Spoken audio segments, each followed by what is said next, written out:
The Presentation Secrets of Steve Jobs.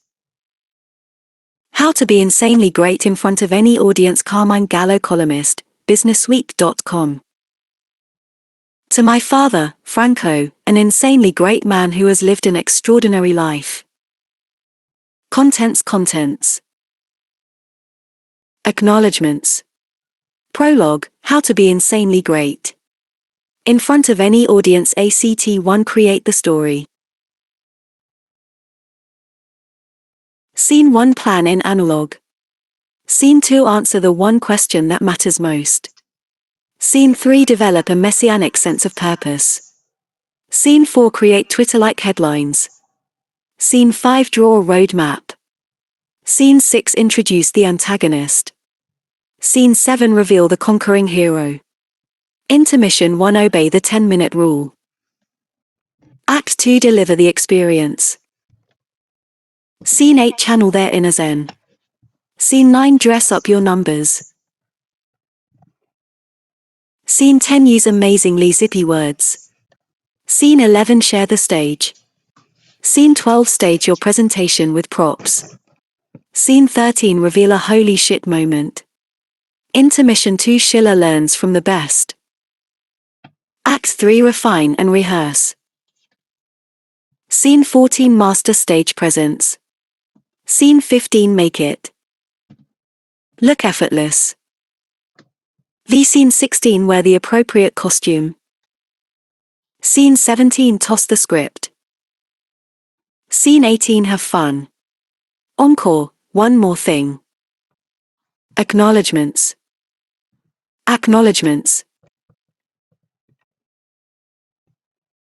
This book is a collaborative effort. The content took shape with the help of family, colleagues, and the amazing staff at McGraw-Hill. Big thanks to my editor, John Ahern, for his enthusiasm and counsel, and to Kenya Henderson, for making it all happen.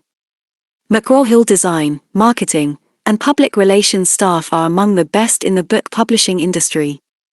I'm honored they share my excitement about the subject. My wife, Vanessa, manages our business at Gallo Communications Group. She worked tirelessly to prepare the manuscript. How she found the time between juggling our business and caring for our 2 children is beyond the scope of mere mortals. Many thanks to my editor at businessweek.com, Nick Leiber, who always seems to find a way to improve my columns. As always, thank you, Ed Knapman, my encouraging agent at New England Publishing Associates. Ed's knowledge and insight are second to none. I owe thanks to my parents, Franco and Giuseppina, for their unwavering support. Thank you, Tino, Donna, Francesco, Nick, Patty, Ken, and many other close friends and family members who understood why I couldn't be around or why I had to skip golf on weekends. Back to the course. My girls, Josephine and Leela. You are Daddy's inspiration. All your patience during Daddy's absence will be rewarded with an insanely great visit to Chuck E. Cheese. Prologue. How to be insanely great in front of any audience. A person can have the greatest idea in the world, completely different and novel, but if that person can't convince enough other people, it doesn't matter. Gregory Burns. Steve Jobs is the most captivating communicator on the world stage. No one else comes close. A Jobs presentation unleashes a rush of dopamine into the brains of his audience. Some people go to great lengths to get this hit, even spending the night in freezing temperatures to ensure the best seat at one of his speeches. When they don't get that buzz, they go through withdrawals. How else do you explain the fact that some fans threatened to protest Jobs' absence from a conference he had keynoted for years? That's what happened when Apple announced that Jobs would not deliver his traditional keynote presentation at Macworld Expo in 2009. Apple also announced that it would be the last year in which the company would participate in this annual trade show produced by Boston-based IDG World Expo. Apple Vice President Phil Schiller filled in for the legendary presenter. The expectations were nearly impossible to meet, but Schiller performed admirably precisely because he used many of Jobs's techniques. Nevertheless, Jobs was missed. The sun is setting on the first generation of rebellious was kids who invented the PC, commercialized the internet, and grew their companies into powerhouses, wrote reporter John Fort.1. Steve Jobs' keynote presentation is an extraordinary experience, and he doesn't give many of them. Although fans, investors, and customers hope to see more of him at Apple events, given his leave of absence in 2009 for medical reasons and Apple's withdrawal from Macworld Expo, there might be fewer opportunities to see a master at a craft he has honed for more than 3 decades. It was later confirmed that Jobs had undergone a successful liver transplant and would return to work. This book captures the best of Jobs' presentations and reveals, for the first time, the exact techniques he uses to inspire his audience. Best of all, you can learn his skills and adopt his techniques to blow away your audience, giving people a high they will crave again and again. Watch a Macworld keynote, Steve notes, as they are known among the Mac faithful, and you will begin to reconsider everything about your current presentations, what you say, how you say it, and what your audience sees when you say it. I wrote a column about Steve Jobs and his presentation skills for BusinessWeek.com. It quickly became hugely popular around the world. Daniel Lyons, aka Fake Steve Jobs, even featured it. It appealed to Mac and PC owners alike who wanted to improve the way they sell themselves and their ideas. A select few readers had seen Jobs in person, while others had watched video of Jobs online, but the vast majority of readers had never seen him give a keynote. What they learned was eye-opening and forced many of them to go back to the proverbial drawing board. For educational purposes, use YouTube as a complement to the techniques revealed in the pages to follow. At this writing, there are more than 35,000 clips of Steve Jobs on YouTube, a far larger number than for most other high-profile CEOs, including Virgin's Richard Branson, 1,000, Microsoft's Steve Ballmer, 940, and the former head of General Electric, Jack Welch, 175. In this case, YouTube offers a rare opportunity to read about a particular individual, learn about specific techniques that make him successful, and see those techniques in action. What you'll learn is that Jobs is a magnetic pitchman who sells his ideas with a flair that turns prospects into customers and customers into evangelists. He has charisma, defined by the German sociologist Max Weber as a certain quality of an individual personality, by virtue of which he is set apart from ordinary people and treated as endowed with supernatural, superhuman, or at least specifically exceptional powers or qualities. Jobs has become superhuman among his most loyal fans. But Weber got one thing wrong. Weber believed that charisma was not accessible to the ordinary person. Once you learn exactly how Jobs crafts and delivers one of his famous presentations, you will realize that these exceptional powers are available to you as well. If you adopt just some of his techniques, yours will stand out from the legions of mediocre presentations delivered on any given day. Your competitors and colleagues will look like amateurs in comparison. Presentations have become the de facto business communication tool, writes presentation design guru Nancy Duarte in Slide, Biology. Companies are started, products are launched, climate systems are saved, possibly based on the quality of presentations. Likewise, ideas, endeavors, and even careers can be cut short due to ineffective communication. Out of the millions of presentations delivered each day, only a small percentage are delivered well. 3. Duarte transformed Al Gore's 35mm slides into the award-winning documentary An Inconvenient Truth. As with Al Gore, who sits on Apple's board, Steve Jobs uses presentations as a transformative experience.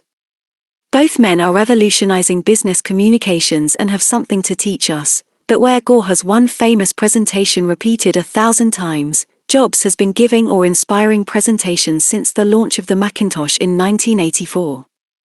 In fact, the Macintosh launch, which you will read about in the pages to follow, is still one of the most dramatic presentations in the history of corporate America.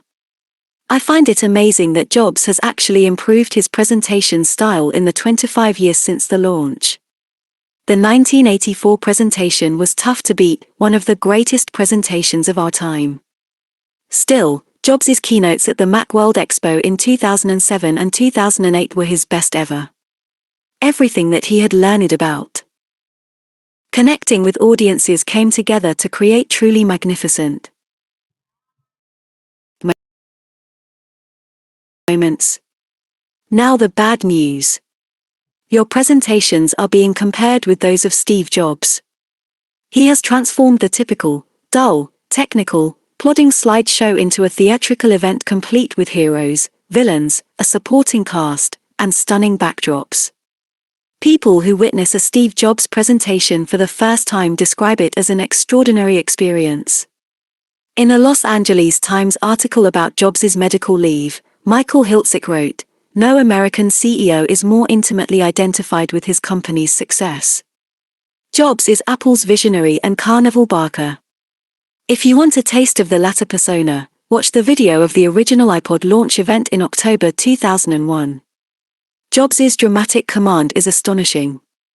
Viewing the event recently on YouTube, I was on the edge of my seat, even though I knew how the story came out, for Jobs is the Tiger Woods of business, raising the bar for the rest of us. Now the good news. You can identify and adopt each of Jobs' techniques to keep your audience members at the edge of their seats.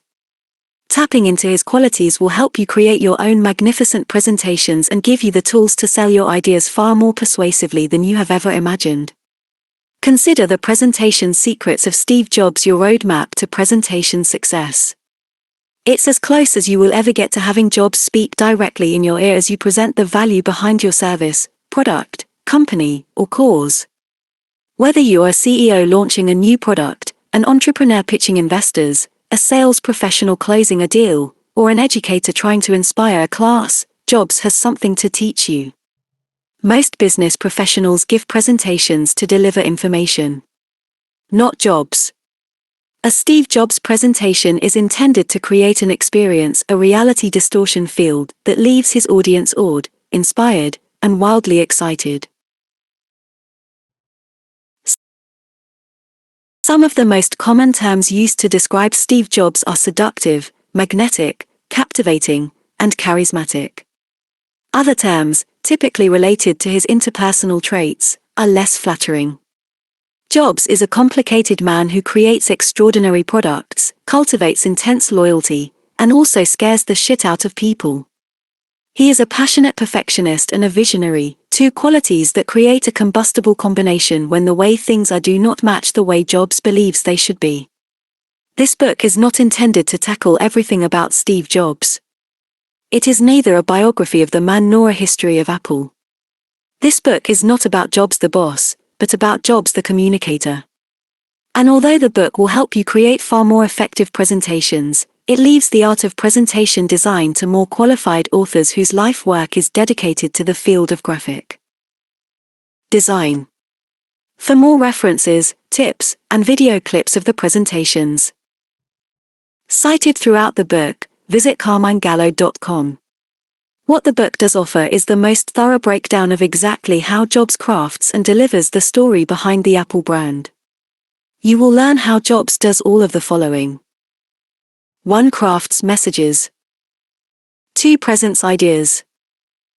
3. Generates excitement for a product or feature. 4. Delivers a memorable experience. 5. Creates customer evangelists. The techniques will help you create your own insanely great presentations. The lessons are remarkably simple to learn, but applying them is up to you. Speaking the way Steve speaks requires work, but the benefit to your career, company, and personal success will be well worth your commitment. Why not me? When I appeared on CNBC's The Big Idea with Donnie Deutsch, I was struck by the host's infectious energy. Deutsch offered his viewers this piece of advice: when you see someone who has turned his passion into a profit, ask yourself, why not me? 6. I urge you to do the same. When you read about Jobs in the pages to follow, ask yourself, why not me? Why can't I energize my listeners like Jobs? The answer is, you can. As you'll learn, Jobs is not a natural. He works at it. Although he always had a theatrical flair, his style has evolved and improved over the years. Jobs is relentlessly focused on improvement, laboring over every slide, every demo, and every detail of a presentation. Each presentation tells a story, and every slide reveals a scene. Jobs is a showman and, as with all great actors, he rehearses until he gets it right. Be a yardstick of quality, Jobs once said. Some people aren't used to an environment where excellence is expected. 7. There are no shortcuts to excellence. Presenting like Jobs will require planning and practice, but if you are committed to reaching the top, there is no better teacher than Apple's master showman. See Figure 1. Performance in 3 acts. The Presentation Secrets of Steve Jobs is structured like one of Jobs' favorite presentation metaphors, a 3-act play. In fact, a Steve Jobs presentation is very much like a dramatic play, a finely crafted and well-rehearsed performance that informs, entertains, and inspires. When Jobs introduced the video iPod on October 12, 2005, he chose the California Theater in San Jose as his stage. It was an appropriate setting as Steve divided the product introductions into 3 acts, like every classic story. In Act 1, he introduced the new iMac G5 with built-in video camera. Act 2 kicked off the release of the 5th generation iPod, which played video content for the first time. In Act 3, he talked about Figure 1. Apple's master showman turns presentations into theatrical experiences. Photo by Justin Sullivan. Getty Images. iTunes 6, with the news that ABC would make television shows available for iTunes and the new video iPod. Jobs even introduced jazz legend Wynton Marsalis as an encore. In keeping with Jobs' metaphor of a presentation as a classic story, the Presentation Secrets of Steve Jobs is divided into 3 acts. Act 1. Create the story. The 7 chapters, or scenes, in this section will give you practical tools to craft an exciting story behind your brand. A strong story will give you the confidence and ability to win over your audience. Act 2. Deliver the experience. In these 6 scenes, you will learn practical tips to turn your presentations into visually appealing and must-have experiences. Act 3. Refine and rehearse. The remaining 5 scenes will tackle topics such as body language, verbal delivery, and making scripted presentations sound natural and conversational. Even your choice of wardrobe will be addressed.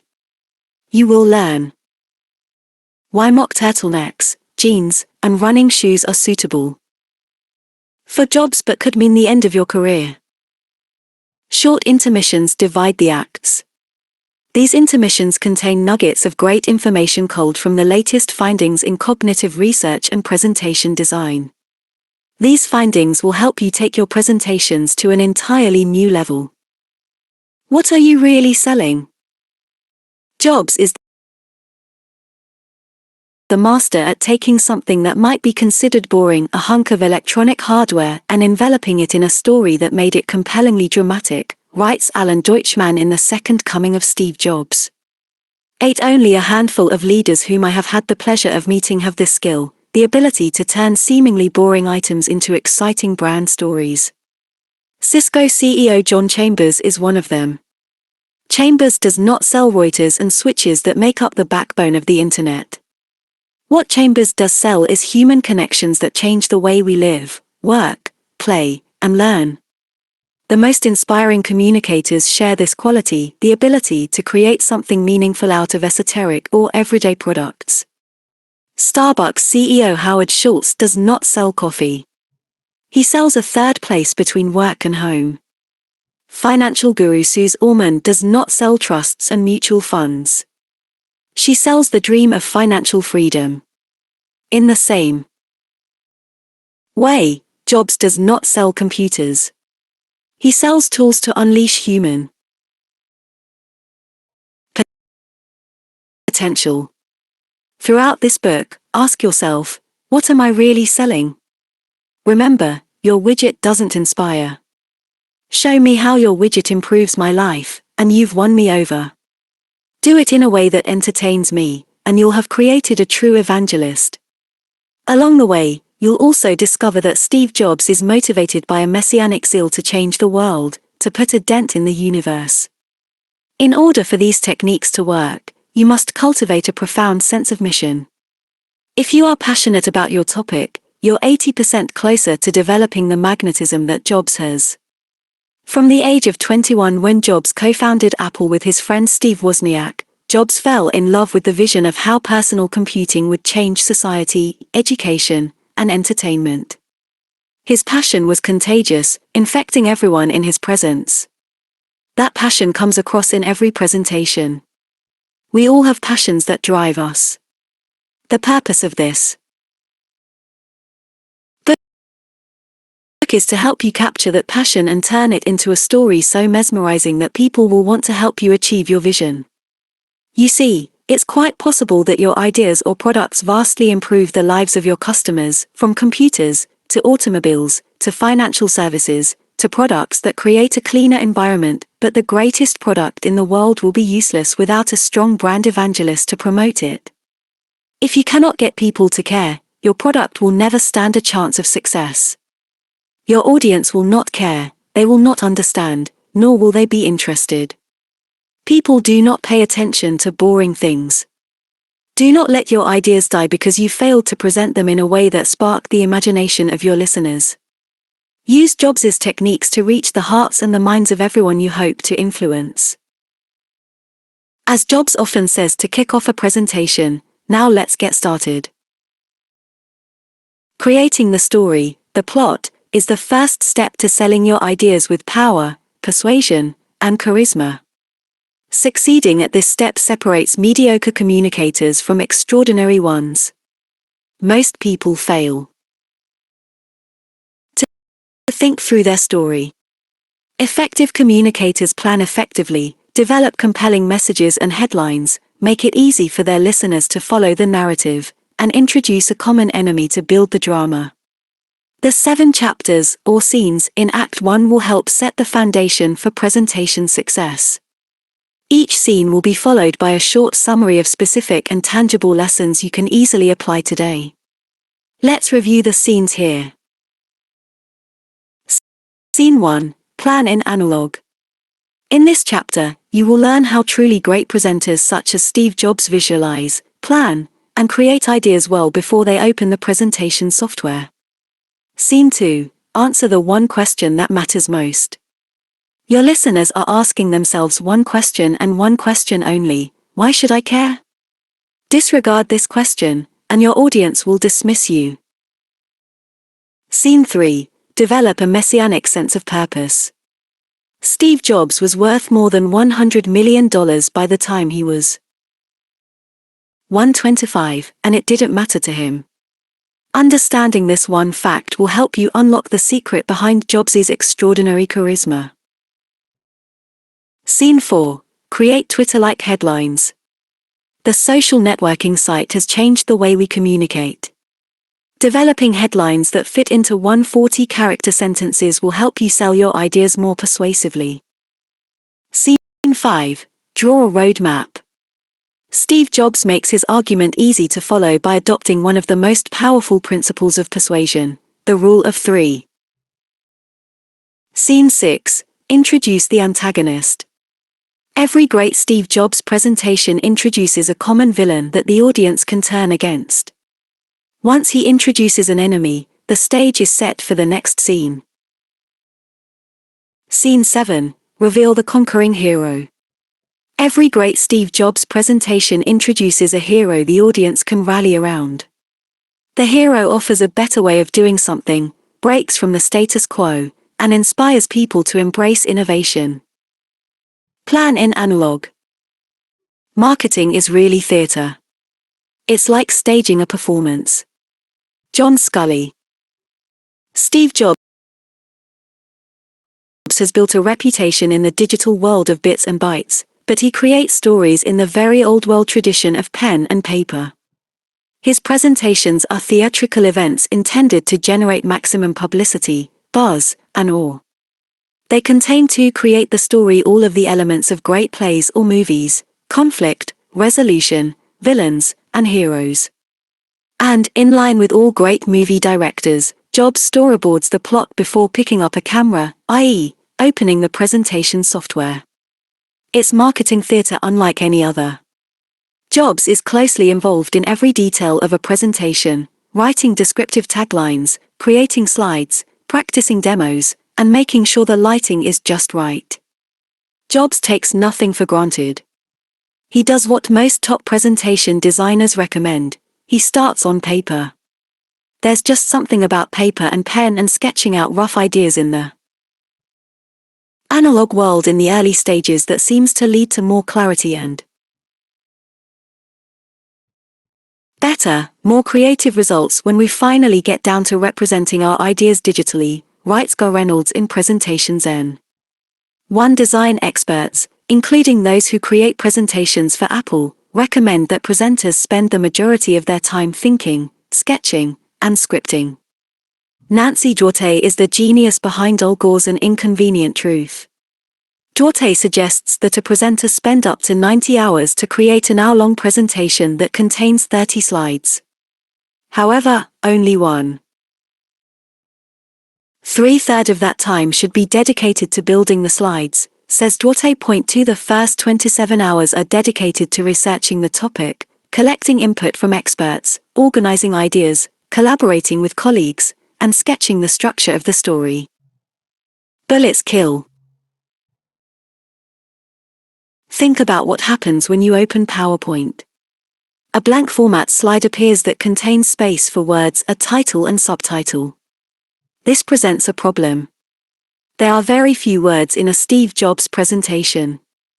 Now think about the first thing you see in the drop-down menu under Format: bullets and numbering. This leads to the second problem. There are no bullet points in a Steve Jobs presentation. The software itself forces you to create a template that represents the exact opposite of what you need to speak like Steve.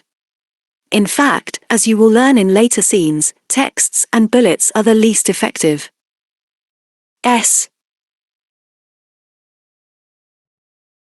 Way to deliver information intended to be recalled and acted upon. Save your bullet points for grocery lists. Visually engaging presentations will inspire your audience. And yes, they require a bit of work, especially in the planning phase. As a communications coach, I work with CEOs and other top executives on their media, presentation, and public speaking skills. One of my clients, a startup entrepreneur, had spent 60 straight days in Bentonville, Arkansas, to score an appointment with Walmart. His technology intrigued company executives, who agreed to a beta test, a trial run. Walmart asked him to present the information to a group of advertisers and top executives. I met with my client over a period of days at the offices of the Silicon Valley venture capital firm that invested in his company. For the first day, we did nothing but sketch the story. No computer and no PowerPoint, just pen and paper, whiteboard, in this case. Eventually we turned the sketches into slide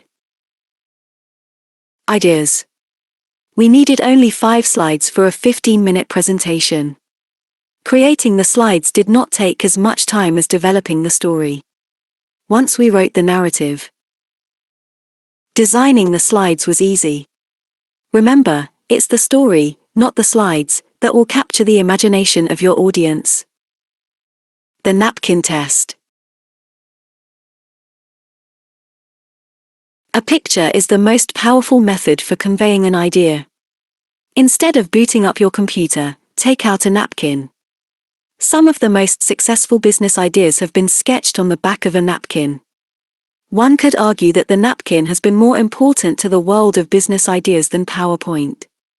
I used to think that napkin stories were just that, stories, from the imagination of journalists. That is until I met Richard Tate, the founder of Cranium. I prepared him for an interview on CNBC. He told me that during a cross-country flight from New York to Seattle, he took out a small cocktail napkin and sketched the idea of a board game in which everyone had a chance to excel in at least one category, a game that would give everyone a chance to shine. Cranium became a worldwide sensation and was later purchased by Hasbro. The original concept was simple enough to write on a tiny airline napkin. One of the most famous corporate napkin stories involves Southwest Airlines. A lawyer at the time, Herb Kelleher, met with one of his clients, Rolling King, at the St. Anthony's Club in San Antonio. King owned a small charter airline. He wanted to start a low-cost commuter airline that avoided the major hubs and instead served Dallas, Houston, and San Antonio. King sketched 3 circles, wrote the names of the cities inside, and connected the 3, a strikingly simple vision. Kelleher understood immediately. Kelleher signed on as legal counsel, he later became CEO, and the 2 men founded Southwest Airlines in 1967. King and Kelleher would go on to reinvent airline travel in the United States and build a corporate culture that would earn Southwest's place among the most admired companies in the world. Never underestimate the power of a vision so simple that it can fit on a napkin. The story takes center stage. In Beyond Bullet Points, Cliff Atkinson stresses, the single most important thing you can do to dramatically improve your presentations is to have a story to tell before you work on your PowerPoint file. 3 Atkinson advocates a 3-step storyboard approach to creating presentations. Writing, sketching, producing. Only after writing, scripting, the scenes does he advocate thinking visually about how the slides will look. To write a script, you need to momentarily set aside PowerPoint design issues like fonts, colors, backgrounds, and slide transitions. Although it might sound counterintuitive, when you write a script first, you actually expand your visual possibilities, because writing defines your purpose before you start designing. A script unlocks the undiscovered power of PowerPoint as a visual storytelling tool in ways that might surprise and delight you and your audiences, for with a completed script in hand, you'll be ready to sketch and produce the experience. The script, however, must come first. 9 elements of great presentations. Persuasive presentation scripts contain 9 common elements. Think about incorporating each of these components before you open the presentation program, whether you work in PowerPoint, Keynote, or any other design software. Some of these concepts will be explored in more detail later, but for now keep them in mind as you develop your ideas. Headline: what is the one big idea you want to leave with your audience? It should be short, 140 characters or less, memorable, and written in the subject-verb-object sequence. When Steve Jobs unveiled the iPhone, he exclaimed, "Today Apple reinvents the phone." 5 That's a headline. Headlines grab the attention of your audience and give people a reason to listen. Read USA Today for ideas.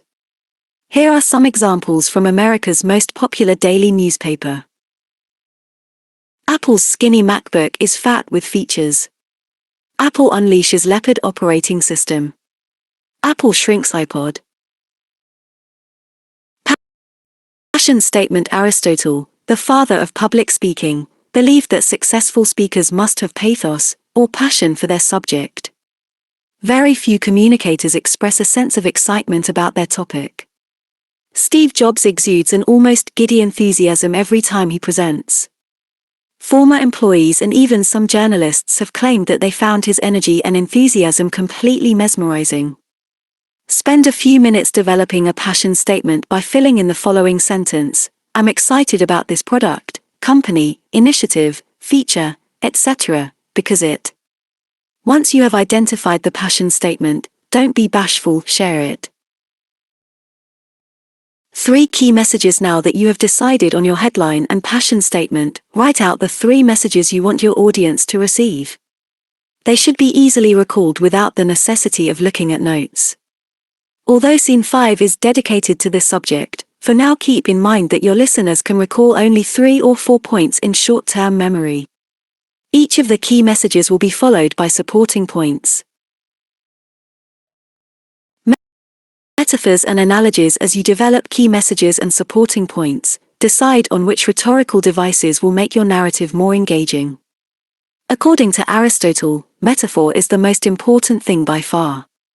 A metaphor, a word or phrase that denotes one thing and is used to designate another for purposes of comparison, is a persuasive tool in the best marketing, advertising, and public relations campaigns. Jobs uses metaphors in conversations and presentations. In one famous interview, Jobs said, "What a computer is to me is the most remarkable tool that we have ever come up with. It's the equivalent of a bicycle for our minds." 6. Sales professionals are fond of sports metaphors. We're all playing for the same team. This isn't a scrimmage, it's for real, or we're batting 1,000, let's keep it up. While sports metaphors work fine, challenge yourself to break away from what your audience expects. I came across an interesting metaphor for a new antivirus suite of applications from Kaspersky. The company ran full-page ads, the one I saw was in USA Today, that showed a dejected medieval soldier in a full suit of armor walking away, with his back toward the reader. The headline read, "Don't be so sad. You were very good once upon a time." The metaphor compared today's internet security technologies, Kaspersky's competitors, to slow, cumbersome medieval armor, which of course is no match for today's military technology. The company extended the metaphor to the website with an image of a suit of armor and the same tagline. The metaphor was consistent throughout the company's marketing material. Analogies are close cousins of metaphors and also are very effective. An analogy is a comparison between two different things in order to highlight some area of similarity. Analogies help us understand concepts that might be foreign to us. The microprocessor is the brain of your computer is an analogy that works well for companies such as Intel. In many ways, the chip serves the same function in the computer as a brain serves in a human. The chip and the brain are two different things with like features. This particular analogy is so useful that it is widely picked up by the media. When you find a strong analogy that works, stick with it and make it consistent across your presentations, website, and marketing material. Jobs likes to have fun with analogies, especially if they can be applied to Microsoft. During an interview with the Wall Street Journal's Walt Mossberg, Jobs pointed out that many people say iTunes is their favorite application for Windows. It's like giving a glass of ice water to someone in hell. 7. Demonstrations. Jobs shares the spotlight with employees, partners, and products. Demos make up a large part of his presentations. When Jobs unveiled a new version of the OS X operating system, codenamed Leopard, at Apple's Worldwide Developers Conference, commonly abbreviated WWDC. The annual conference is an Apple event to showcase new software and technologies. In June 2007, he said Leopard had 300 new features. He chose 10 to discuss and demonstrate, including Time Machine, Automated Backup, Boot Camp, runs Windows XP and Vista on Mac, and Stacks, file organization. Instead of simply listing the features on a slide and explaining them, he sat down and showed the audience how they worked. He also chose the features he wanted the press to highlight. Why leave it to the media to decide which of 300 new features were the most compelling? He would tell them. Does your product lend itself to a demonstration? If so, script it into the presentation. Your audience wants to see, touch, and experience your product or service. Bring it to life. I worked with Goldman Sachs investors to prepare the CEO of a Silicon Valley semiconductor startup that was about to go public. The company shrinks chips that create audio sound for mobile computers. As we were planning the investor presentation, the CEO pulled out a chip the size of a fingernail and said, "You wouldn't believe the sound that this generates. Listen to this." He turned up the volume on his laptop and played music that impressed those of us who were in the room.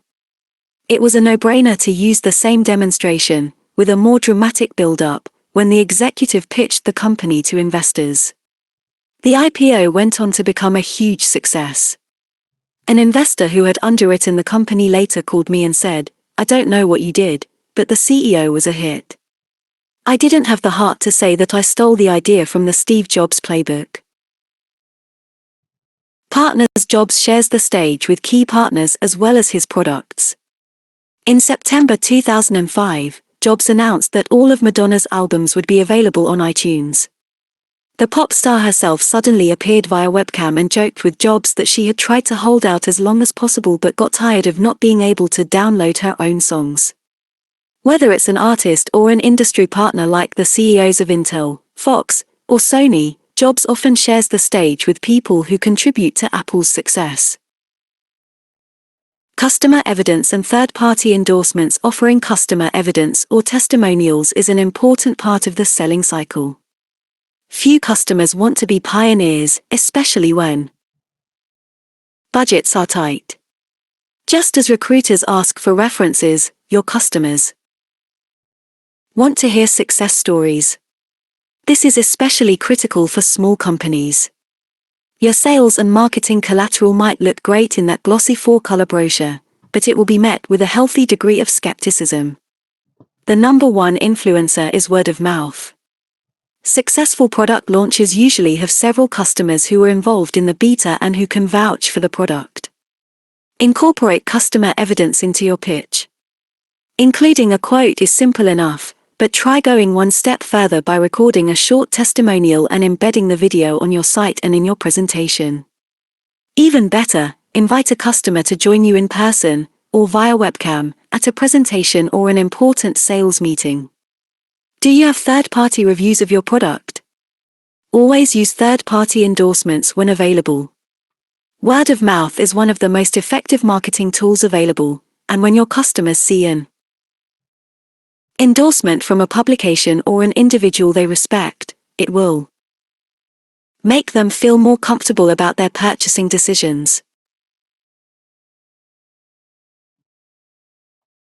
Video clips. Very few presenters incorporate video into their presentations. Jobs plays video clips very often. Sometimes he shows video of employees talking about how much they enjoyed working on a product. Jobs is also fond of showing Apple's most recent television ads. He does so in nearly every major new product announcement and has been doing so since the launch of the famous Macintosh 1984 Super Bowl ad. He's been known to enjoy some ads so much that he showed them twice. Near the end of his presentation at Apple's WWDC in June 2008, Jobs announced the new iPhone 3G, which connects to higher-speed data networks and costs less than the iPhone that was currently on the market. He showed a television ad with the tagline "It's finally here." The first phone to beat the iPhone. When the 30-second spot ended, a beaming Jobs said, "Isn't that nice? Want to see it again? Let's roll that again. I love this ad." 8. Including video clips in your presentation will help you stand out. You can show ads, employee testimonials, scenes of the product or of people using the product, and even customer endorsements. What could be more persuasive than hearing directly from a satisfied customer, if not in person, then through a short video clip embedded in your presentation? You can easily encode video into digital formats such as MPEG-1, Windows Media, or QuickTime files, all of which will work for most presentations. Keep in mind that the average viewed clip on YouTube is 2.5 minutes. Our attention spans are shrinking, and video, while providing a great way to keep the audience engaged, can be overused if left to run too long. Use video clips in your presentations, but avoid clips that run much longer than 2 to 3 minutes. Video is a terrific tool for even the most non-technical of presentations. I was helping the California Strawberry Commission prepare for a series of presentations set to take place on the East Coast. Commission members showed me a short video of strawberry growers expressing their love of the land and the fruit. The images of strawberry fields were gorgeous, and I suggested they create a digital file of the video clip and embed it in the presentation. In the presentation itself, They introduced the video by saying something like this: "We realize that you probably have never visited a California strawberry field, so we decided to bring the farmers to you." The video clip was the most memorable part of the presentation, and the East Coast editors loved it. Flip charts, props,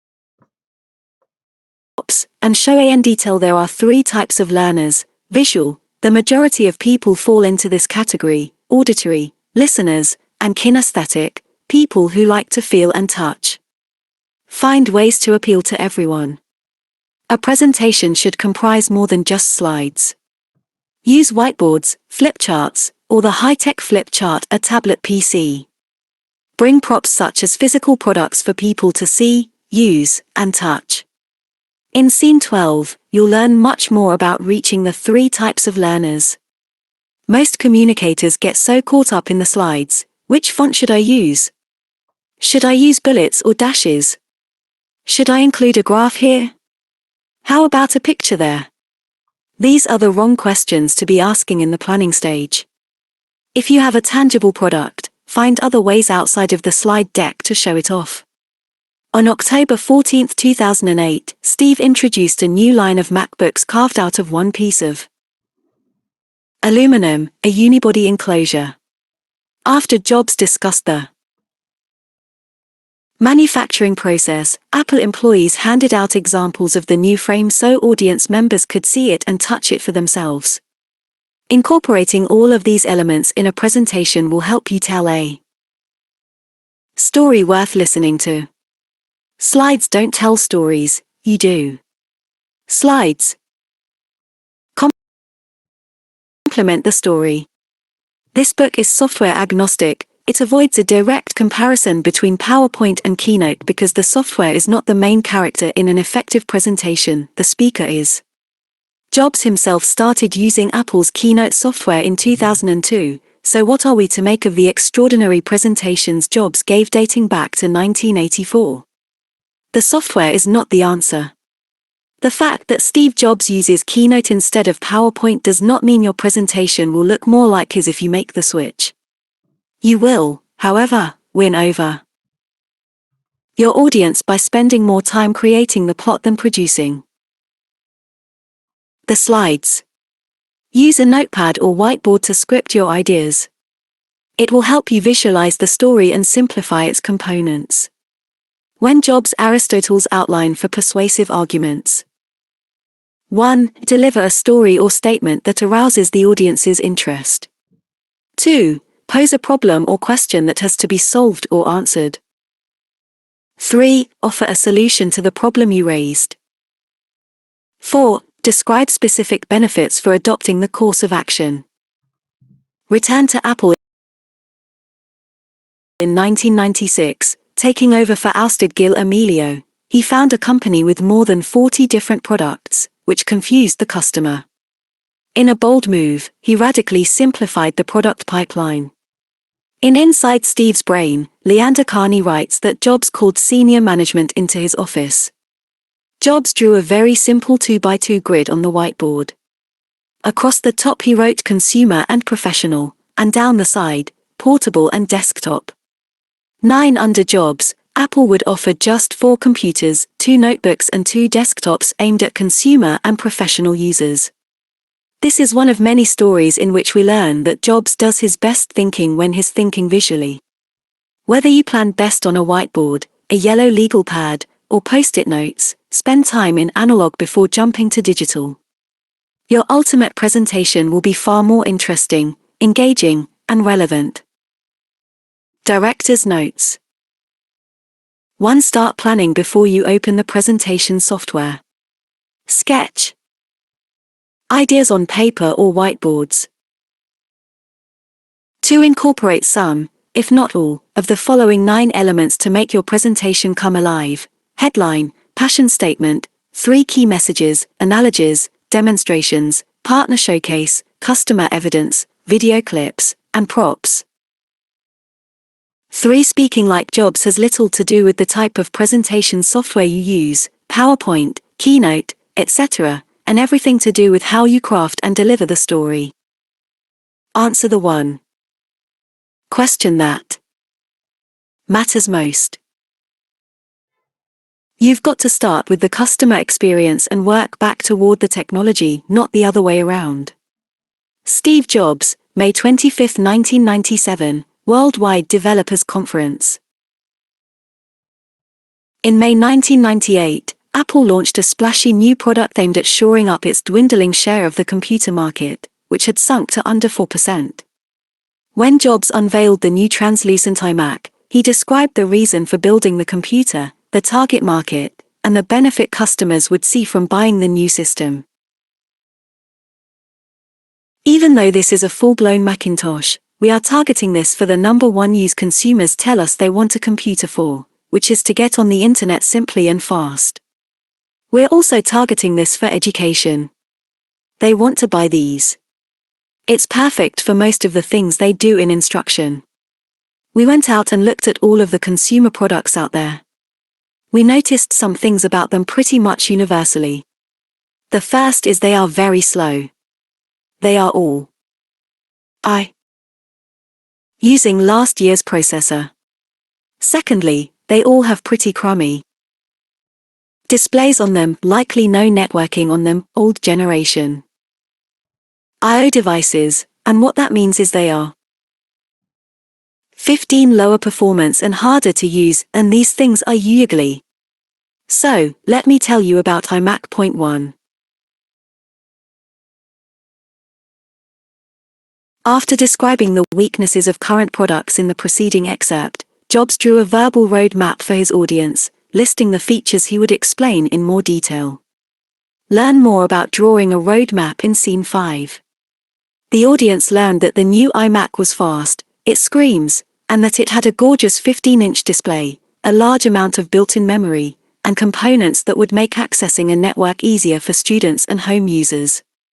In one of his typical surprise moments, Jobs then walked to the center of the stage and pulled the cover off the new computer.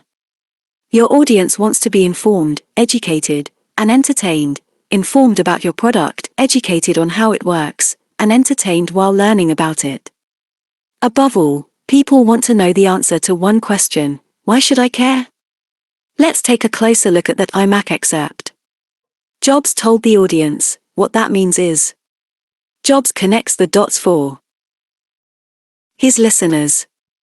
Although he might leave the industry in the dark about future Apple releases, he never leaves his audience guessing when the product is finally introduced. Why should you care about Apple's new computer, MP3 player, phone, or gadget?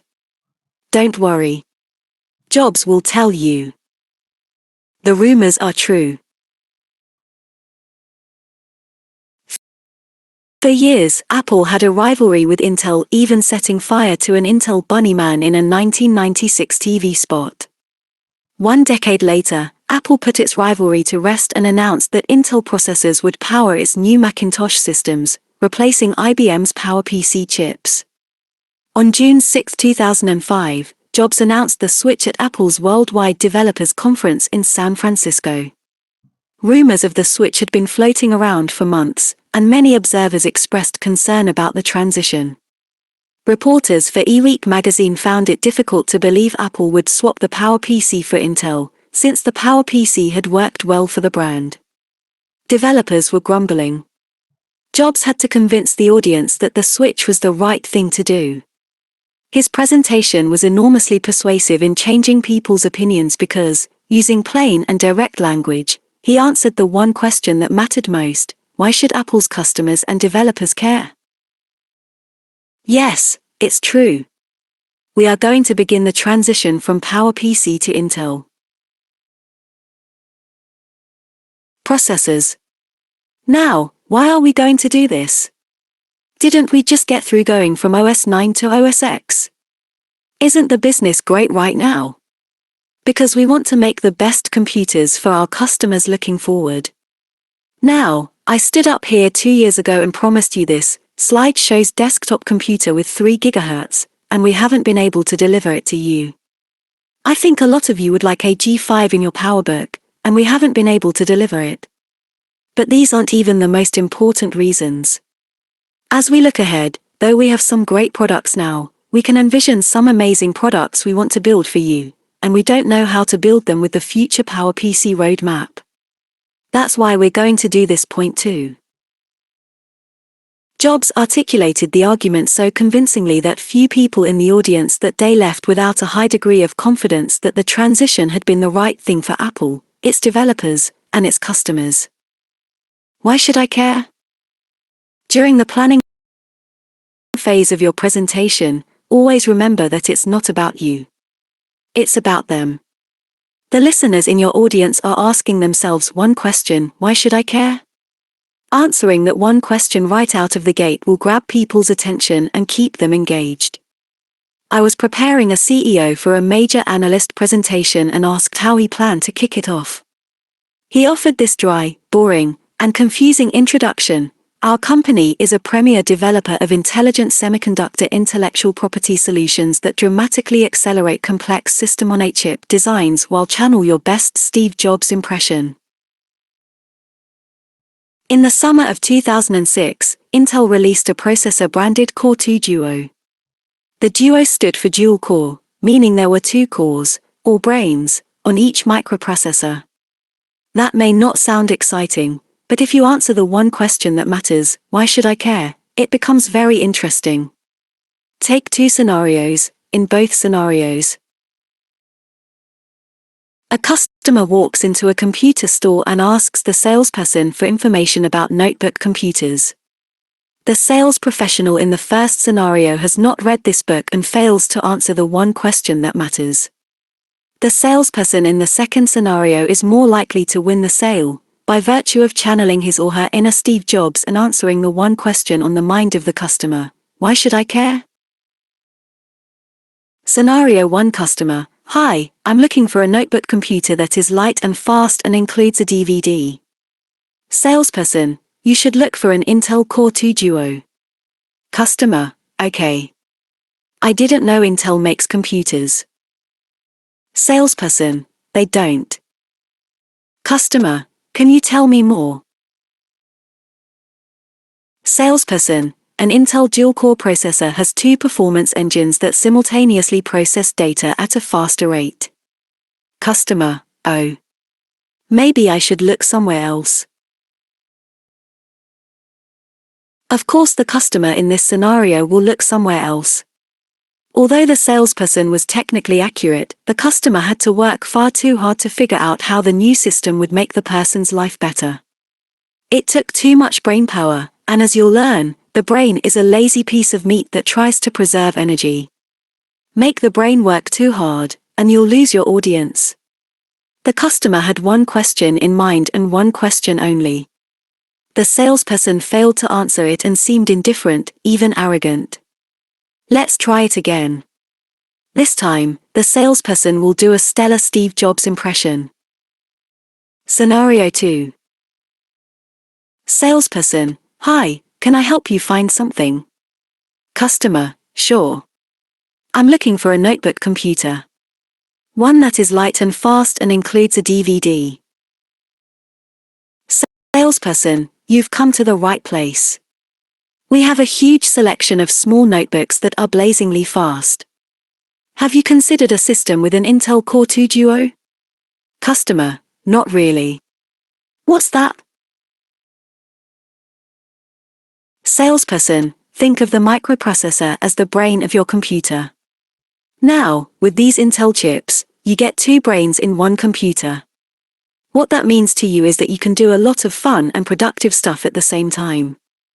For example, you can download music while your computer is running a full virus scan in the background, and it won't slow down the system at all.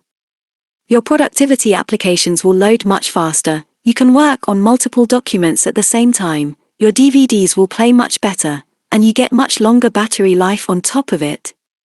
And that's not all, the displays are gorgeous. Customer: great. Please show me those computers. In this scenario, the salesperson spoke in plain English, used tangible examples to make the product relevant, and answered the only question that really mattered to the customer: why should I care about the processor? Retailers who train their sales staffs to describe products in this way will stand out from the competition. Come to think of it, there is a retailer that does exactly that, Apple. Walk into most any Apple store, and you will be greeted by enthusiastic men and women who are eager to explain how Apple products will make your life better. Minimizing risk. I was dumbfounded and suggested he take a page from the Steve Jobs playbook, eliminating all of the buzzwords such as intelligent and solutions and simply answering one question: why should your customers care about your product? The CEO revised his introduction. He decided to walk on stage and ask everyone to take out his or her cell phone. He said, "Our company creates software that is used to build the chips inside many of the phones you're holding up. As those chips get smaller and cheaper, your phones will get smaller, last longer on a single charge, and play music and video, all thanks to our technology working behind the scenes." Which introduction would be more effective in grabbing your attention? The second one, of course. It is free of jargon and, by answering the one question that matters, gives the audience a reason to listen. Reporters are skilled at answering the one question for their readers. Pay attention to product descriptions in the New York Times or USA Today. Articles are written to be followed and understood. For example, on January the 20th, 2009, Cisco Systems announced that it planned a big push into the server market, a category dominated by IBM, HP, and Dell. The product would be a server with virtualization software. Now, virtualization is one of the most complicated concepts to explain. Wikipedia defines server virtualization as a method of partitioning a physical server computer into multiple servers such that each has the appearance and capabilities of running on its own dedicated machine. 3 Got it? Didn't think so. The New York Times' Ashley Vance took a different approach. Virtualization products let companies run numerous business applications, rather than just one, on each physical server, allowing them to save electricity and get more out of their hardware. Purchases, for the difference, of course, is that Vance answered the one question on the minds of her readers: what does virtualization mean to me? In this case, she identified her audience as investors, IT decision makers, and business leaders who would care about such things. Your listeners are asking themselves, why should I care? If your product will help your customers make money, tell them. If it helps them save money, tell them. If it makes it easier or more enjoyable for them to perform a particular task, tell them. Tell them early, often, and clearly. Jobs doesn't leave people guessing. Well, before he explains the technology behind a new product or feature, he explains how it will improve the experience people have with their computers, music players, or gadgets. Table 2.1 offers a review of some other examples of how Jobs sells the benefit behind a new product or feature. Table 2.1 Jobs selling the benefit. Date product benefit. January 7, 2003 Keynote presentation software. Using Keynote is like having a professional graphics department to create your slides. This is the application to use when your presentation really counts. 5. September 12, 2006 Ipod Nano. The all-new Ipod Nano gives music fans more of what they love in their iPods, twice the storage capacity at the same price, an incredible 24-hour battery life, and a gorgeous aluminum design in 5 brilliant colors. 6. January 15, 2008 Time capsule backup service for Macs running Leopard OS. With Time Capsule, all your irreplaceable photos, movies, and documents are automatically protected and incredibly easy to retrieve if they are ever lost. 7. June 9, 2008 iPhone 3G. Just 1 year after launching the iPhone, we're launching the new iPhone 3G. It's twice as fast at half the price. 8. September 9, 2008 Genius lets you automatically create playlists. Genius feature for iTunes from songs in your music library that go great together, with just one click. 9. Avoid self-indulgent, buzzword-filled wastes of time. Answer the one question in all of your marketing materials, website, presentation slides, and press releases. The people who should know better, public relations professionals, are often the worst violators of this rule. The majority of press releases are usually self-indulgent, buzzword-filled wastes of time. Few members of the press even read press releases, because the documents fail to answer the one question that matters most to a reporter: why should my readers care? As a journalist, I've seen thousands of press releases and rarely, if ever, covered a story based on one. Most other journalists would concur. Far too many press releases focus on corporate changes, management appointments, new logos, new offices, etc., that nobody cares about, and if people should happen to care, the information is far from clear. Read press releases issued on any given day, and you will go numb trying to figure out why anyone would care about the information. For fun, I took a few samples from press releases issued within hours of one another. The date does not matter. The majority of all press releases violate the same fundamental principles of persuasion. Industries announced today that it has signed an exclusive distribution agreement with. Under terms of the agreement, will be the exclusive national distributor of diesel exhaust fluid. Now, seriously, who cares? I wish I could tell you how the new distribution agreement benefits anyone, even shareholders. I can't, because the rest of the press release never answers the question directly.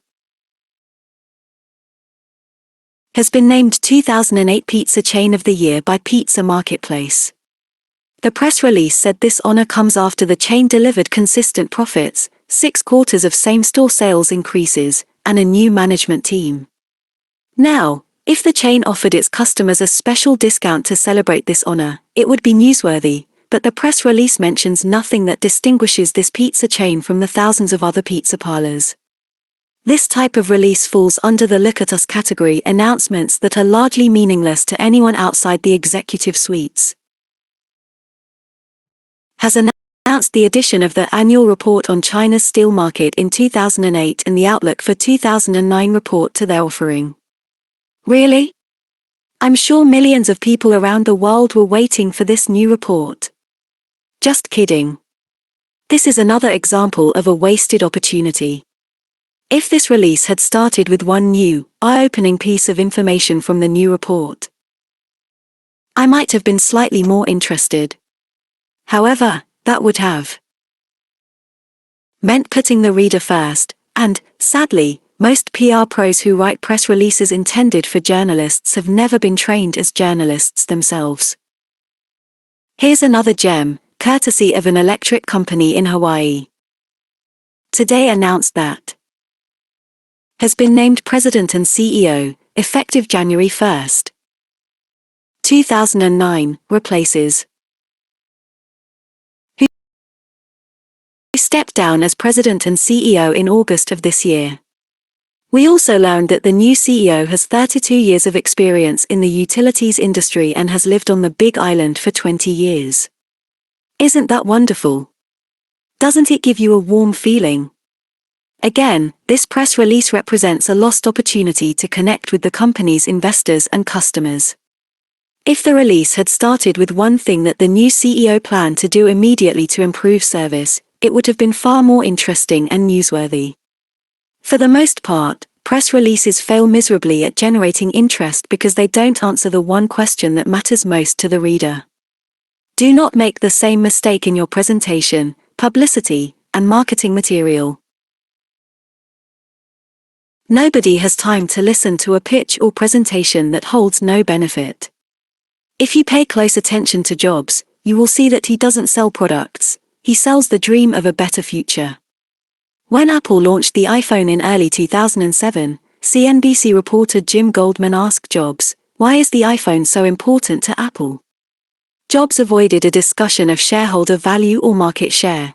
Instead, he offered the vision of a better experience, "I think the iPhone may change the whole phone industry and give us something that is vastly more powerful in terms of making phone calls and keeping your contacts. We have the best iPod we've ever made fully integrated into it. And it has the internet in your pocket with a real browser, real email, and the best implementation of Google Maps on the planet. iPhone brings all this stuff in your pocket, and it's 10 times easier to use. 10 Jobs explains the why before the how. Your audience doesn't care about your product. People care about themselves. According to former Apple employee and Mac evangelist Guy Kawasaki, the essence of evangelism is to passionately show people how you can make history together. Evangelism has little to do with cash flow, the bottom line, or co-marketing. It is the purest and most passionate form of sales because you are selling a dream, not a tangible object. 11 Sell dreams, not products. Ask yourself, why should my listener care about this idea, information, product, service? If there is only one thing that you want your listener to take away from the conversation, what would it be? Focus on selling the benefit behind the product. Make the one thing as clear as possible, repeating it at least twice in the conversation or presentation. Eliminate buzzwords and jargon to enhance the clarity of your message. Make sure the one thing is consistent across all of your marketing. Collateral, including press releases, website pages, and presentations. Develop a Messianic sense of purpose. We're here to put a dent in the universe. Steve Jobs. New York's luxury, Upper West Side apartment building, the San Remo, is located on 75th Street with commanding views of Central Park.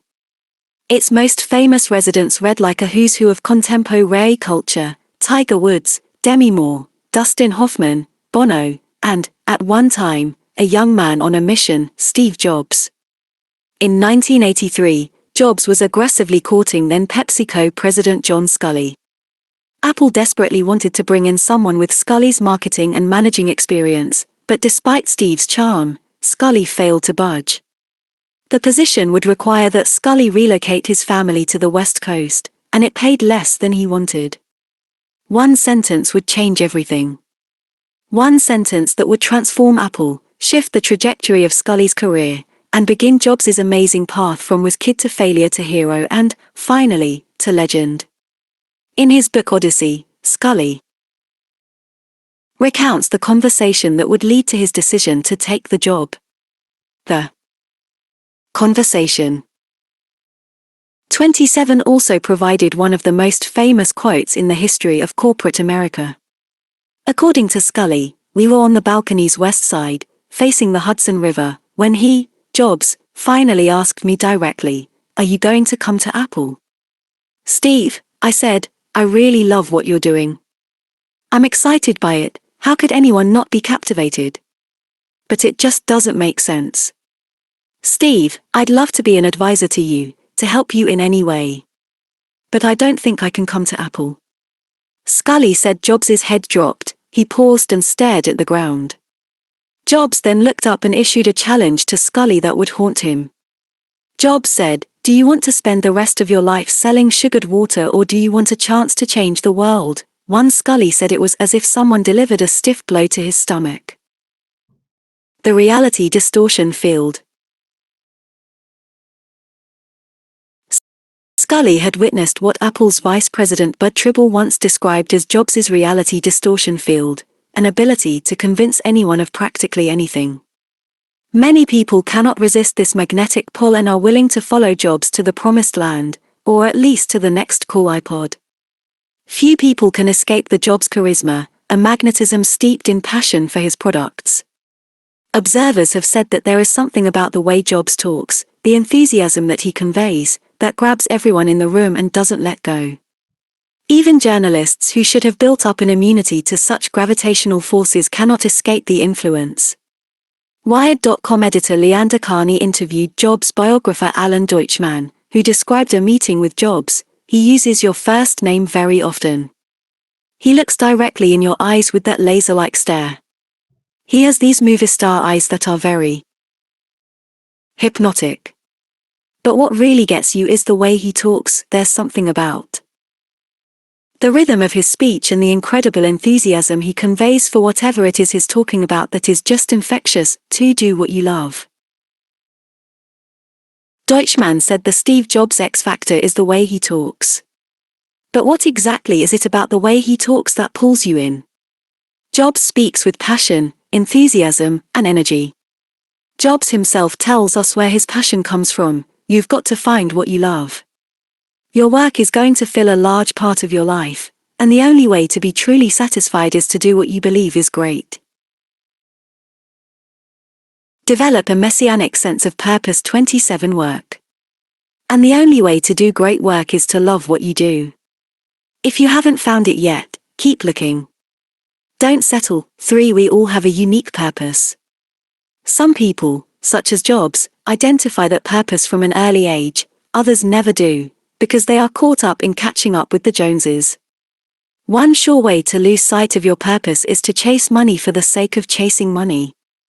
Jobs is a billionaire and an extraordinary communicator precisely because he followed his heart, his passion.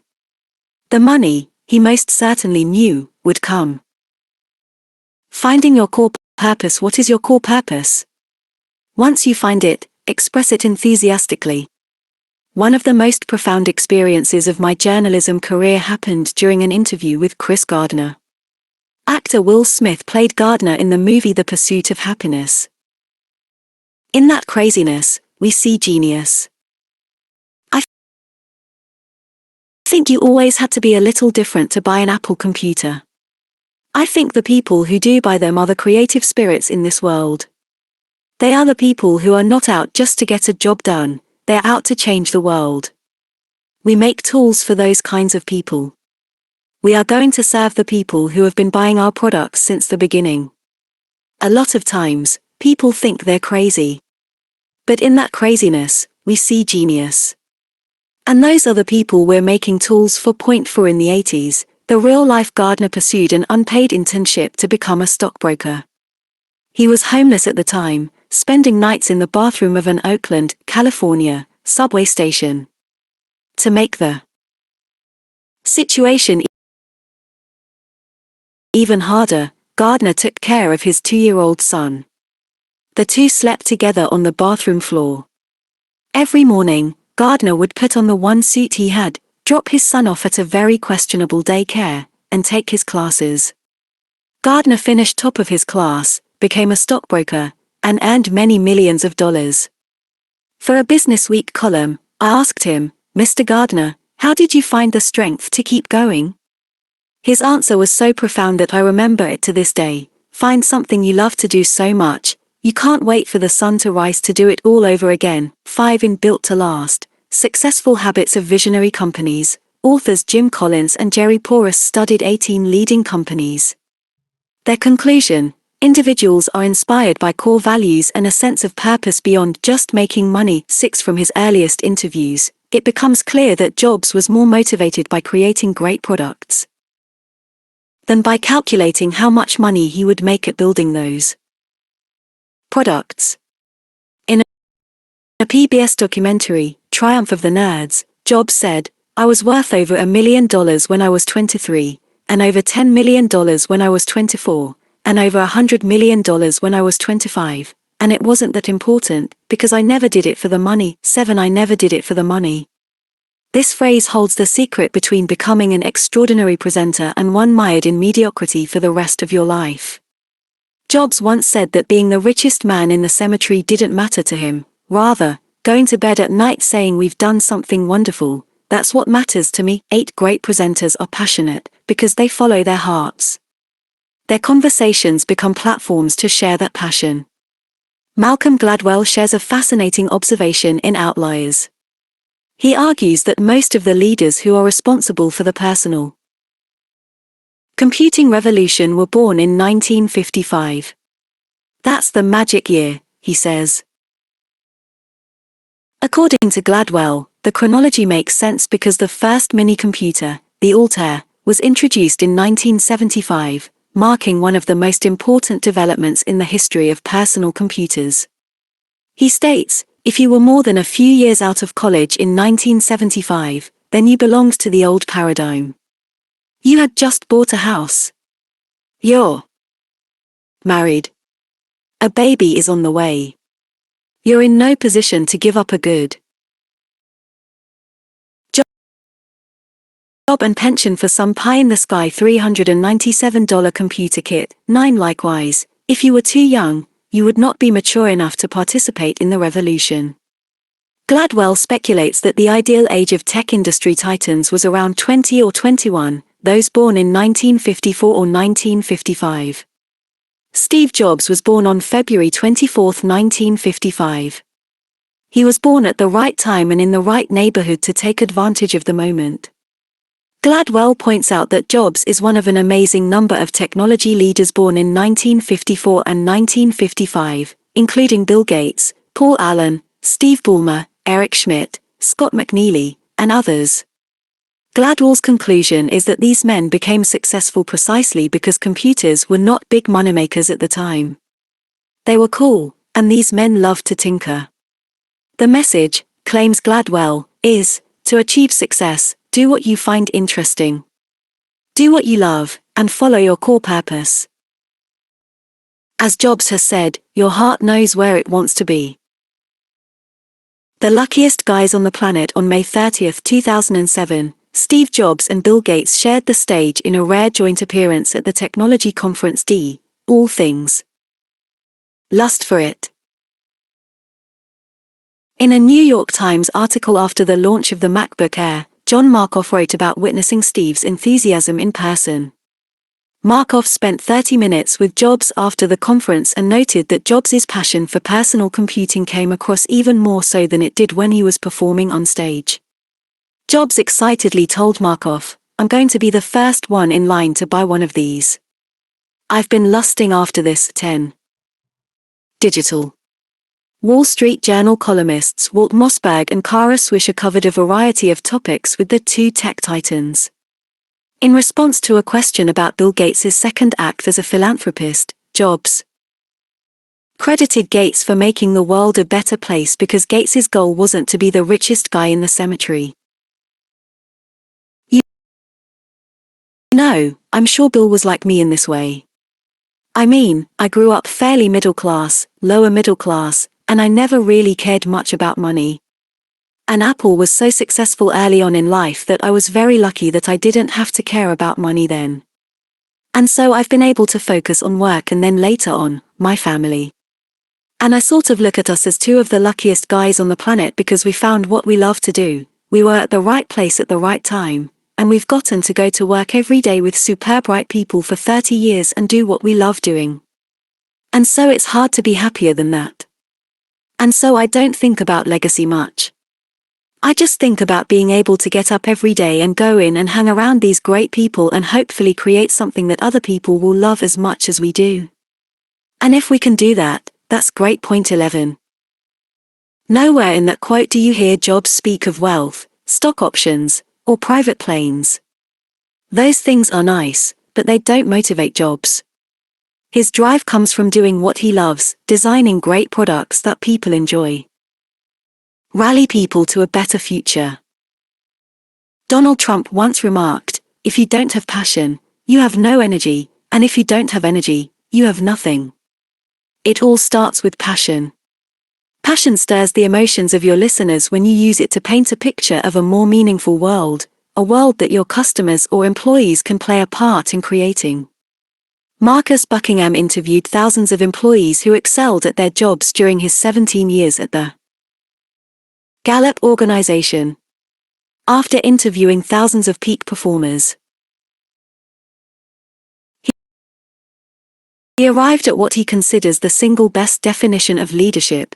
Great leaders rally people to a better future, he writes in The One Thing You Need to Know.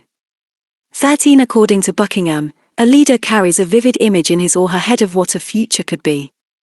Leaders are fascinated by the future. You are a leader if, and only if, you are restless for change, impatient for progress, and deeply dissatisfied with the status quo. He explains, as a leader, you are never satisfied with the present, because in your head you can see a better future, and the friction between what is and what could be burns you, stirs you up, propels you forward. This is leadership. 14 Jobs' vision must have certainly burned him, stirred him, and propelled him forward. Jobs once told John Scully he dreamed that every person in the world would own an Apple computer. But Jobs did not stop there. He shared that dream with all who would listen. True. Evangelists are driven by a messianic zeal to create new experiences. It was characteristic of Steve to speak in both vivid and sweeping language, writes Scully. What we want to do, he, Steve Jobs, explained, is to change the way people use computers in the world. We've got some incredible ideas that will revolutionize the way people use computers. Apple is going to be the most important computer company in the world, far more important than IBM. 15 Jobs was never motivated to build computers. Instead, he had a burning desire to create tools to unleash human potential. Once you understand the difference, you'll understand what sparked his famous reality distortion field. An incredible journey. Apple was this incredible journey. I mean, we did some amazing things there. The thing that bound us together at Apple was the ability to make things that were going to change the world. That was very important. We were all pretty young. The average age in the company was mid to late 20s. Hardly anybody had families at the beginning, and we all worked like maniacs, and the greatest joy was that we felt we were fashioning collective works of art much like 20th century physics. Something important that would last, that people contributed to and then could give to more people. The amplification factor was very large. 16. Steve Jobs. What computers and coffee have in common. Lee Clow, chairman of TBWHE at Day, the agency behind some of Apple's most notable ad campaigns, once said of Jobs, from the time he was a kid, Steve thought his products could change the world. 17. That's the key to understanding Jobs. His charisma is a result of a grand but strikingly simple vision, to make the world a better place. Jobs convinced his programmers that they were changing the world together, making a moral choice against Microsoft and making people's lives better. For example, Jobs gave an interview to Rolling Stone in 2003 in which he talked about the iPod. The MP3 player was not simply a music gadget, but much more. According to Jobs, music is really being reinvented in this digital age, and that is bringing it back into people's lives. It's a wonderful thing. And in our own small way, that's how we're going to make the world a better place. 18. Where some people see an iPod as a music player, Jobs sees a world in which people can easily access their favorite songs and carry the music along with them wherever they go, enriching their lives. Jobs reminds me of another business leader whom I had the pleasure of meeting, Starbucks CEO Howard Schultz. Prior to our interview, I read his book, Pour Your Heart Into It. Schultz is passionate about what he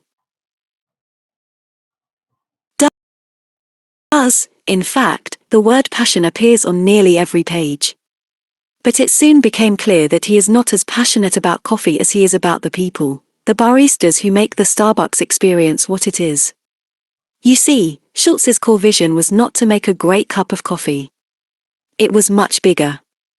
Schultz would create an experience, a third place between work and home where people would feel comfortable gathering. He would build a company that treats people with dignity and respect.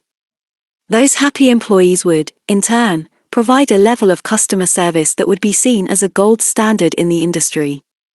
When I reviewed the transcripts from my time with Schultz, I was struck by the fact that the word coffee rarely appeared.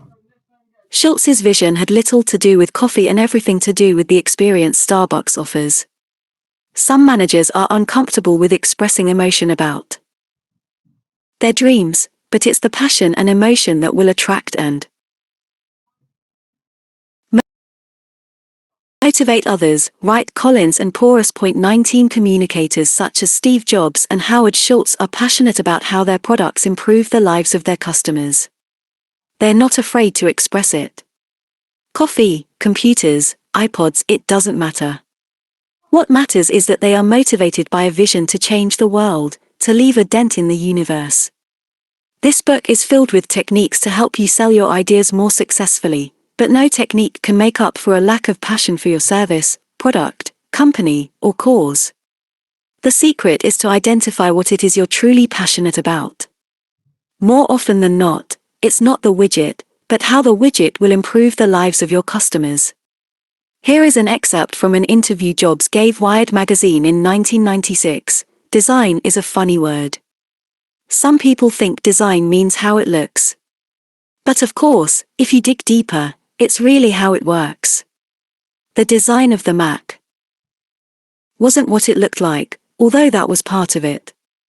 Primarily, it was how it worked. To design something really well, you have to get it. You have to really grok what it's all about. It takes a passionate commitment to really thoroughly understand something, chew it up, not just quickly swallow it. Most people don't take the time to do that. 21 Yes, grok is the word Jobs used. Just as Howard Schultz isn't passionate about the product itself, coffee, Jobs isn't passionate about hardware. He's passionate about how design enables something to work more beautifully.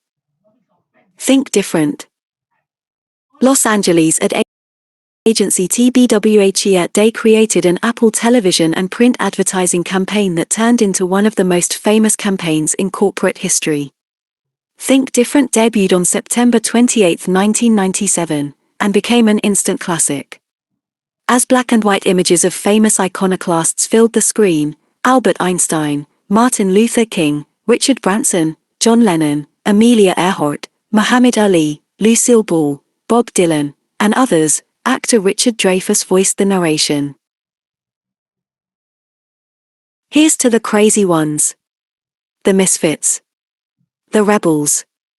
The troublemakers. The round pegs in the square hole. The ones who see things differently. They're not fond of rules. And they have no respect for the status quo. You can quote them, disagree with them, glorify or vilify them. About the only thing you can't do is ignore them. Because they change things. They push the human race forward. And while some may see them as the crazy ones, we see genius. Because the people who are crazy enough to think they can change the world are the ones who do. 22. The campaign won a ton of awards, became a cult favorite, and lasted 5 years, which is an eternity in the life cycle of ad campaigns. The campaign reinvigorated the public's appetite for all things Apple, including an interest in one of the most influential iconoclasts in the computer world, Steve Jobs himself. In The Second Coming of Steve Jobs, Alan Deutschman, who, as mentioned earlier, was pulled into Jobs' reality distortion field, describes a meeting between Jobs and Newsweek's Katie Hafner, the first outsider to see the new Think Different ads. According to Deutschman, Hafner arrived at Apple's headquarters on a Friday morning and waited a long time for Jobs to show up. Finally he emerged. His chin was covered by stubble.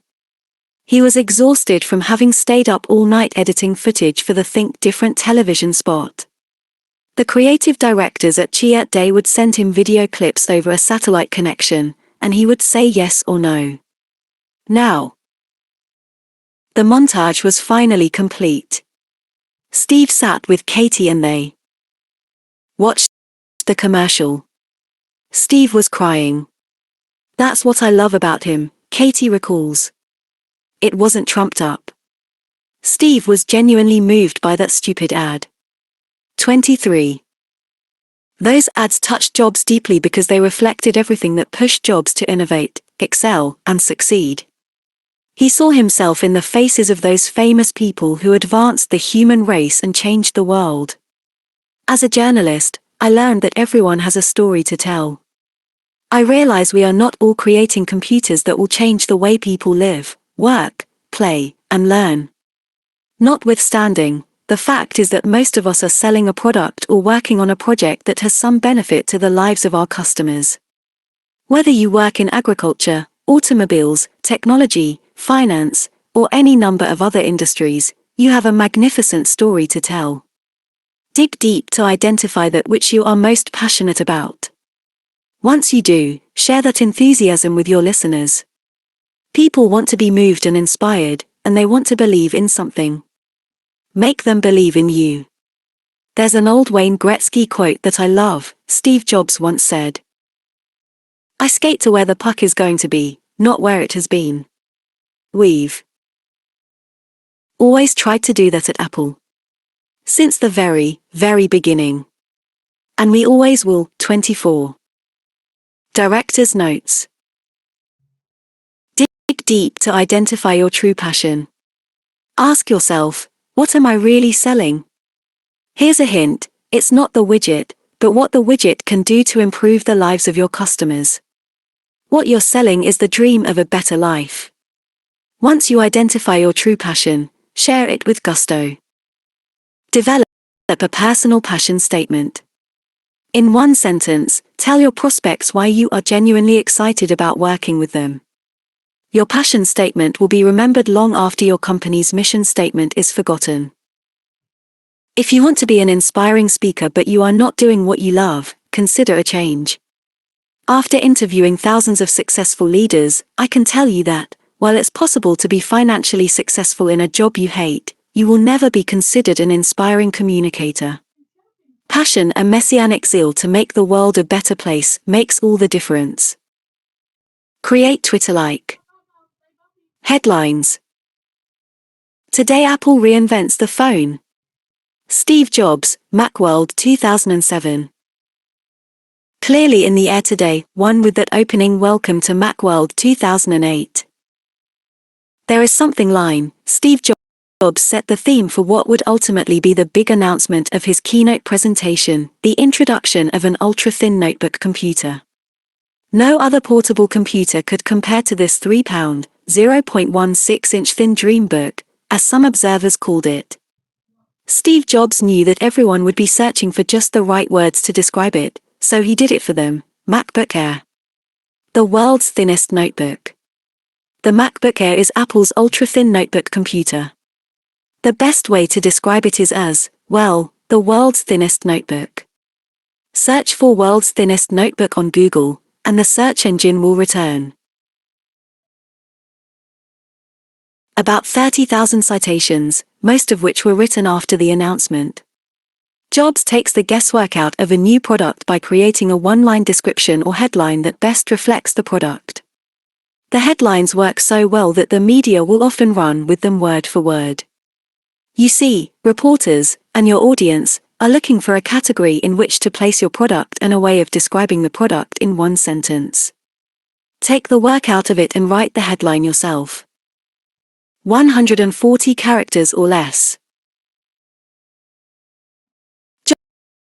Jobs creates headlines that are specific, are memorable, and, best of all, can fit in a Twitter post.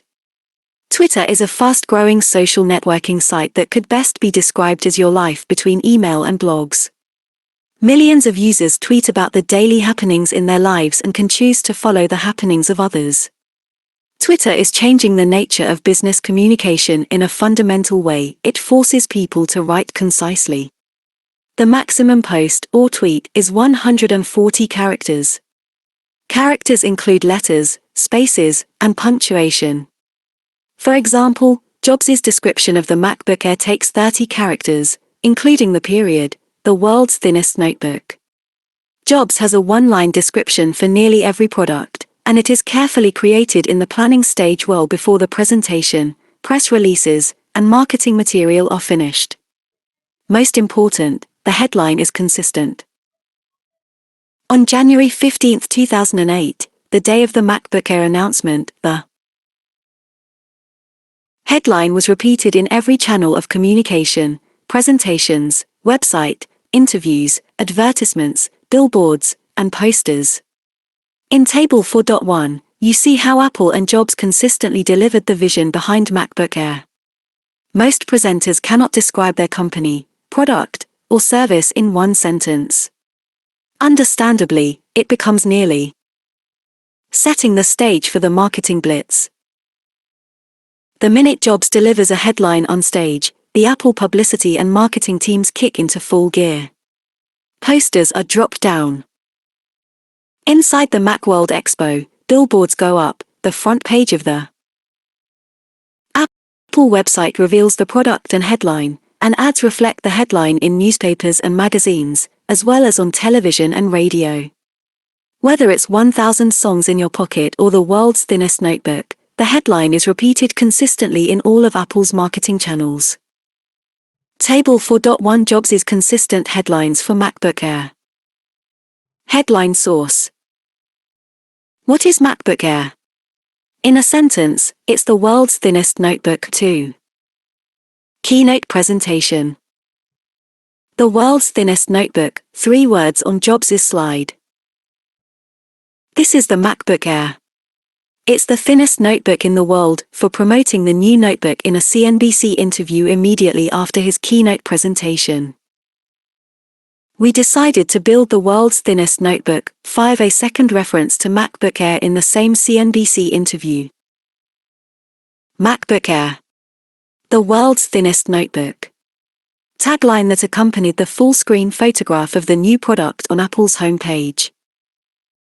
Apple introduces MacBook Air, the world's thinnest notebook, 6 Apple press release. We've built the world's thinnest notebook, 7 Steve Jobs quote in the Apple press release. Impossible to create consistent messaging without a prepared headline developed early in the planning stage. The rest of the presentation should be built around it. Today Apple reinvents the phone. On January 9, 2007, PC World ran an article that announced Apple would reinvent the phone with a new device that combined 3 products, a mobile phone, an iPod, and an internet communicator. That product, of course, was the iPhone. The iPhone did, indeed, revolutionize the industry and was recognized by Time magazine as the invention of the year. Just 2 years after its release, by the end of 2008, the iPhone had grabbed 13% of the smartphone market. The editors at PC World did not create the headline themselves. Apple provided it in its press release, and Steve Jobs reinforced it in his keynote presentation at Macworld. Apple's headline was specific, memorable, and consistent: Apple reinvents the phone. During the keynote presentation in which Jobs unveiled the iPhone, he used the phrase reinvent the phone 5 times. After walking the audience through the phone's features, he hammered it home once again: I think. When you have a chance to get your hands on it, you'll agree, we have reinvented the phone. 8. Jobs does not wait for the media to create a headline. He writes it himself and repeats it several times in his presentation. Jobs delivers the headline before explaining the details of the product. He then describes the product, typically with a demo, and repeats the headline immediately upon ending the explanation. For example, here is how Jobs introduced GarageBand for the first time: today we're announcing something so cool, a 5th app that will be part of the iLife family. Its name is GarageBand. What is GarageBand? GarageBand is a major new pro music tool. But it's for everyone. 9 Jobs' slide mirrored the headline. When he announced the headline for GarageBand, the slide on the screen read, GarageBand, a major new pro music tool. Jobs followed the headline with a longer, 1-sentence description of the product. What it does is turn your Mac into a pro-quality musical instrument and complete recording studio, Jobs told the audience. This is typical Jobs' method for introducing a product. He reveals the headline, expands on it, and hammers it home again and again. The excitement of the internet, the simplicity of Macintosh. The original iMac, though I stood for internet, made getting on the web easier than ever. The customer had to go through only 2 steps to connect to the internet. There's no step 3, actor Jeff Goldblum declared in one popular ad.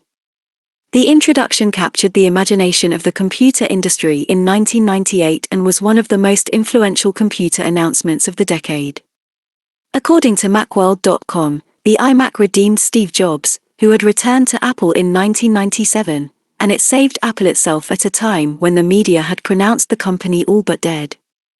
Jobs had to create excitement about a product that threw some common assumptions out the window. The iMac shipped with no floppy drive, a bold move at the time and a decision met with considerable skepticism.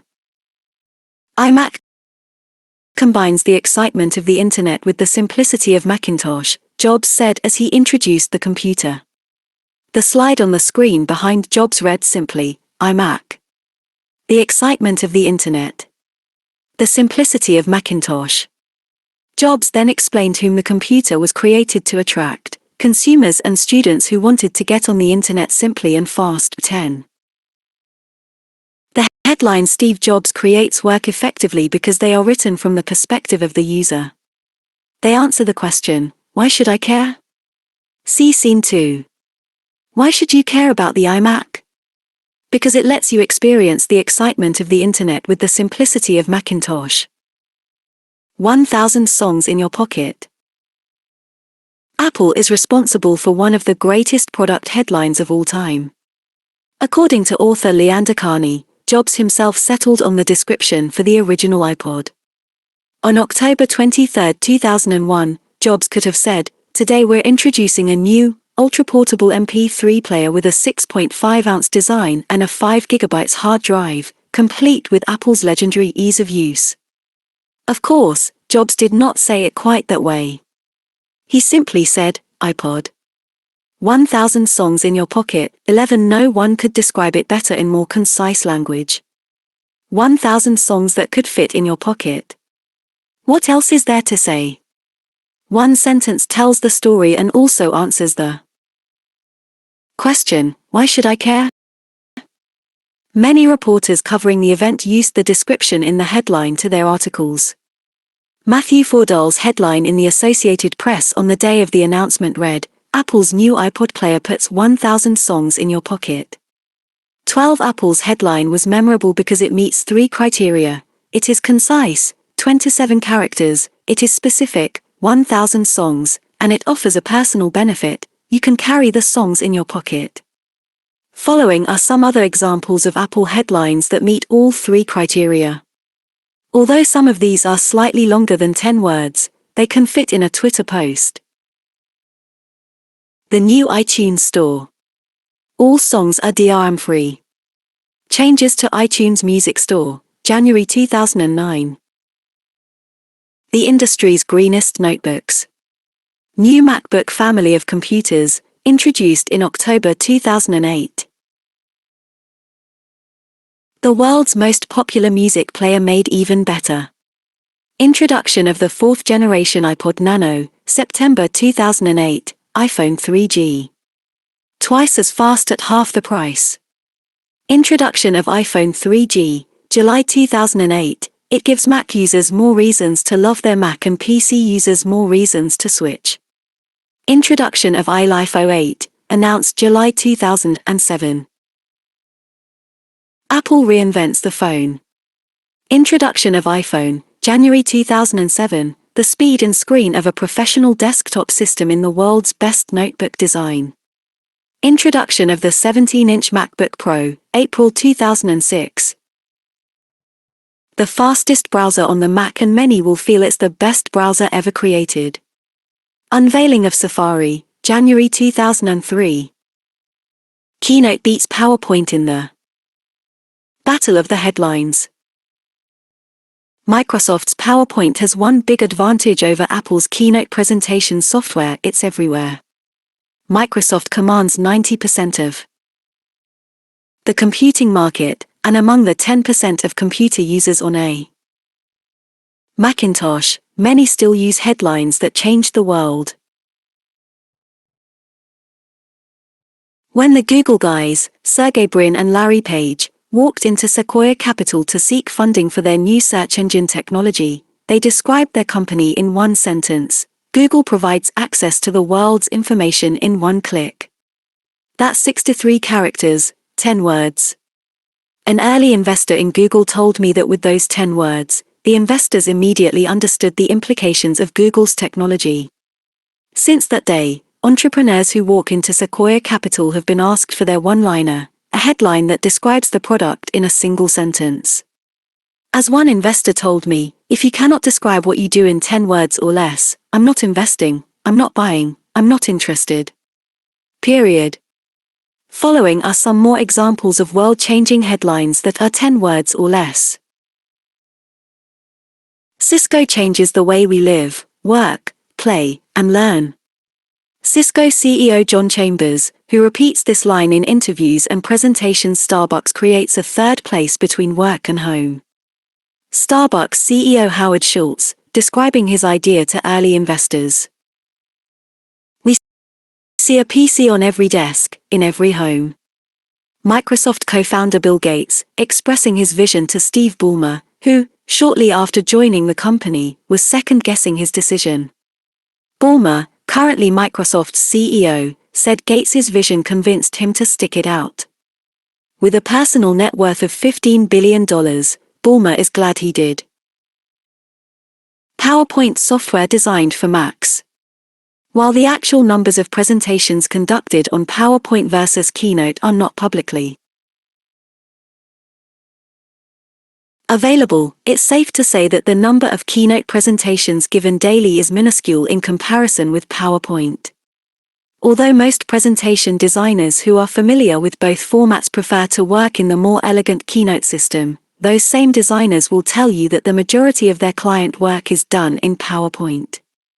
As I mentioned in Scene 1, this book is software agnostic because all of the techniques apply equally to PowerPoint or Keynote.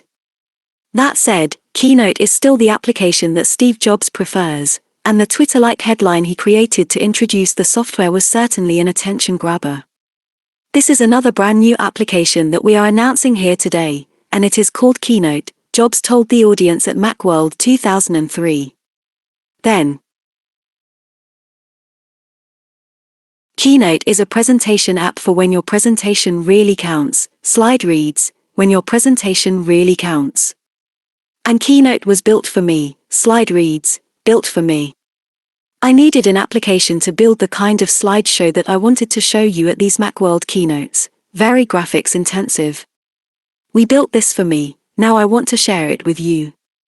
We hired a low-paid beta tester to beta test this app for an entire year, and here he is, audience laughs as screen shows photo of Jobs. Rather than a bunch of slides about slides, let me just show you. Walks to stage right to demo the new software. Point 13. Again, we see a remarkable consistency in all of Apple's marketing material surrounding the new product launch. The Apple press release for Keynote described it as the application to use when your presentation really counts. 14. This headline can easily fit in a Twitter post and, without revealing the details, tells a story in one sentence. A customer who wanted more details could read the press release, watch Jobs' demonstration, or view the online demo on Apple's website. Still, the headline itself offered plenty of information. We learned that it was a new application specifically for presentations and made for those times when presentations can make or break your career. As a bonus, it was built for Jobs. For many people who give frequent presentations, that headline was enough to pique their interest and give the software a try. Journalists learn to write headlines on the first day of J-School. Headlines are what persuade you to read particular stories in newspapers, magazines, or blogs. Headlines matter. As individuals become their own copywriters for blogs, presentations, Twitter posts, and marketing material, learning to write catchy, descriptive headlines becomes even more important to professional success. Director's notes. 1. Create your headline, a one-sentence vision statement for your company, product, or service. The most effective headlines are concise, 140 characters maximum, are specific, and offer a personal benefit. 2. Consistently repeat the headline in your conversations and marketing material, presentations, slides, brochures, collateral, press releases, website. 3. Remember, your headline is a statement that offers your audience a vision of a better future. It's not about you. It's about them. Draw a roadmap. Today we are introducing 3 revolutionary products. Steve Jobs, revealing the iPhone. On January 9, 2007, thousands of Mac faithful watched as Steve Jobs delivered an electrifying announcement. Today Apple reinvents the phone. Jobs said as he revealed the iPhone for the first time to the public. 1. Before delivering that headline, however, Jobs added to the drama and suspense when he told the audience that Apple would introduce not one, but 3 revolutionary products. He identified the first one as a widescreen iPod with touch controls. This met with a smattering of applause. Jobs said the second product would be a revolutionary mobile phone. The audience cheered that announcement. And the third, said Jobs, was a breakthrough internet communications device. At this point, the audience members sat back and waited for what they thought would be further product descriptions and perhaps some demos of the 3 new devices, but the real thrill was yet to come. Jobs continued, so, 3 things: a widescreen iPod with touch controls, a revolutionary mobile phone, and a breakthrough internet communications device. An iPod, a phone, and an internet communicator. An iPod, a phone, are you getting it? These are not 3 separate devices. This is one device, and we are calling it iPhone. The audience went wild. And Jobs basked in the glow of nailing yet another product launch that would solidify Apple's role as one of the world's most innovative companies. Oh. Jobs draws a verbal roadmap for his audience, a preview of coming attractions. Typically these roadmaps are outlined in groups of 3. A presentation might be broken into 3 acts, a product description into 3 features, a demo into 3 parts. Jobs' love of 3s can be traced back at least as early as the original Macintosh introduction on January 24, 1984. Appearing at the Flint Center, in Cupertino, California, Jobs told the audience, "There have only been 2 milestone products in our industry, the Apple II in 1977 and the IBM PC in 1981. Today we are introducing the 3rd industry milestone product, the Macintosh. And it has turned out insanely great." 2 verbal guideposts serve as roadmaps, helping your listeners follow the story. When coaching clients to appear in the media, I always instruct them to create an easy-to-follow story by clearly outlining 3 or, at the most, 4 main points before filling in the details. When this technique is followed, reporters will often take extensive notes. If the spokesperson misses a point, reporters will ask, "Didn't you say you had 3 points? I heard only 2." A verbal roadmap of 3 things will help your listeners keep their place. See Figure 5.1. Figure 5.1. Jobs sticks to the rule of 3 in his presentations. Robin Beck, AFP, Getty Images. It is well established that we can hold only small amounts of information in short-term, or active, memory. In 1956, Bell Labs research scientist George Miller published a classic paper titled The Magical Number 7, plus or minus 2.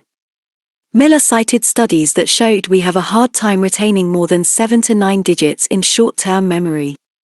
Contemporary scientists have put the number of items we can easily recall closer to 3 or 4. So, it should not be surprising that Jobs rarely offers more than 3 or 4 key message points. As for that, in a Steve Jobs presentation, the number 3 is much more common than 4. Steve understands that the rule of 3 is one of the most powerful concepts in communication theory. Why Goldilocks didn't encounter 4 bears. Listeners like lists. But how many points should you include in the list? 3 is the magic number. Comedians know that 3 is funnier than 2. Writers know that 3 is more dramatic than 4. Jobs knows that 3 is more persuasive than 5. Every great movie, book, play, or presentation has a 3-act structure. There were 3 musketeers, not 5. Goldilocks encountered 3 bears, not 4. There were 3 stooges, not 2. Legendary NFL coach Vince Lombardi told his players there were three important things in life: family, religion, and the Green Bay Packers. And the U.S. Declaration of Independence states that Americans have a right to life, liberty, and the pursuit of happiness, not simply life and liberty. The rule of three is a fundamental principle in writing, in humor, and in a Steve Jobs presentation. The U.S. Marine Corps has conducted extensive research into this subject and has concluded that 3 is more effective than 2 or 4. Divisions within the Marines are divided into 3. A corporal commands a team of 3, a sergeant commands 3 rifle teams in a squad, a captain has 3 platoons, and so on. If the Marines were kind enough to study this stuff, why should we reinvent the wheel? Go ahead and use it. So few communicators incorporate the rule of 3 in their presentations that you will stand apart simply by doing so. The rule of 3. It works for the Marines, it works for Jobs, and it will work for you. At the Apple Worldwide Developers Conference on June 6, 2005, Jobs announced the switch from IBM's PowerPC chips to Intel microprocessors. Let's talk about transitions, Jobs said. The Mac in its history has had 2 major transitions so far, begins to outline 3 points. The first one, 68K to PowerPC. That transition happened about 10 years ago in the mid-90s. The PowerPC set Apple up for the next decade. It was a good move. The second major transition has been even. How the rule of 3 can improve your golf game. During a break from writing this chapter, I took a golf lesson from a local coach. Any golfer will tell you that the toughest part of the game is remembering the dozens of small moves that ultimately result in a fluid swing: posture, grip, takeaway, balance, hinging, weight shift, follow-through, and other variables. Problems occur when you think about too many things at the same time. The Marines have found that giving directions in groups of 3 makes it easier for soldiers to follow the directions. So, I asked my instructor to give me 3 directives, and 3 only, to improve my swing. Fine, he said. Today you're going to focus on closing your hips, shifting your weight to the right side on the backswing, and making a full follow-through. So, think hips, shift, follow through. Hips, shift, follow. That's it. The instruction worked wonders, and since that day, my golf game has improved considerably. The rule of 3. Good for presentations and good for golf, too. Bigger. And that's the transition from OS 9 to OS X that we just finished a few years ago. This was a brain transplant. And although these operating systems vary in name by just 1 digit, they are worlds apart in technology. OS X is the most advanced operating system on the planet, and it has set Apple up for the next 20 years. Today it's time to begin a third transition. We want to constantly be making the best computers for you and the rest of our users. It's time for a third transition. And yes, it's true. We are going to begin the transition from PowerPC to Intel processors, emphasis added, point 3. Revealing the narrative in groups of 3 provides direction for your audience.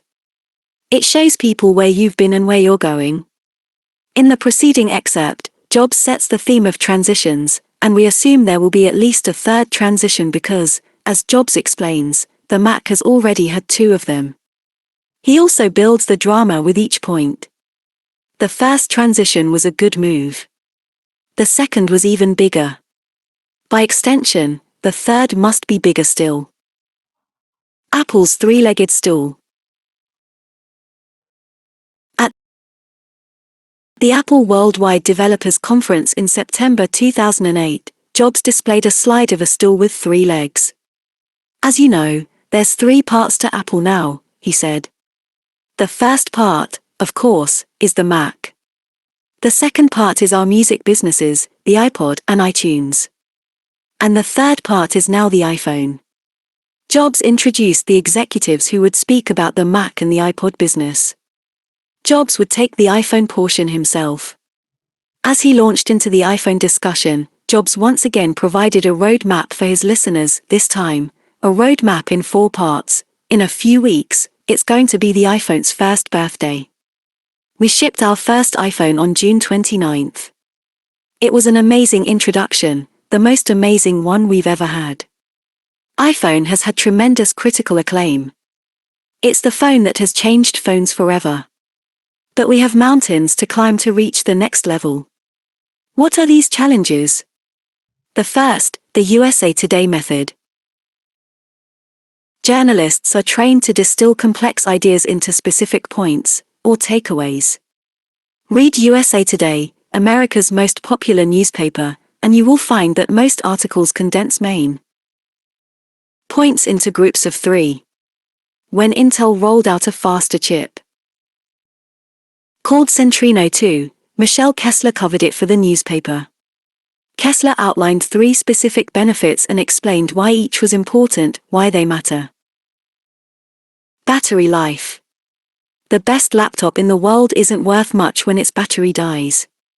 Intel's new chip features an ultra-low power processor and other energy-saving tools. Graphics.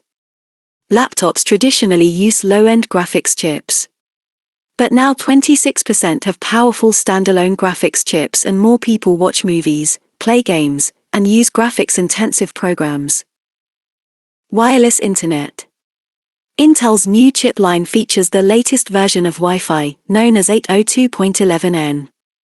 Later this year it plans to roll out chips using a new wireless internet standard, WiMAX, which can send a signal over several miles. 4. Kessler proves that you can take the most complex technology or idea and describe it in 3 concise points. Ed Baig also writes for USA Today, reviewing some of the latest technology products. After testing Microsoft's new operating system, Windows 7, in its beta, or test mode, Baig focused on 3 highlights. Getting around. Icons on the taskbar are bigger and you can arrange them in any way you choose. Security. Windows 7 won't constantly bog you down with annoying security messages every time you try to load programs or change settings. Compatibility. Even as a beta, Windows 7 recognized my printer and digital camera. 5. Baig, Kessler, and other top reporters write their material in manageable chunks to make it easier to read. So does Jobs.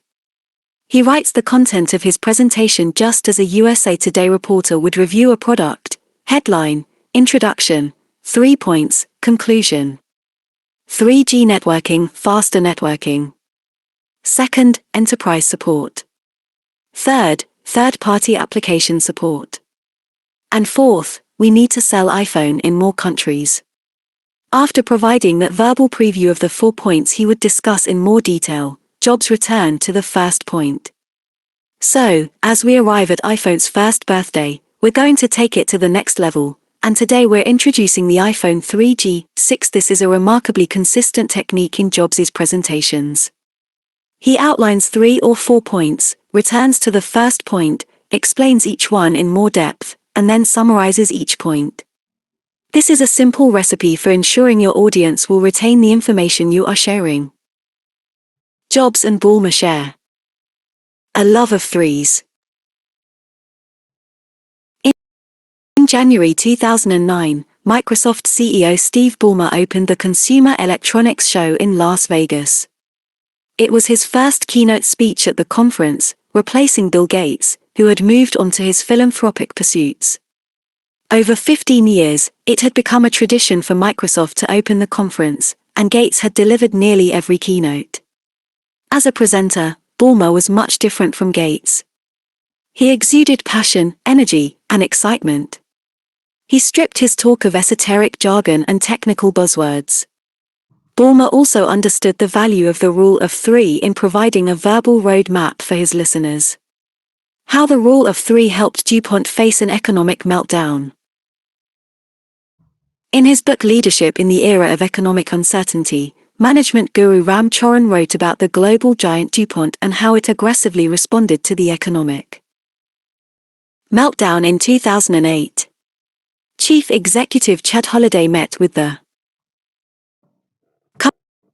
company's top leaders and economists, formulating a crisis plan that was implemented within 10 days. Dupont had 60,000 employees at the time. Every employee met with a manager who explained in plain English what the company had to accomplish. Employees were then asked to identify 3 things that they could do immediately to conserve cash and reduce costs. The company had decided that if employees felt overwhelmed, they wouldn't take any action. 3, however, was a manageable and meaningful number that would spark employees to take action. The groups of 3 just kept coming. Here are a few examples from his keynote. I want to spend time with you talking about the economy, our industry, and the work that we are doing at Microsoft. When I think about opportunities, in my mind I frame it in 3 key areas. The first is the convergence of the 3 screens people use every day: the PC, the phone, and the TV. The second major area is how you will interact with your computer and other devices in a more natural way, and the last area of opportunity is what I call connected experiences. Looking back, there were 3 things that made Windows and the PC successful. First, the PC enabled the best applications and let them work together. Second, the PC enabled more choice in hardware. And, third, the Windows experience helped us all work together. We're on track to deliver the best version of Windows ever. We're putting in all the right ingredients: simplicity, reliability, and speed. 7. Ballmer used groups of 3 no fewer than 5 times in one presentation, making his speech much easier to follow than any of Gates's keynotes. Although there's no love lost between Apple and Microsoft, both Ballmer and Jobs understand that explaining complex technology in language that's easy to follow is the first step to creating excitement among their existing and future customers. The roadmap as an agenda. Jobs kicked off Macworld 2008 with the verbal equivalent of an agenda. There are no agenda slides in a Steve Jobs presentation, just verbal roadmaps. I've got 4 things I'd like to talk to you about today, so let's get started, he said.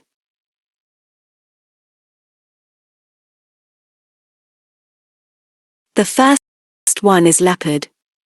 I'm thrilled to report that we have delivered over 5 million copies of Leopard in the first 90 days. Unbelievable. It's the most successful release of Mac OS X ever. Number 2 is about the iPhone. Today happens to be the 200th day that the iPhone went on sale. I'm extraordinarily pleased that we have sold 4 million iPhones to date. Okay, number 3. This is a good one, too. Number 3 is about iTunes. I'm really pleased to report that last week we sold our 4 billionth song. Isn't that great? On Christmas Day we set a new record, 20 million songs in one day. Isn't that amazing? That's our new one-day record. So, that brings us to number 4. There is something in the air. What is it? Well, as you know, Apple makes the best notebooks in the business, the MacBook and the MacBook Pro. Well, today we're introducing a 3rd kind of notebook. It's called the Macbook Air. 8. What the world's greatest speechwriters know. Ted Sorensen, John F. Kennedy's speechwriter, believed that speeches should be written for the ear and not for the eye. His speeches would list goals and accomplishments in a numbered sequence to make it easier for listeners. Kennedy's speech to a joint session of Congress on May 25, 1961, offers a perfect example of Sorensen's technique. In calling for a major commitment to explore space, Kennedy said, "First, I believe that this nation should commit itself to achieving the goal, before this decade is out, of landing a man on the moon and returning him safely to Earth. No single space project in this period will be more impressive to mankind, or more important for the long-range exploration of space.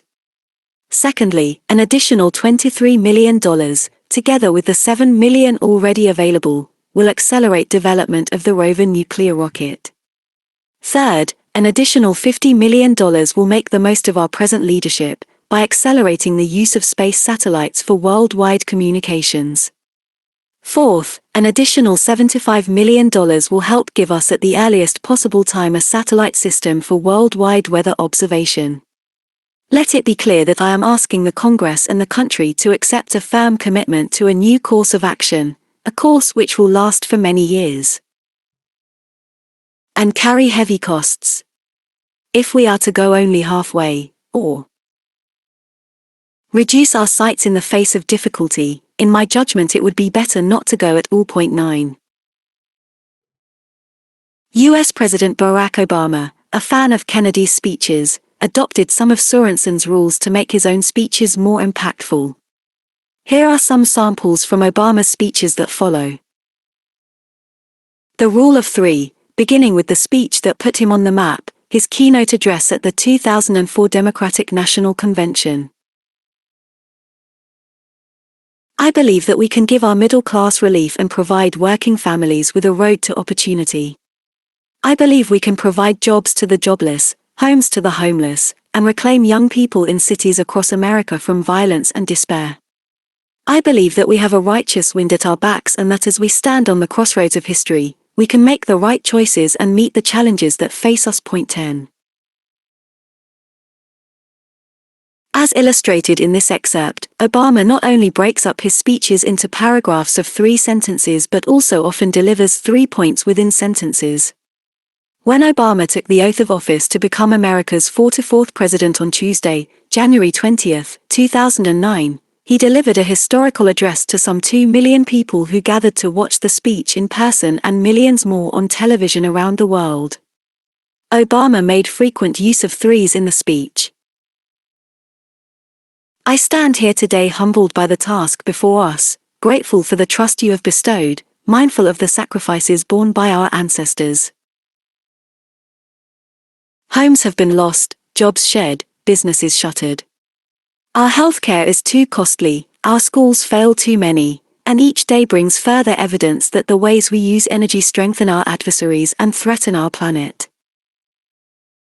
Today I say to you that the challenges we face are real, they are serious, and they are many. Our workers are no less productive than when this crisis began. Our minds no less inventive, our goods and services no less needed than they were last month or last year. 11.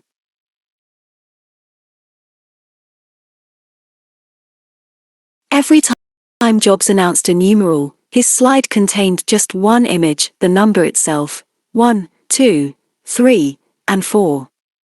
We will explore the simplicity of Jobs' slide design more thoroughly in Scene 8, but for now keep in mind that your slides should mirror your narrative. There is no need to make the slides complicated. Jobs not only breaks up his presentations into groups but also describes features in lists of 3 or 4 items. There are 3 major breakthroughs in Ipod, Jobs said in 2005.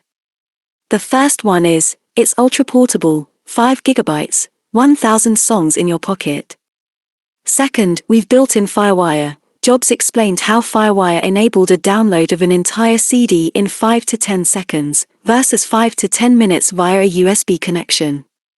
Third, it has extraordinary battery life, Jobs said. 12. He then described how the iPod provided 10 hours of battery life, 10 hours of continuous music. This chapter could easily have become the longest in the book, because every Steve Jobs presentation contains verbal roadmaps with the rule of 3 playing a prominent role. Even when he's not using slides in a traditional keynote presentation, Jobs is speaking in threes. Jobs kicked off his now famous Stanford commencement address by saying, "Today I want to tell you 3 stories from my life." 13. His speech followed the outline. He told 3 personal stories from his life, explained what they taught him, and turned those stories into lessons for the graduates. Applying the Rule of 3. As with learned, business leaders often prepare for major television interviews or keynote presentations by structuring their message around 3 or 4 key points. I know, because I train them to do so. Here is how I would apply the advice from scenes 4 and 5 to prepare for an interview on the topic of this book. First, I would create a headline of no more than 140 characters, deliver a presentation like Steve Jobs. Next, I would write 3 big ideas: 1. Create the story, 2. Deliver the experience, and 3. Package the material. Under each of the 3 ideas, I would include rhetorical devices to enhance the narrative, stories, examples, and facts. Following is an example of how an abbreviated interview might unfold.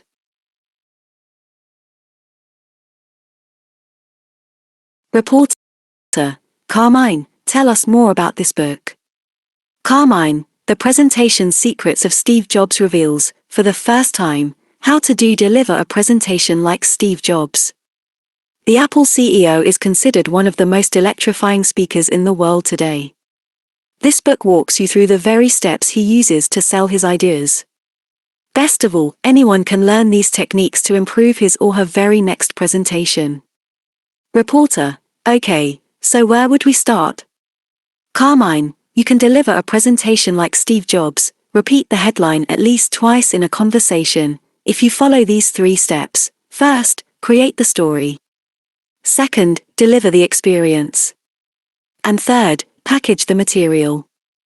Let's talk about the first step, creating the story. Jimmy V's famous speech. On March 4, 1993, college basketball coach Jimmy Valvano gave one of the most emotional speeches in recent sports history. Valvano had led North Carolina State to the NCAA championship in 1983. 10 years later, dying of cancer, Valvano accepted the Arthur Ashe Courage and Humanitarian Award. Valvano's use of the rule of 3 provided the 2 most poignant moments of the speech, emphasis added. To me, there are 3 things we all should do every day. We should do this every day of our lives. Number 1 is laugh. You should laugh every day. Number 2 is think. You should spend some time in thought. And number 3 is, you should have your emotions move to tears, could be happiness or joy. But think about it. If you laugh, you think, and you cry, that's a full day. Cancer can take away all my physical ability. It cannot touch my mind, it cannot touch my heart, and it cannot touch my soul. And those 3 things are going to carry on forever. I thank you and God bless all of you. Point 14. As you can tell in this example, providing a roadmap of 3 parts creates an outline for a short interview, a much longer interview, or an entire presentation. Your listeners' brains are working overtime. They're consuming words, images, and sensory experiences, not to mention conducting their own internal dialogues. Make it easy for them to follow your narrative. Director's notes. 1. Create a list of all the key points you want your audience to know about your product, service, company, or initiative. 60. Create the story. 2. Categorize the list until you are left with only 3 major message points. This group of 3 will provide the verbal roadmap for your pitch or presentation. 3. Under each of your 3 key messages, add rhetorical devices to enhance the narrative. These could include some or all of the following: personal stories, facts, examples, analogies, metaphors, and third-party endorsements. Introduce the antagonist. Will Big Blue dominate the entire computer industry? Was George Orwell right? Steve Jobs.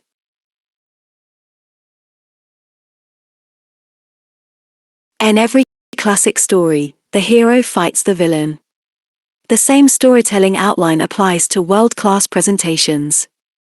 Steve Jobs establishes the foundation of a persuasive story by introducing his audience to an antagonist, an enemy, a problem in need of a solution. In 1984, the enemy was Big Blue. Apple is behind one of the most influential television ads in history and one in which we begin to see the hero-villain scenario playing out in Jobs' approach to messaging. The television ad, 1984, introduced Macintosh to the world. It ran only once, during the January 22 Super Bowl that same year. The Los Angeles Raiders were crushing the Washington Redskins, but more people remember the spot than the score.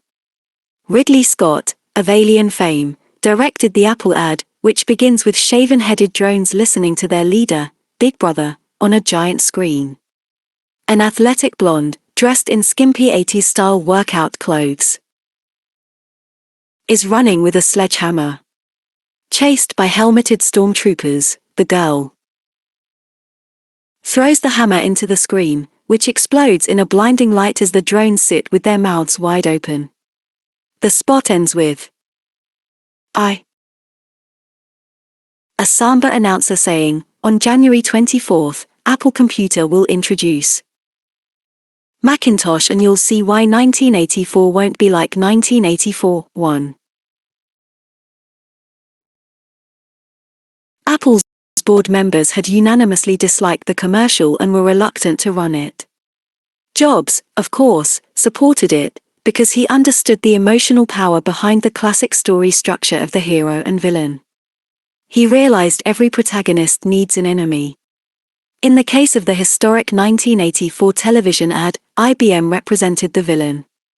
IBM, a mainframe computer maker at the time, had made the decision to build a competitor to the world's first mass-market home computer, the Apple II. Jobs explained the ad in a 1983 keynote presentation to a select group of Apple salespeople who previewed the 60-second television spot. It is now 1984, said Jobs. It appears IBM wants it all. Apple is perceived to be the only hope to offer IBM a run for its money. IBM wants it all and is aiming its guns on its last obstacle to industry control, Apple. Will Big Blue dominate the entire computer industry? The entire information age? Was George Orwell right, too? With that introduction, Jobs stepped aside as the assembled salespeople became the first public audience to see the commercial. The audience erupted into a thunderous cheer. For another 60 seconds, Steve remained on stage basking in the adulation, his smile a mile wide. His posture, body language, and facial expression said it all. I nailed it. Problem plus solution equals classic Jobs. Introducing the antagonist, the problem, rallies the audience around the hero, the solution. Jobs structures his most exciting presentations around this classic storytelling device. For example, 30 minutes into one of his most triumphant presentations, the launch of the iPhone at Macworld 2007, he spent 3 minutes explaining why the iPhone is a product whose time has come. The villains in this case included all the current smartphones on the market, which, Jobs would argue, weren't very smart. Listed in the left column of Table 6.1 are excerpts from the actual presentation. The right column shows the words or describes the images on the accompanying slides. Point 3. Pay attention to how the slides act as a complement to the speaker. Table 6.1 Jobs' iPhone keynote presentation. Steve's words, Steve's slides. The most advanced phones are called smartphones, so they say. Smartphone. They typically combine a phone plus email plus a baby internet. Smartphone, phone plus email plus internet. The problem is they are not so smart and they are not so easy to use. They're really complicated. What we want to do is make a leapfrog product that is way smarter than any mobile device has ever been. Smartphone not so smart. Not so easy to use. So, we're going to reinvent the phone. We're going to start with a revolutionary user interface. Revolutionary UI. It is the result of years of research and development. Revolutionary UI years of research and development. Why do we need a revolutionary user interface? Here are for smartphones: the Motorola Q, BlackBerry, Palm Trio, Nokia E62, the usual suspects. Image of for existing smartphones: Motorola Q, BlackBerry, Palm Trio, and Nokia E62. What's wrong with their user interface? They're the top half of each image. Problem with them is in the bottom 40. It fades away, leaving just the bottom half. But this stuff right there points to keyboards on the phones. They all have these keyboard that are there whether you need them or not. And they all have these control. Continue Table 6.1 Jobs' iPhone keynote presentation, continued. Steve's words, Steve's slides. Buttons that are fixed in plastic and are the same for every application. Well, every application wants a slightly different user interface, a slightly optimized set of buttons just for it. And what happens if you think of a great idea 6 months from now? You can't add a button to these things. They're already shipped. So, what do? What we're going to do is get rid of all these buttons and just make a giant screen. Image of iPhone. How are we going to communicate with this? We don't want to carry around a mouse. So, what are we going to do? A stylus, right? We're going to use a stylus. Image of iPhone on its side, a stylus fades in. No, laughs. Who wants a stylus? You have to get them out, put them away, you lose them. Yuck. Nobody wants a stylus. Words appear next to image. Who wants a stylus? So, let's not use a stylus. We're going to use the best pointing device in the world, a pointing device that we're all born with. We're born with 10 of them. We'll use our fingers. Stylus fades out of frame as image of index finger appears next to iPhone. We have invented a new technology called multitouch, which is phenomenal. Finger fades out, and words appear, multitouch. It works like magic. You don't need a stylus. It's far more accurate than any touch display that's ever been shipped. It ignores unintended touches. It's super smart. You can do multi-finger gestures on it, and boy have we patented it. Laughter. Words reveal upper right, works like magic, no stylus, far more accurate, ignores unintended touches, multi-finger gestures, patented. Make note of how Jobs asks rhetorical questions to advance the story. Why do we need a revolutionary user interface? He asked before introducing the problem. He even raises problems to his own solution. When he introduced the concept of replacing the keyboard with a touch screen, he rhetorically asked, how are we going to communicate with this? His ready answer was, we're going to use the best pointing device in the world, our fingers. Nobody really cares about your product or Apple's products or Microsoft's or any other companies, for that matter. What people care about is solving problems and making their lives a little better. As in the smartphone example in Table 6.1, Jobs describes the pain they're feeling, gives them a reason for their pain, usually caused by competitors, and, as you will learn in Scene 7, offers a cure.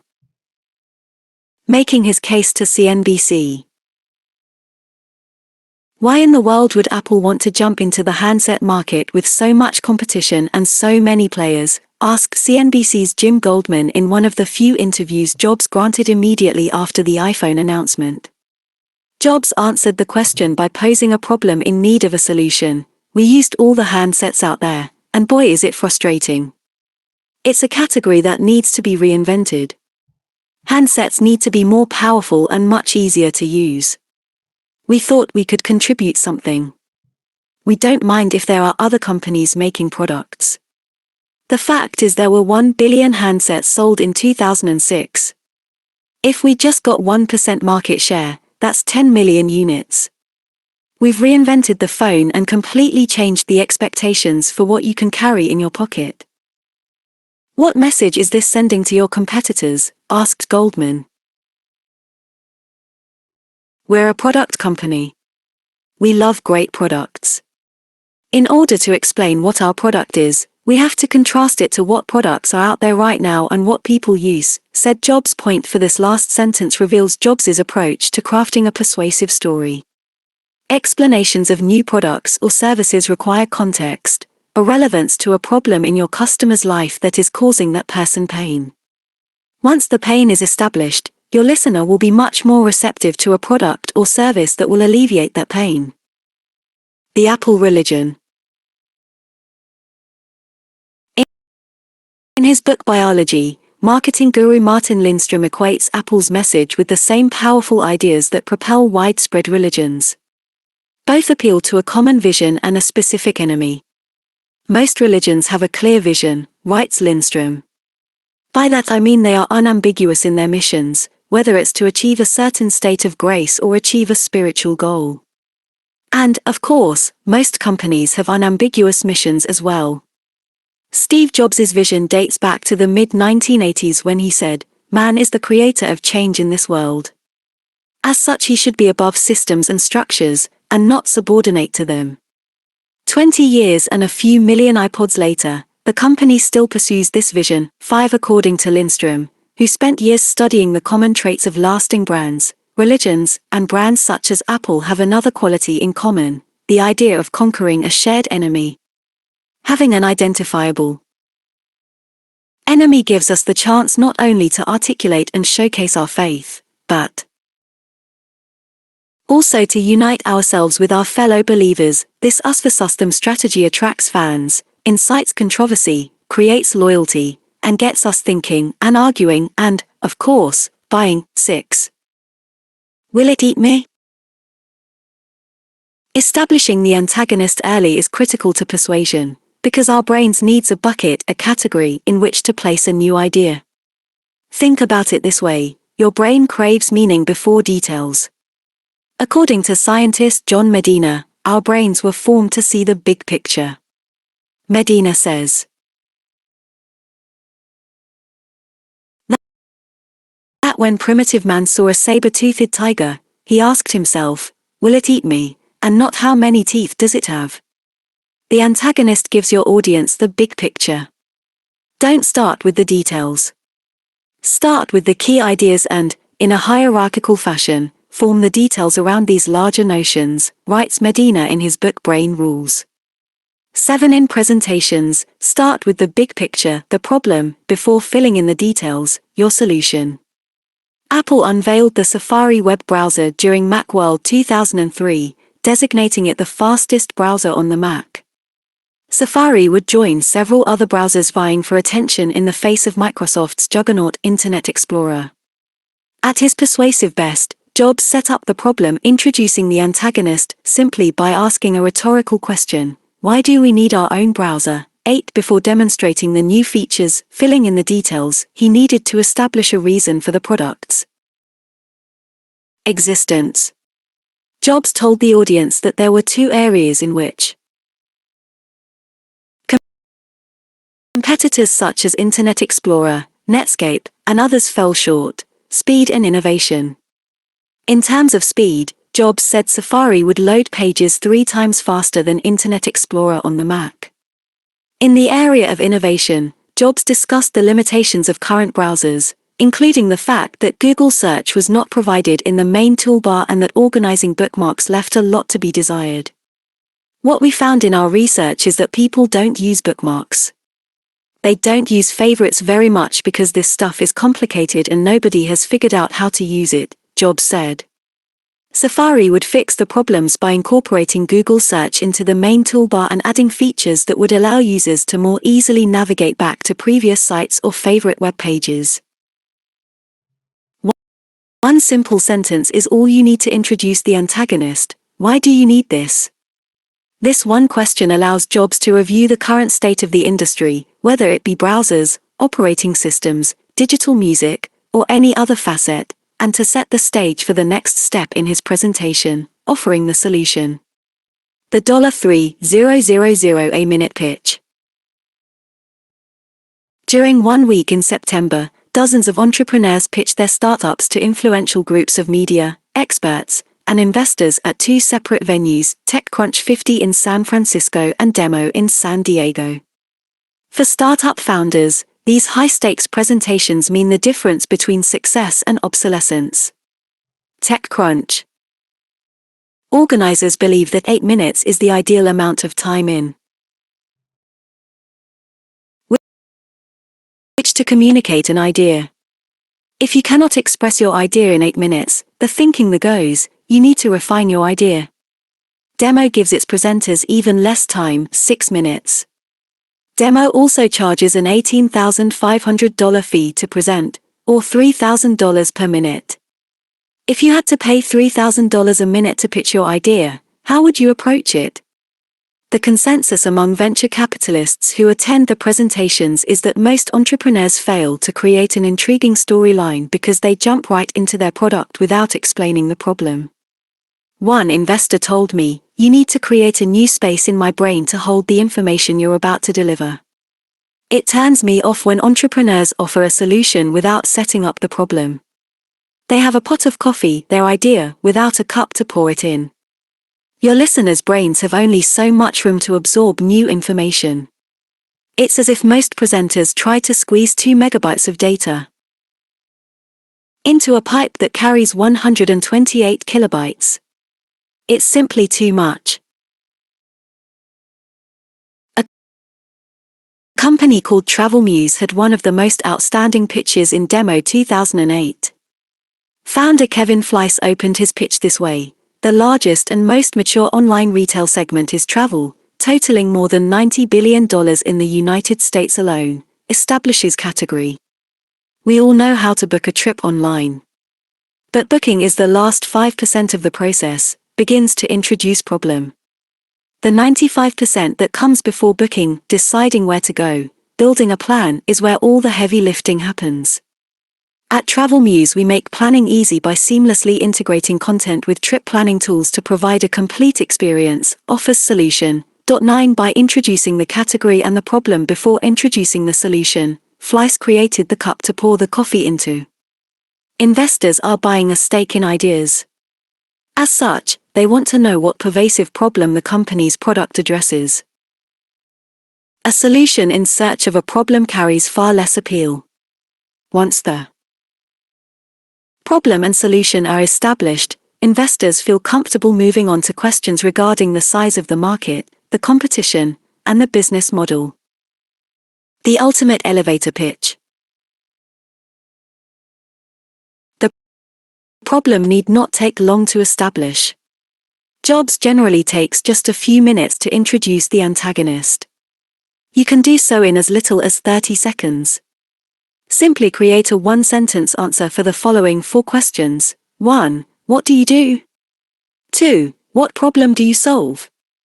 3. How are you different? 4. Why should I care? When I worked with executives at Language Line, in Monterey, California, we crafted an elevator pitch based on answers to the 4 questions. If we did our job successfully, the following pitch should tell you a lot about the company. Language Line is the world's largest provider of phone interpretation services for companies who want to connect with their non-English speaking customers. What it does. Every 23 seconds, someone who doesn't speak English enters this country. The problem. When he or she calls a hospital, a bank, an insurance company, or 911, it's likely that a Language Line interpreter is on the other end. How it's different. We help you talk to your customers, patients, or sales prospects in 150 languages. Why you should care. The Antagonist, a convenient storytelling tool. Steve Jobs and former U.S. Vice President turned global warming expert Al Gore share 3 things in common: a commitment to the environment, a love for Apple. Al Gore sits on Apple's board, and an engaging presentation style. Al Gore's award-winning documentary, An Inconvenient Truth, is a presentation designed with Apple's storytelling devices in mind. Gore gives his audience a reason to listen by establishing a problem everyone can agree on. Critics may differ on the solution, but the problem is generally accepted.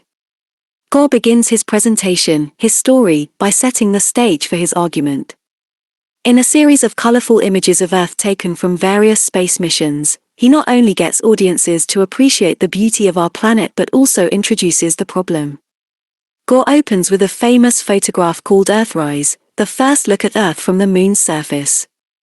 Then Gore reveals a series of photographs in later years showing signs of global warming such as melting ice caps, receding shorelines, and hurricanes. The ice has a story to tell us, he says. Gore then describes the villain in more explicit terms. The burning of fossil fuels such as coal, gas, and oil has dramatically increased the amount of carbon dioxide in the Earth's atmosphere, causing global temperatures to rise. In one of the most memorable scenes of the documentary, Gore explains the problem by showing two colored lines, red and blue, representing levels of carbon dioxide and average temperatures going back 600,000 years. According to Gore, when there is more carbon dioxide, the temperature gets warmer. He then reveals a slide that shows the graph climbing to the highest level of carbon dioxide in our planet's history, which represents where the level is today. Now, if you'll bear with me, I want to really emphasize this next point, Gore says as he climbs onto a mechanical lift. He presses a button, and the lift carries him what appears to be at least 5 feet. He is now parallel with the point on the graph, representing current CO2 emissions. This elicits a small laugh from his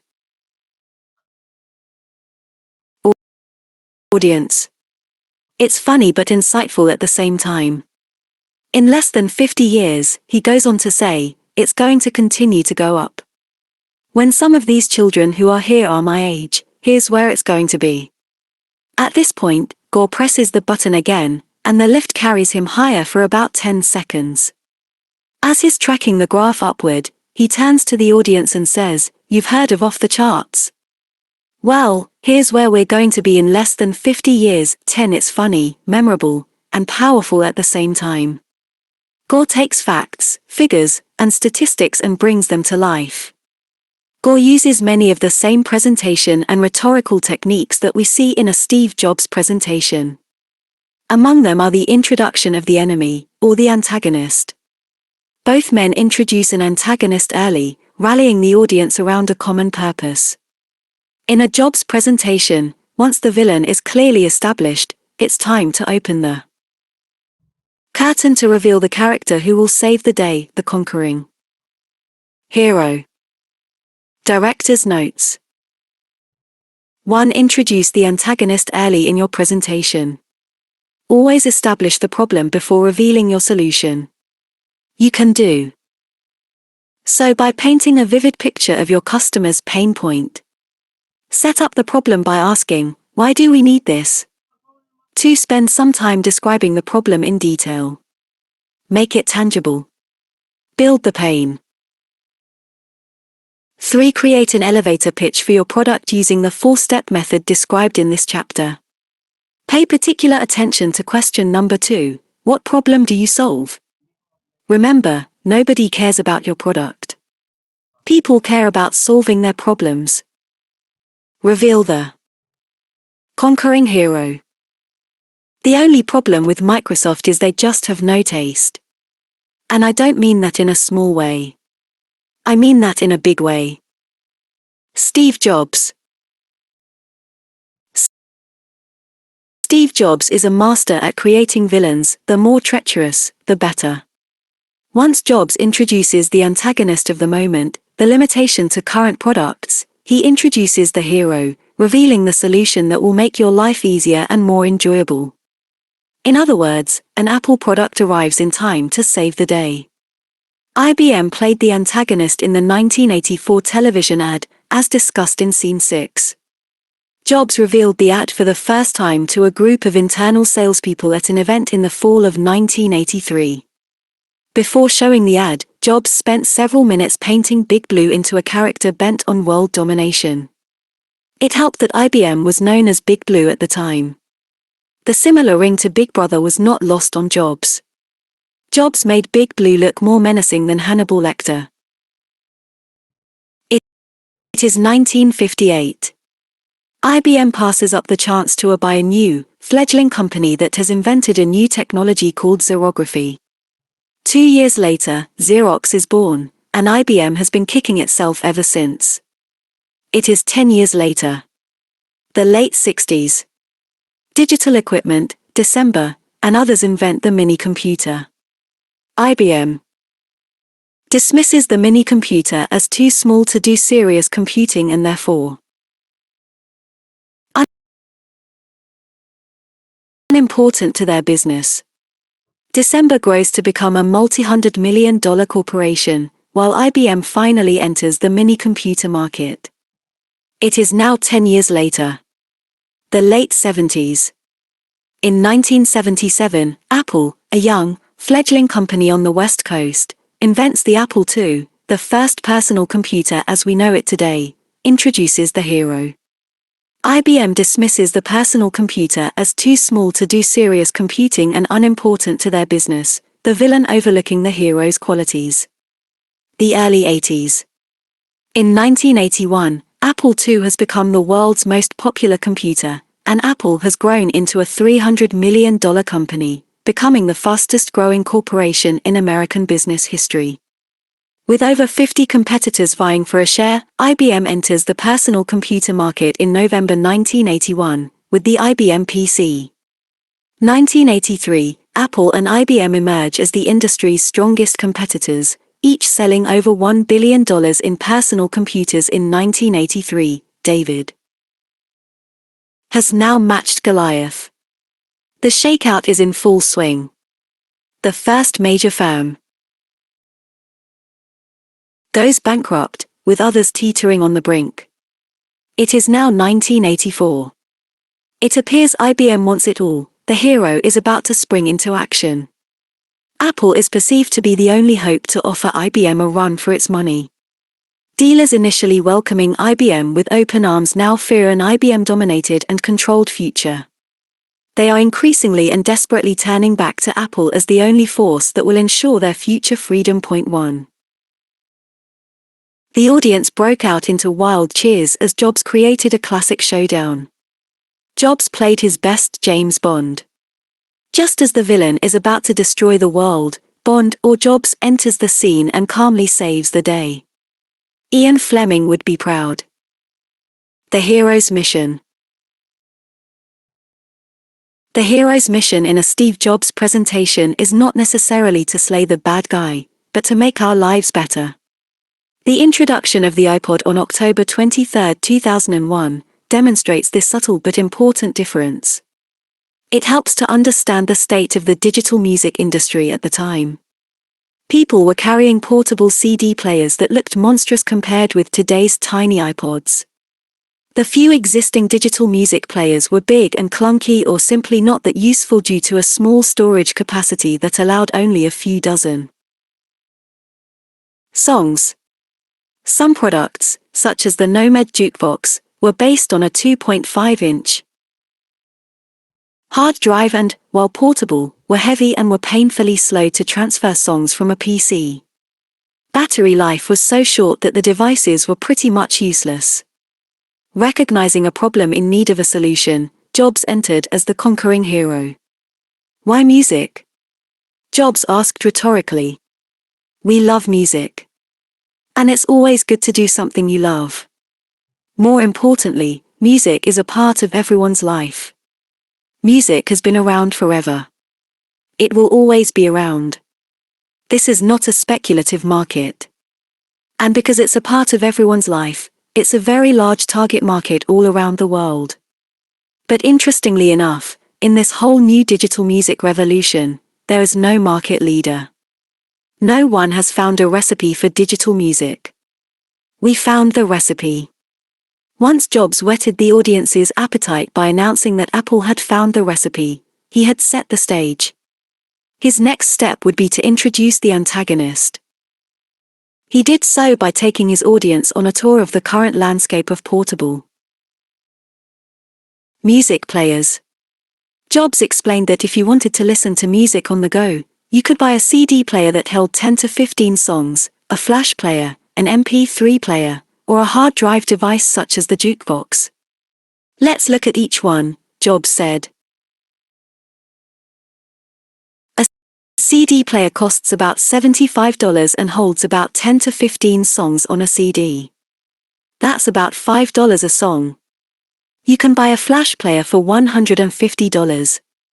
It holds about 10 to 15 songs, or about $10 a song.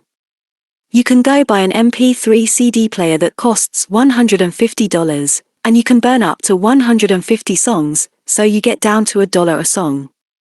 Or you can buy a hard drive jukebox player for $300. It holds about 1,000 songs and costs 30 cents a song. We studied all these, and that's where we want to be, points to hard drive category on slide. We are introducing a product today that takes us exactly there, and that product is called Ipod. With that, Jobs introduced the hero, the iPod. The iPod, he said, is an MP3 music player that plays CD quality music. But the biggest thing about iPod is that it holds 1,000 songs. This is a quantum leap because for most people, it's their entire music library. This is huge. How many times have you gone on the road and realized you didn't bring the CD you wanted to listen to? But the coolest thing about iPod is your entire music library fits in your pocket. This was never possible before, too. By reinforcing the fact that one's entire music library could fit in a pocket, Jobs reinforces the hero's, iPod, most innovative quality, reminding the audience that this was never possible until Apple appeared to save the day. After the iPod's introduction, Night Reader columnist Mike Langberg wrote an article in which he pointed out that Creative, the maker of the original Nomad jukebox, saw the opportunity in portable music players. Before Apple unveiled a 6 GB hard drive player in September 2000. Apple followed with its first iPod a year later. But, he noted, Creative lacks Apple's not-so-secret weapon, founder, chairman, and chief evangelist, Steve Jobs. 3. I'm a Mac. I'm a PC. The Get a Mac advertising campaign kicked off in 2006 and quickly became one of the most celebrated and recognizable television campaigns in recent corporate history. Comedian John Hodgman plays the PC, while actor Justin Long plays the Mac guy. Both are standing against a stark white background, and the ads typically revolve around a storyline in which the PC character is stuffy, slow, and frustrated, whereas the Mac has a friendly, easygoing personality. The ads play out the villain, PC, and hero, Mac, plot in 30-second vignettes. In one early ad, Angel Devil, the Mac character gives PC an iPhoto book. An angel and a devil appear, the PC character dressed in a white suit and a red suit. The angel encourages PC to compliment Mac, while the devil prods PC to rip the book in half. The metaphor is clear. I'm a Mac, I'm a PC could be titled I'm the good guy, I'm the bad guy, for once the hero is established, the benefit must be made clear. The one question that matters to people, why should I care, must be answered immediately. In an ad titled Out of the Box, both characters pop out of boxes. The conversation goes like this. Mac, ready to get started? PC, not quite. I've got a lot to do. What's your big plan? Mac, maybe make a home movie, create a website, try out my built-in camera. I can do it all right out of the box. What about you? PC, first, I've got to download those new drivers, I have to erase the trial software that came on my hard drive, and I've got a lot of manuals to read. Mac, sounds like you've got a lot of stuff to do before you do any stuff. I'm going to get started, because I'm kind of excited. Let me know when you're ready. Jumps out of box. PC. Actually, the rest of me is in some other boxes. I'll meet up with you later. Some observers have criticized Apple's campaign, saying it smacked of smug superiority.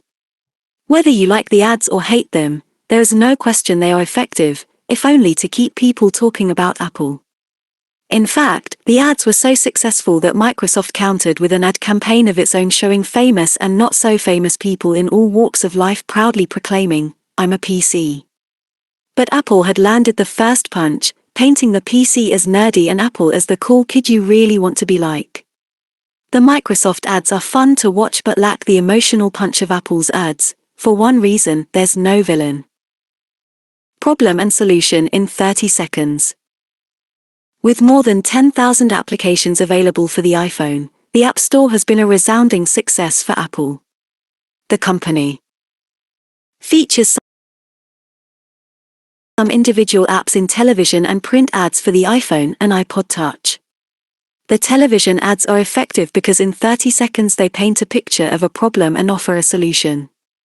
For example, in one ad for an app called Shazam, a narrator says, "You know when you don't know what song is playing and it's driving you crazy?" Introduces problem. With the Shazam app, you just hold up your iPhone to the song, and within seconds you will know who sings it and how to get it. 5. The taglines are always the same. That's the iPhone. Solving life's dilemmas one app at a time. In 30 seconds, the commercials succeed in raising a problem and solving those problems one app at a time.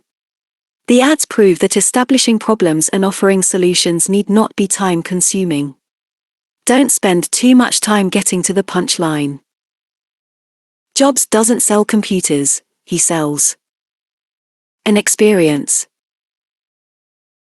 After identifying the villain and introducing the hero, the next step in the Apple narrative is to show how the hero clearly offers the victim, the consumer, an escape from the villain's grip. The solution must be simple and free of jargon. Visit the Apple site, for instance, and you will find the top reasons why you'll love a Mac. 6. The list includes specific benefits and largely avoids complicated technical language. As a case in point, instead of saying that a MacBook Pro comes with an Intel Core 2 Duo 2.4 GHz, 2 GB, 1066 MHz, DDR3 SD-RAM, and a 250 GB serial ATA 5400 RPM, the site lists direct benefits to the customer. It's gorgeous inside and out. It does what a PC does, only better. It has the world's most advanced operating system, and then some. It's a pleasure to buy and own. You see, your target customers are not buying a 2.4 GHz multi-core processor. They are buying the experience the processor provides. Unlike his competitors, Jobs largely avoids mind-numbing data, stats, and jargon in his presentations. During Macworld 2006, Jobs added his famous "one more thing" signature phrase near the end of the presentation. The one more thing turned out to be the new MacBook Pro with an Intel Core 2 microprocessor, marking the first Intel chips in Mac notebooks. Jobs took a few minutes to clearly outline the problem and introduce the hero's tangible benefits, in plain and simple language. "There's been this pesky little problem in the PowerBooks," Jobs said. "It's not a secret that we've been trying to shoehorn a G5 IBM microprocessor into the PowerBook and have been unable to do so because of its power consumption. It's unrealistic in such a small package. We've done everything possible engineering-wise. We've consulted every possible higher authority," shows a slide with a photograph of the Pope, drawing a huge laugh. Replacing the existing microprocessor with an Intel Core Duo, Jobs explained, yielded much better performance in a smaller package. Today we are introducing a new notebook computer we are calling the MacBook Pro. It has an Intel Core Duo chip in it, the same as we're putting in the new iMac, which means there will be dual processors in every MacBook Pro. What does this yield? It's 4 to 5 times faster than the PowerBook G4. These things are screamers. The new MacBook Pro is the fastest Mac notebook ever. It's also the thinnest. It's got some amazing new features. It has a 15.4-inch widescreen display that is as bright as our cinema displays. It's a gorgeous display. It's got an eyesight camera built in. Now you can have video conferencing right out of the box on the go. It's great. Video conferencing to go. This is heaven. Point 7. You may or may not agree that a portable webcam is heaven, but Jobs knows his audience and voices what is, to those present, a serious problem in need of a solution. This skill, the ability to create a villain and sell the benefit behind the hero's solution, is a Steve Jobs messaging technique that appears in nearly every presentation and interview he gives. When Jobs agreed to be interviewed for Smithsonian's Oral and Video History series, he said that perseverance separates the successful entrepreneurs from the non-successful ones. Perseverance, he said, comes from passion. Unless you have a lot of passion about this, you're not going to survive. You're going to give it up. So, you've got to have an idea or a problem or a wrong that you want to right that you're passionate about. Otherwise, you're not going to have the perseverance to stick it through. I think that's half the battle right there. 8 Jobs is the Indiana Jones of business. Just as great movie characters vanquish the villain, Jobs identifies a common enemy, conquers that enemy, and wins over the hearts and minds of his audience as he walks off into the sunset, leaving the world a better place. Director's notes. 1. Describe the state of the industry, or product category, as it currently stands, followed by your vision of where it could be. 2. Once you have established the antagonist, your customer's pain point, describe in plain English how your company, product, or service offers a cure for that pain. 3. Remember, Steve Jobs believes that unless you're passionate about a problem that you want to make right, you won't have the perseverance to stick it out. Intermission 1. Obey the 10-minute rule. Our audience checks out after 10 minutes. Not in 11 minutes, but 10. We know this valuable fact thanks to new research into cognitive functioning. Simply put, the brain gets bored. According to molecular biologist John Medina, the brain seems to be making choices according to some stubborn timing pattern, undoubtedly influenced by both culture and gene. 1. Medina says peer-reviewed studies confirm the 10-minute rule, as do his own observations. In every college course Medina teaches, he asks the same question, given a class of medium interest, not too boring and not too exciting. When do you start glancing at the clock, wondering when the class will be over? The answer is always exactly the same, 10 minutes. Steve Jobs does not give the brain time to get bored. In a 30-minute period, his presentations include demonstrations, a second or even third speaker, and video clips. Jobs is well aware that even his gifts of persuasion are no match for a tired brain constantly seeking new stimuli. Exactly 10 minutes into his presentation at Macworld 2007, and not a second more, Jobs revealed a new Apple television commercial for iTunes and iPods, the one with a dark silhouette of people dancing in front of brightly colored backgrounds. The silhouettes are holding iPods, and the stark white earphones noticeably stick out. Isn't that why? Intermission 1. Great, Jobs said as the commercial ended. Point 2. Jobs essentially provided an intermission between the first act of his presentation, music, and the create the story second, the launch of Apple TV, a product designed to play iTunes content on a widescreen TV. Obey the 10-minute rule and give your listeners' brains a break. Here we go, on to Act 2, delivering the experience. Steve Jobs does not deliver a presentation. He offers an experience. Imagine visiting New York City to watch an award-winning play on Broadway. You would expect to see multiple characters, elaborate stage props, stunning visual backgrounds, and one glorious moment when you knew that the money you spent on the ticket was well worth it. In Act 2, you will discover that a Steve Jobs presentation contains each of these elements, helping Jobs create a strong emotional connection between himself and his audience. Just as in Act 1, Each scene will be followed by a summary of specific and tangible lessons you can easily apply today. Following is a short description of each scene in this act. Scene 8. Channel their inner zen. Simplification is a key feature in all of Apple's designs. Jobs applies the same approach to the way he creates his slides. Every slide is simple, visual, and engaging. Create the story.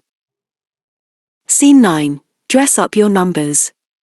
Data is meaningless without context. Jobs makes statistics come alive and, most important, discusses numbers in a context that is relevant to his audience. Scene 10. Use amazingly zippy words.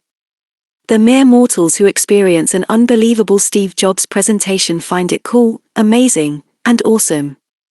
These are just some of the zippy words Jobs uses frequently. Find out why Jobs uses the words he does and why they work. Scene 11. Share the stage. Apple is a rare company whose fortunes are closely tied to its co-founder. Despite the fact that Apple has a deep bench of brilliant leaders, many observers say Apple is a one-man show. Perhaps. But Jobs treats presentations as a symphony. Scene 12. Stage your presentation with props.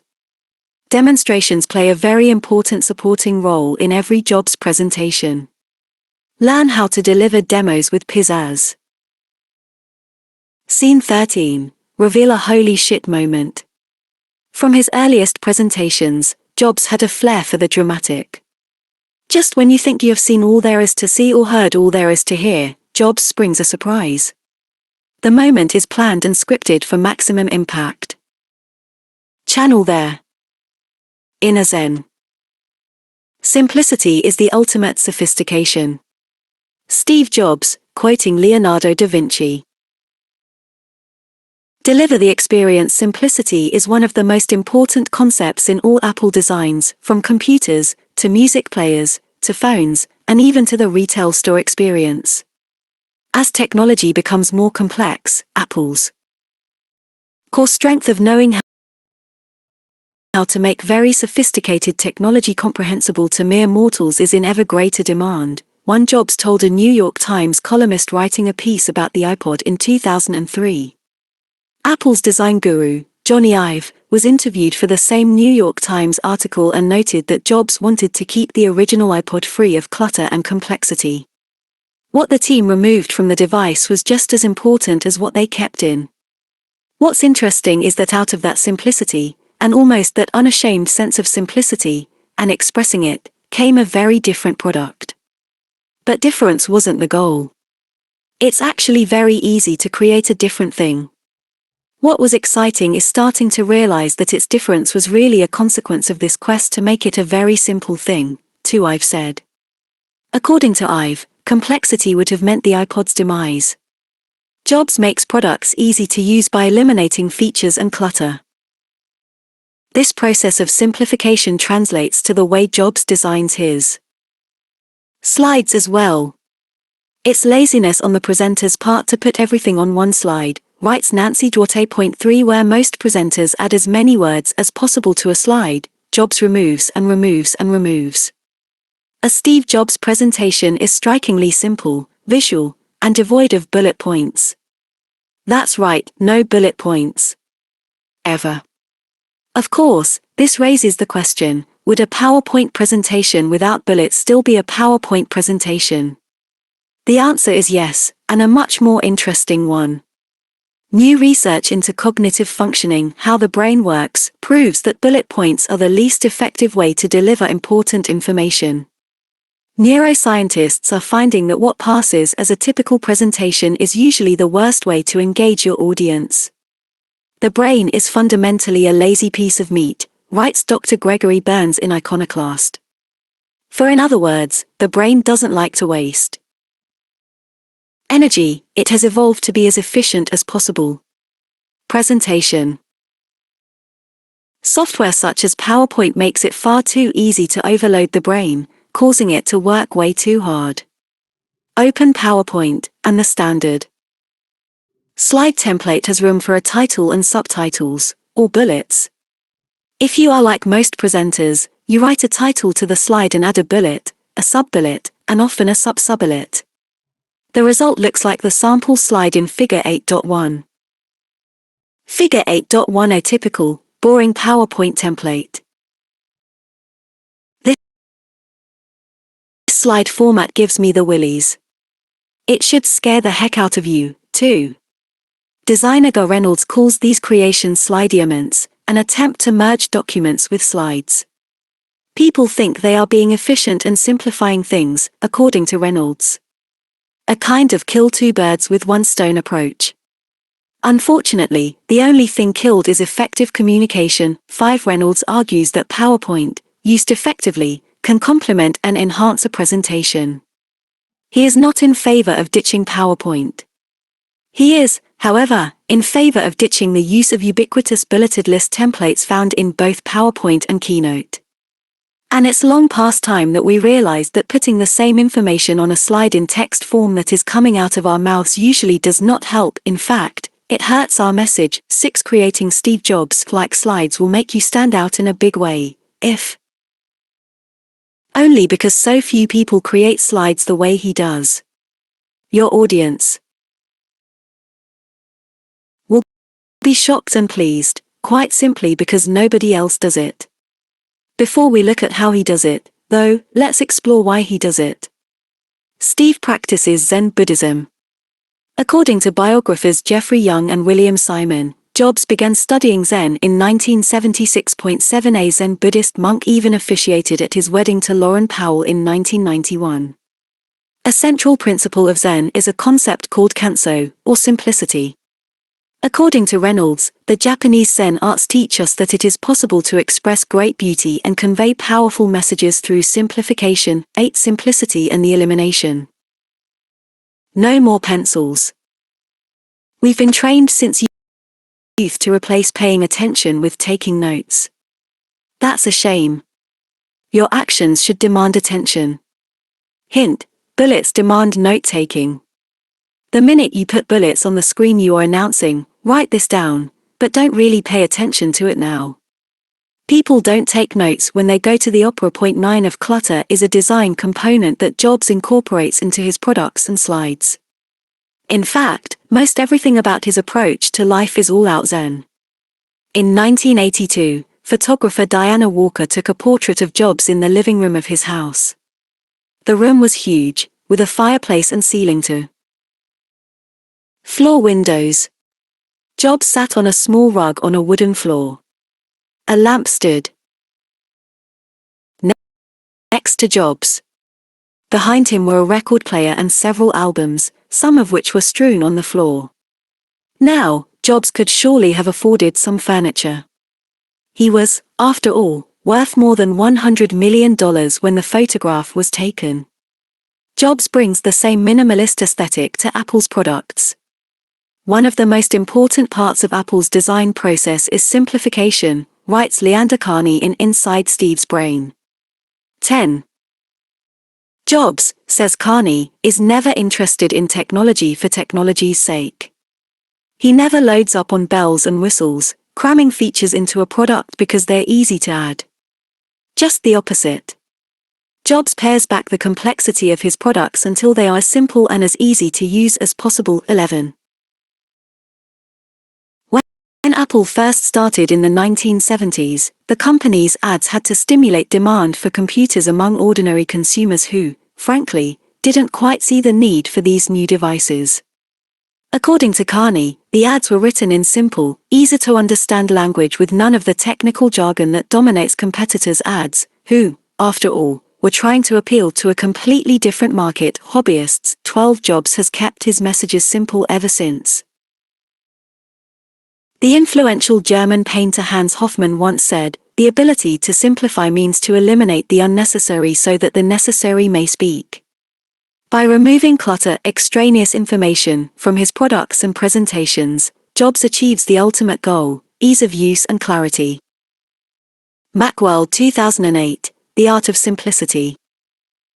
To gain a fuller appreciation of Jobs' simple slide creations, I have constructed a table of excerpts from his Macworld 2008 keynote presentation. The column on the left in Table 8.1 contains his actual words, and the column on the right contains the text on the accompanying slides. Point 13. In 4 slides, Jobs' presentation contained fewer words by far than what most other presenters cram onto one slide alone. Cognitive researchers like John Medina at the University of Washington have discovered that the average PowerPoint slide contains 40 words. Jobs' first 4 slides have a grand total of 7 words, 3 numbers, 1 date, and no bullet points. Let's rock. On September 9, 2008, Jobs revealed new features for the iTunes Music Store and released new iPod models for the holiday season. Prior to the event, dubbed Let's Rock, observers speculated. Table 8.1 excerpts from Jobs' Macworld 2008 keynote. Steve's words, Steve's slides. I just want to take a moment and look back to 2007. 2007 was an extraordinary year for Apple. Some incredible new products, the amazing new iMac, the awesome new iPods, and of course the revolutionary iPhone.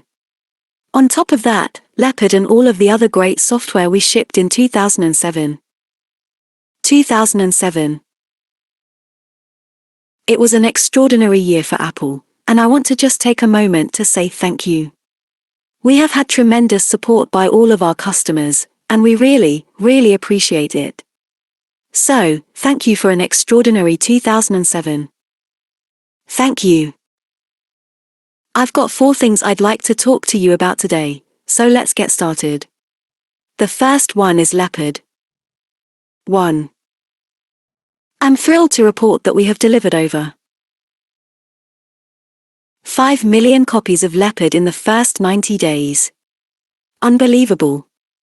It's the most successful release of Mac OS X ever. 5 million copies delivered in first 3 months.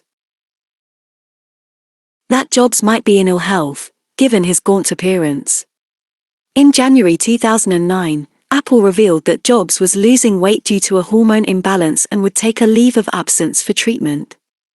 Jobs addressed the rumor as soon as he stepped on stage. He did so without saying a word about it. He let a slide do the talking, see Table 8.2, point 14. It was simple and unexpected. It generated cheers and deflected the tension. The rest of the introduction was equally as compelling for its simplicity. Make note of the words and figures on the slides in the table. The words on the slide match the exact words that Jobs uses to deliver his message. When Jobs says, "We're going to talk about music," the only word the audience sees is music. The words act as a complement. If you deliver a point and your slide has too many words, and words that do not match what you say, your audience will have a hard time focusing on both you and the slide. In short, wordy slides detract from the experience. Simple slides keep the focus where it belongs, on you, the speaker. Empirical evidence. Empirical studies based on hard data, not opinions, prove that keeping your slides simple and free of extraneous information is the best way to engage your audience. Dr. Richard Meyer teaches educational psychology at the University of California, Santa Barbara, and has been studying multimedia learning since 1991.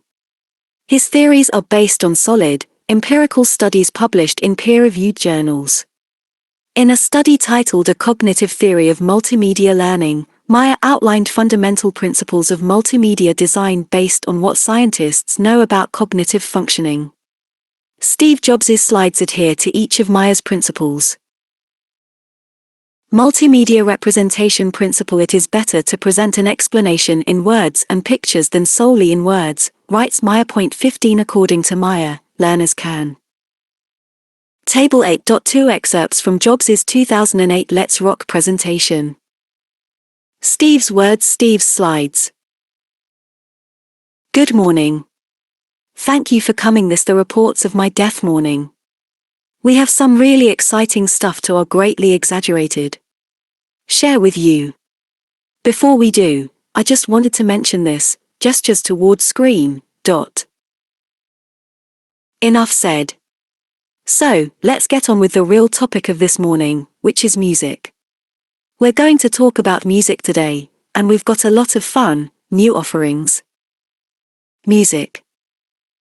So, let's start with iTunes. iTunes, of course, is the ubiquitous music and video image of iTunes home player married with the largest online content store page in the world. iTunes now offers over 8.5 million songs. It's amazing. We started with 200,000. We now have over 8.5 million songs. 8,500,000 songs. Over 125,000 podcasts. 125,000 podcasts. Over 30,000 episodes of TV shows. 30,000 episodes of 1,000 TV shows. 2,600 Hollywood movies. 2,600 Hollywood movies. And as of very recently, we now offer over 3,000 applications for iPhone and iPod Touch. 3,000 applications for iPhone and iPod Touch. And over the years, we've built up a great customer base. We're very pleased to announce that we've got over 65 million accounts in iTunes now. It's fantastic, 65 million customers. 65 million accounts with credit cards. 2-minute warning. More easily understand material when it is presented in both words and pictures. In Maya's experiments, groups that were exposed to multisensory environments, texts and pictures, animation, and video always had much more accurate recall of the information, in some cases up to 20 years later. Contiguity principle when giving a multimedia explanation, present corresponding words and pictures contiguously rather than separately. Maya advises point 17 in Maya's experiments. He exposed students to certain types of information and then tested them on what they had learned. Those students who had read a text containing captioned illustrations near the corresponding words performed 65% better than those students who had read only plain text. Maya says this principle is not surprising if you know how the brain works. When the brain is allowed to build two mental representations of an explanation, a verbal model and a visual model, the mental connections are that much stronger. Split attention principle. Maya also advises, when giving a multimedia explanation, present words as auditory narration rather than visual on-screen text. 18 When presenting information, words delivered orally have greater impact than words read by your audience on a slide. Having too many words to process overloads the brain. Coherence principle. When giving a multimedia explanation, writes Maya, use few rather than many extraneous words and pictures. 19 Shorter presentations with more relevant information are more consistent with cognitive learning theories. In some, adding redundant or irrelevant information will impede, rather than aid, learning. Maya says an ideal slide would contain an image along with a simple line drawing directing the eye to the area that you want the viewer to see.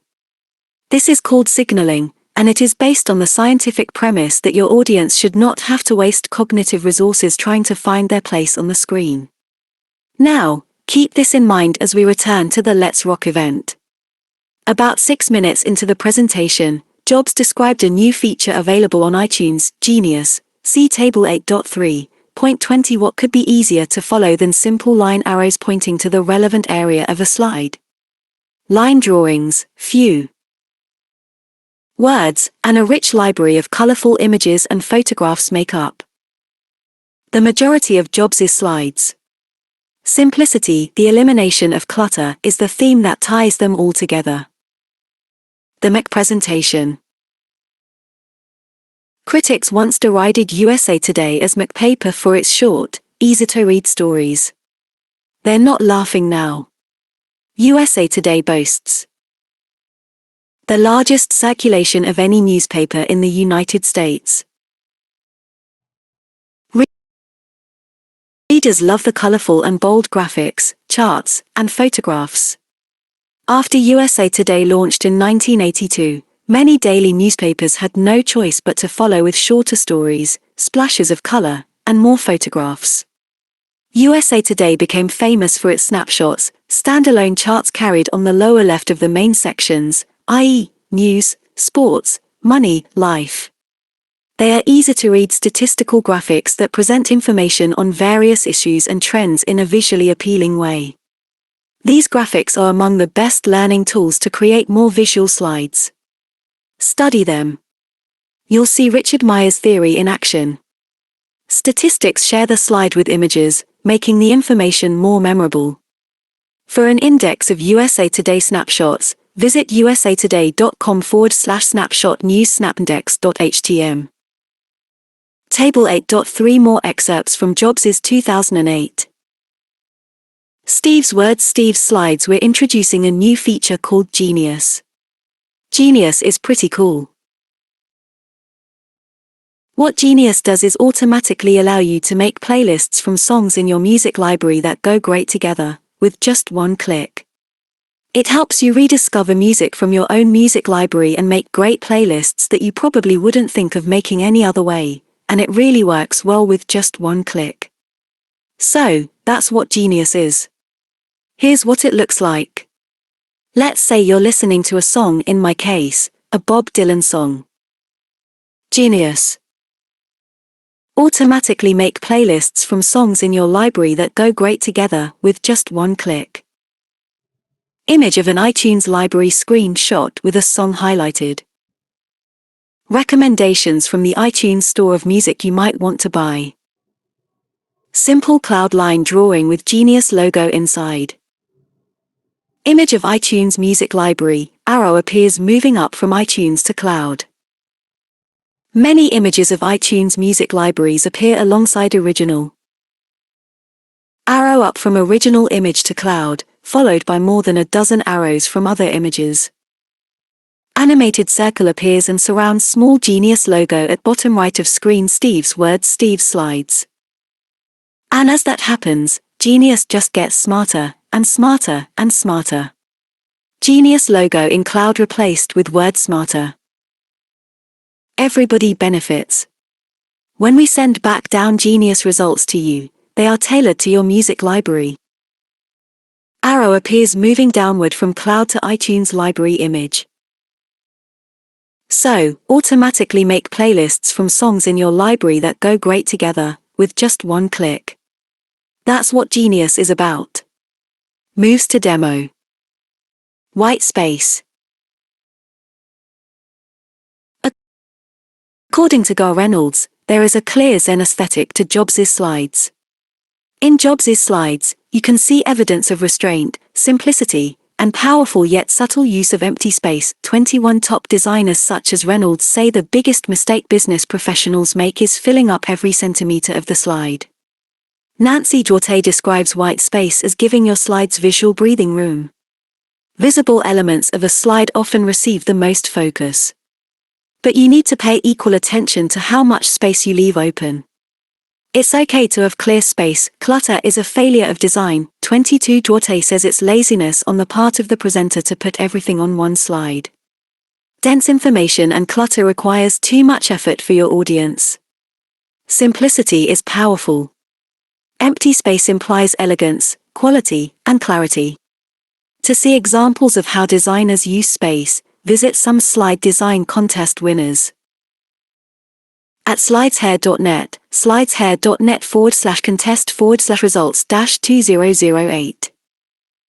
Picture superiority effect. By now I hope you have decided to gather up your current slides, especially those with bullet points, and burn them. At least burn them digitally by deleting them and emptying your recycle bin so you can never retrieve those slides again. The argument for the visual representation of ideas is such a powerful concept that psychologists have a term for it, the picture superiority effect, PSE. Point 23 researchers have discovered that visual and verbal information are processed differently along multiple channels in your brain. What this means for you and your next presentation is simple. Your ideas are much more likely to be remembered if they are presented as pictures instead of words. Scientists who have advanced the PSE theory believe it represents a powerful way of learning information. According to John Medina, a molecular biologist at the University of Washington School of Medicine, text and oral presentations are not just less efficient than pictures for retaining certain types of information, they are way less efficient. If information is presented orally, people remember about 10%, tested 72 hours after exposure. That figure goes up to 65% if you add a picture, 24. Pictures work better than text because the brain sees words as several tiny pictures. According to Medina, my text chokes you, not because my text is not enough like pictures but because my text is too much like pictures. To our cortex, unnervingly, there is no such thing as words, 25. Steve's love of photos. On June 9, 2008, Steve Jobs announced the introduction of the iPhone 3G at the WWDC. He used 11 slides to do so, employing the concept of PSE to its fullest. Only one slide contained words, iPhone 3G. The others were all photographs. Take a look at Table 8.4.26. Given the same information, a mediocre presenter would have crammed all of it onto one slide. It would have looked something like the slide in Figure 8.2. Which do you find more memorable, Jobs' 11 slides or the one slide with a bulleted list of features? When Steve Jobs introduced the Macbook Air as the world's thinnest notebook, one slide showed a photograph of the new Table 8.4 Jobs' WWDC 2008 keynote. Steve's words, Steve's slides. As we arrive at iPhone's first birthday, we're going to take it to the next level. Photo of birthday cake, with white frosting, strawberries, and one candle in the middle. Today we're introducing the iPhone 3G. We've learned so much with the first iPhone. We've taken everything we've learned and more, and we've created the iPhone 3G. And it's beautiful. iPhone 3G. This is what it looks like, turns and gestures toward screen, audience laughs. It's even thinner at the edges. It's really beautiful. Side view of iPhone, so slim that it's hard to see on the slide and takes up very little space, an example of using empty space to communicate an idea. It's got a full plastic back. It's really nice. Full screen view of the back. Solid metal buttons. Another side view of the device, where buttons are visible. The same gorgeous 3.5-inch display. Photo of front, showing display. Camera. Close-up photo of camera. Flush headphone jack so you can use any headphones you like. Close-up of headphone jack. Improved audio. Dramatically improved audio. Another photo from top of the device. It's really, really great. And it feels even better in your hand, if you can believe it. Returns to first side view photo. It's really quite wonderful. The iPhone 3G. iPhone 3G. Figure 8.2 dull slides have no images and too many words. Computer on top of an envelope, which was even larger than the computer itself. That's it. No words, no text boxes, no graphs, just the photo. How much more powerful can you get? The picture says it all. For illustrative purposes, I created the slide in Figure 8.3 as an example of a typical slide that a mediocre presenter would have created to describe a technical product. Believe it or not, this mock slide is gorgeous compared with many slides I have actually seen in technical presentations delivered by subpar presenters. It's a mishmash of fonts, styling, and text. Not memorable and truly awful. In contrast, Figure 8.4 shows one of Jobs' slides from the MacBook Air presentation. The majority of his slides for this presentation looked very similar, featuring mostly photographs. He referred customers to the Apple website for more technical information. Visuals dominated the keynote. Clearly, presenting a technical product in such a way as Jobs did for the Macbook Air is far more effective. It takes confidence to deliver your ideas with photographs instead of words. Since you can't rely on the slide's text as a crutch, you must have your message down cold. But that's the difference between Jobs and millions of average communicators in business today. Jobs delivers his ideas simply, clearly, and confidently. Simplify everything. Simplicity applies to Jobs' slides as well as the words he carefully chooses to describe products. Just as Jobs' slides are free. Figure 8.3 An ugly slide with too much information, too many different fonts. An inconsistent styling. Figure 8.4 Jobs' slides are strikingly simple and visually engaging. Tony Avila AFP Getty Images. From extraneous text, so are his words. For example, in October 2008, Apple unveiled a new line of environmentally friendly MacBook computers. There are two principal ways Jobs could have described the computers. The column on the left in Table 8.5 is technically accurate but wordy. The text in the column on the right is what Jobs actually said. Point 27.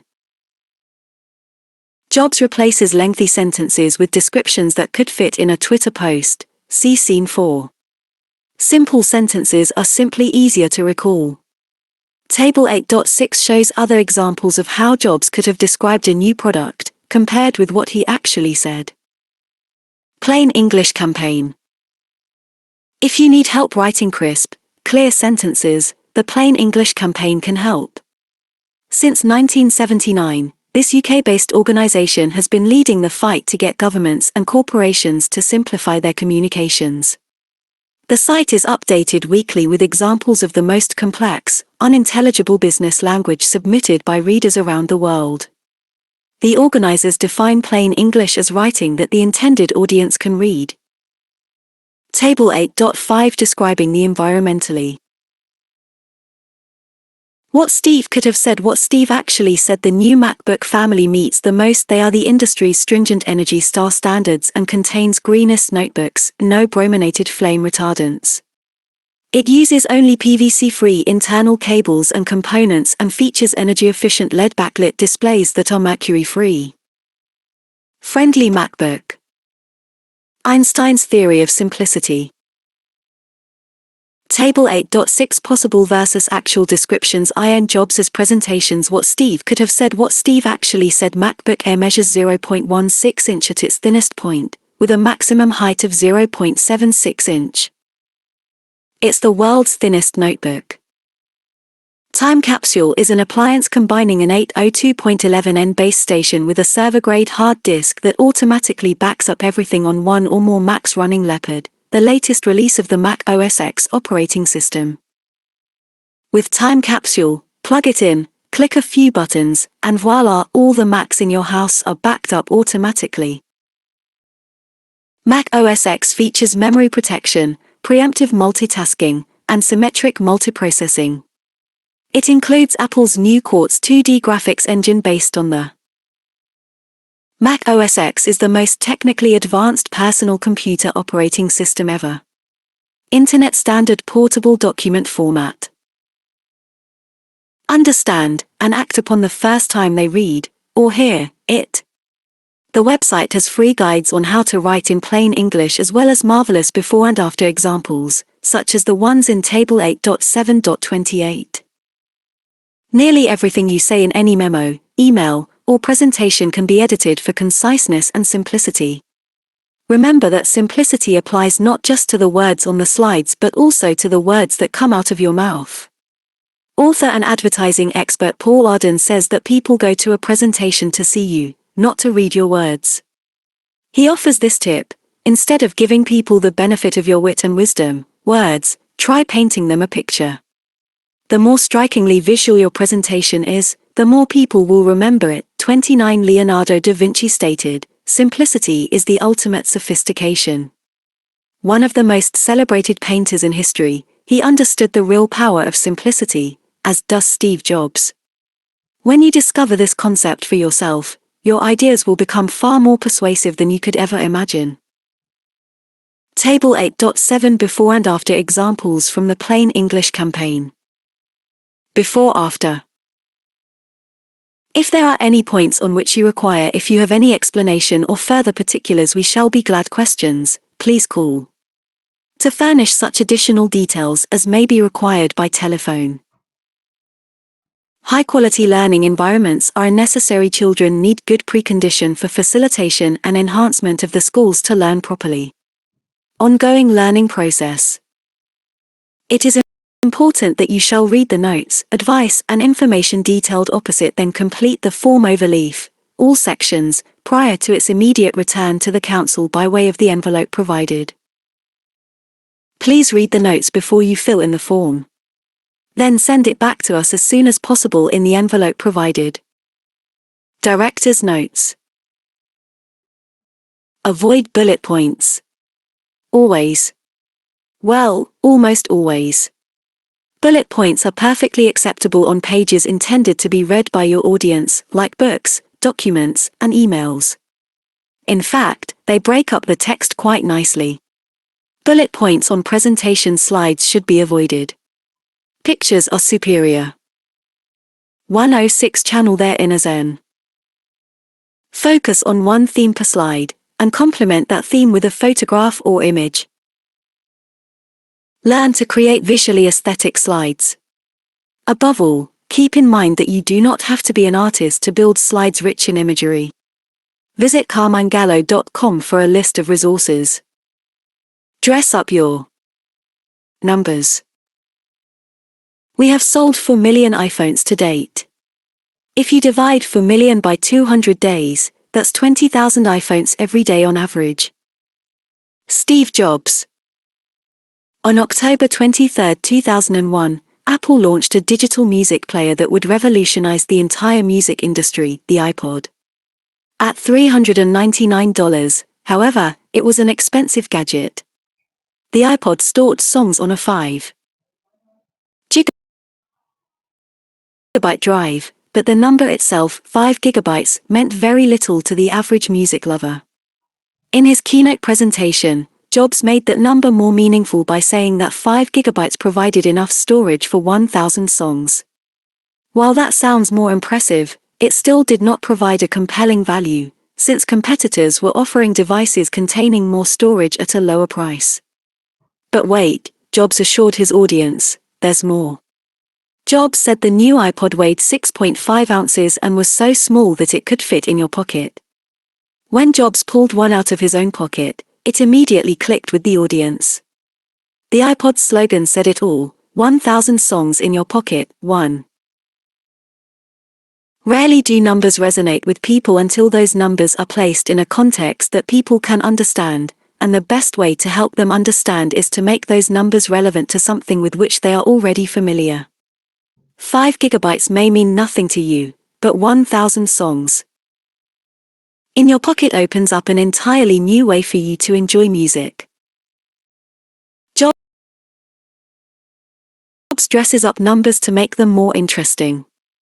Rolling Stone reporter Jeff Goodall once asked Jobs what he thought about Apple's market shares being stuck at 5% in the United States. The interview took place in 2003. As of this writing, Apple's market share of the computer industry is 10%. The average reader might consider a 5% market share to be tiny. Jobs put the number in perspective when he described it this way: our market share is greater than BMW or Mercedes in the car industry. And yet, no one thinks BMW or Mercedes are going away, and no one thinks they are at a tremendous disadvantage because of their market share. As a matter of fact, they are both highly desirable products and brands. A 5% market share sounded low but became much more interesting when Jobs put it into context using the automobile analogy. Comparing Apple's market share to that of two admired brands told the story behind the numbers. Twice as fast at half the price. Data transfers on the original iPhone were often painfully slow on AT&T's standard cellular network, Edge. Apple solved the problem with the launch of iPhone 3G on June 9, 2008. In the presentation, Jobs said the new iPhone was 2.8 times faster than Edge, but he didn't stop there. Jobs put the figure into a context that normal web surfers would understand and appreciate. He showed two images back-to-back, a National Geographic website loading on the Edge network and also on the new 3G high-speed network. The Edge site took 59 seconds to fully load. The 3G site took only 21 seconds. 3 Further, Apple offered customers a bonus by lowering the price. According to Jobs, consumers would be getting a phone that was twice as fast at half the price. Average presenters spew numbers with no context, assuming their audience will share their excitement. Jobs knows that numbers might have meaning to the most ardent fans but are largely meaningless to the majority of potential customers. Jobs makes his numbers specific, relevant, and contextual. Specific, relevant, contextual. Let's take a look at two other examples in which Jobs made numbers specific, relevant, and contextual. On February 23, 2005, Apple added a new iPod to its lineup. The iPod featured 30 gigabytes of storage. Now, most consumers could not tell you what 30 gigabytes means to them. They know it's better than 8 gigabytes, but that's about it. Jobs would never announce a number that big without context, so he broke it down in language his audience could understand. He said 30 gigabytes of storage is enough memory for 7,500 songs, 25,000 photos, or up to 75 hours of video. The description was specific, 7,500 songs, versus thousands of songs, relevant to the lives of his audience, people who want mobile access to songs, photos, and video, and contextual because he chose to highlight numbers that his core audience of consumers would care about most. In a second example, Jobs chose Macworld 2008 to hold a 200th day birthday celebration for the iPhone. Jobs said, "I'm extraordinarily pleased that we have sold 4 million iPhones to date." He could have stopped there, and most presenters would have done just that, but Jobs being Jobs, he continued, "If you divide 4 million by 200 days, that's 20,000 iPhones every day on average." Jobs could have stopped there as well, but he kept going, adding that the iPhone had captured nearly 20% of the market in that short period. Okay, you might be saying, surely Jobs would have stopped there. He didn't. What does this mean in terms of the overall market? He asked. Point 4 He then showed a slide of the US smartphone market share with competitors RIM, Palm, Nokia, and Motorola. RIM's BlackBerry had the highest market share at 39%. The iPhone came in second at 19.5%. Jobs then compared iPhone's market share to that of all of the other remaining competitors. Jobs concluded that the iPhone matched the combined market share of the remaining 3 competitors in the first 90 days of shipments. The numbers, of course, were very specific, relevant to the category, and, above all, contextual. Jobs was addressing investors. By comparing the iPhone against well-established competitors, Jobs made this achievement, selling 4 million units in the first quarter, far more remarkable. Dress up numbers with analogies.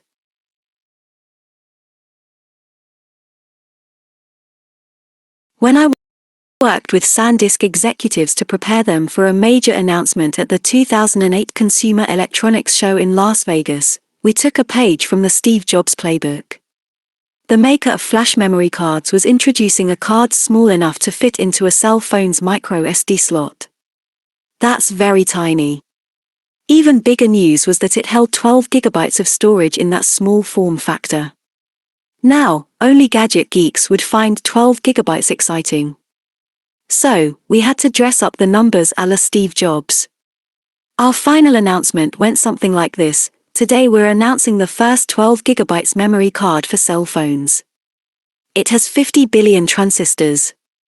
Think of each transistor as an ant. If you were to put 50 billion end to end, they would circle the globe twice. What does this mean to you? Enough memory to store 6 hours of movies.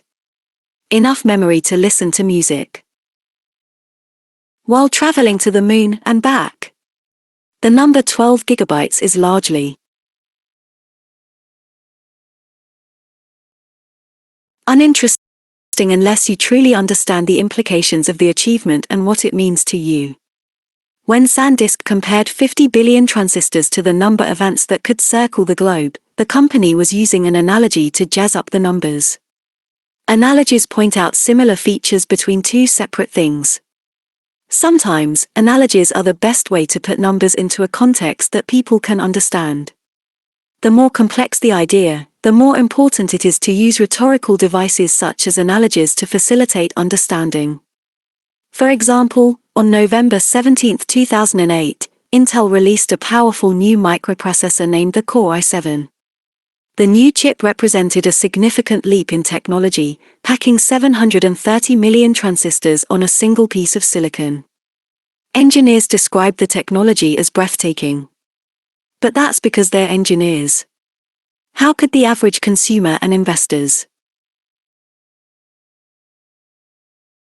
appreciate the profound achievement? Intel's testing chief, John Barton, found the answer. In an interview with the New York Times, Barton said an Intel processor created 27 years ago had 29,000 transistors. The i7 boasted 730 million transistors on a chip the same size. He equated the two by comparing the city of Ithaca, New York, population 29,000, with the continent of Europe, population 730 million. Ithaca is quite complex in its own right, if you think about all that goes on. If we scale up the population to 730 million, we come to Europe at about the right size. Now take Europe and shrink it until it all fits in the same land mass as Ithaca. 5. Numbersmiths. Every industry has numbers, and nearly every presenter in every industry fails to make numbers interesting and meaningful. For the rest of this scene, let's examine several examples of individuals and companies who have accomplished what Jobs does in every presentation: make numbers meaningful. Defining 1,000 trillion on June 9, 2008, IBM issued a press release touting a super-fast supercomputer. As its name suggests, Roadrunner is one really quick system. It operates at 1 petaflop per second. What's a petaflop? Glad you asked. It's 1,000 trillion calculations per second. IBM realized that the number would be meaningless to the vast majority of readers, so it added the following description. How fast is a petaflop? Lots of laptops.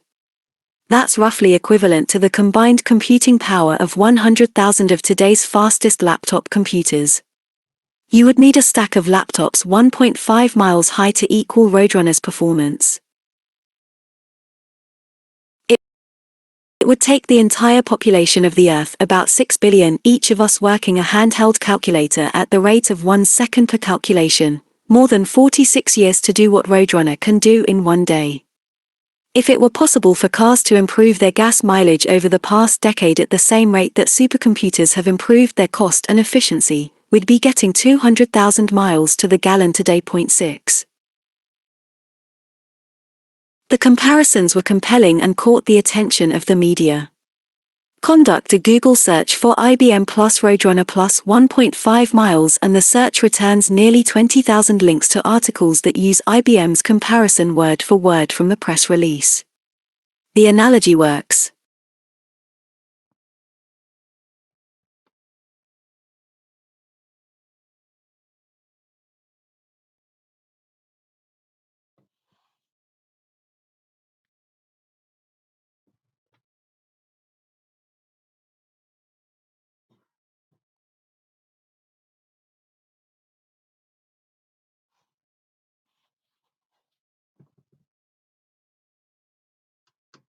The comparisons were compelling and caught the attention of the media. Conduct a Google search for IBM plus Roadrunner plus 1.5 miles and the search returns nearly 20,000 links to articles that use IBM's comparison word for word from the press release. The analogy works.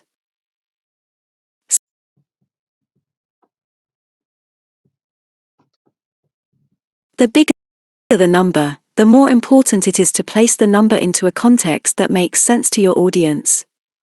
For example, in October 2008, the U.S.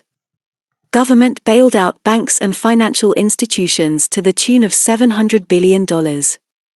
That's the numeral 7 followed by 11 zeros, a number so large that few of us can get our minds around it. San Jose Mercury News reporter Scott Harris put the number into a context his Silicon Valley readers could understand. $700 billion is 25 times the combined wealth of the Google guys. It is the equivalent of 350 billion venti lattes at Starbucks or 3.5 billion iPhones. The government could write checks for $2,300 to every man, woman, and child in America or provide free education for 23 million college students. Few people can grasp the concept of 700 billion, but they know lattes and college tuitions. Those numbers are specific and relevant. Point 7. Chipping down $13 trillion. Environmental groups go to great lengths to make numbers more meaningful. They must if they hope to persuade individuals to break deeply ingrained habits and routines that might contribute to damaging climate change. The numbers are simply too big, and seemingly irrelevant, without connecting the dots. For example, try telling someone that in 2006 alone, the United States produced 13 trillion pounds of carbon dioxide, CO2. It sounds like a humongous number, but what does it mean? There is no context. 13 trillion could be small or large in comparison with other countries. And frankly, what would it mean to the average person? The number itself won't persuade people to change their habits. Al Gore's website, climatecrisis.org, breaks the number down further, claiming the average American is responsible for 44,000 pounds of CO2 emissions per year, while the world average is 9,600 pounds per individual. 8 That's specific and contextual. The site then makes the number even more relevant by telling its readers what might happen if that number doesn't come down. Heat waves will be more frequent and intense, droughts and wildfires will occur more often, and more than 1 million species could be driven to extinction in the next 50 years. Scientists at NOAA, National Oceanic and Atmospheric Administration, are also catching on. Senior scientist Susan Solomon once told the New York Times that if the burning of fossil fuels continues at its present rate, carbon dioxide emissions could reach 450 parts per million. What does that figure mean? According to Solomon, at 450 parts per million, rising seas will threaten coastal areas around the world, and Western Australia could expect 10% less rainfall. 10% may not seem like a high number, said Solomon, but it is the kind of number that has been seen in major droughts in the past, like the Dust Bowl. 9. Whether or not you believe in global warming, climate change experts such as Al Gore and Susan Solomon are masters at making large numbers meaningful, and by doing so, they hope to persuade governments and individuals to take the action they deem necessary to solve the problem. Change your diet or pay the ultimate price. What if you knew nothing about blood pressure and a doctor told you your blood pressure was 220/140? Would you be motivated to change your diet and exercise habits? Perhaps not until those numbers are put into context that makes sense to you. One doctor I know once told a patient, "Your blood pressure is 220/140. We consider 120/80 to be normal. Your blood pressure is severely high. That means you have a much higher risk of having a heart attack, kidney disease, and stroke. In fact, with numbers this high, you could drop dead at any minute by blowing your gourd. The arteries in your brain will literally burst." By being specific, relevant, and contextual, the doctor made his point and motivated his patient to make changes right away. Regardless of what industry you're in, the numbers you throw around will have little impact on your audience unless and until you make them meaningful. Numbers out of context are simply unimpressive. Whether you're presenting the data behind a new technology or a particular medical condition, comparing the number to something your listeners can relate to will make your message far more interesting, impactful, and ultimately persuasive. Director's notes.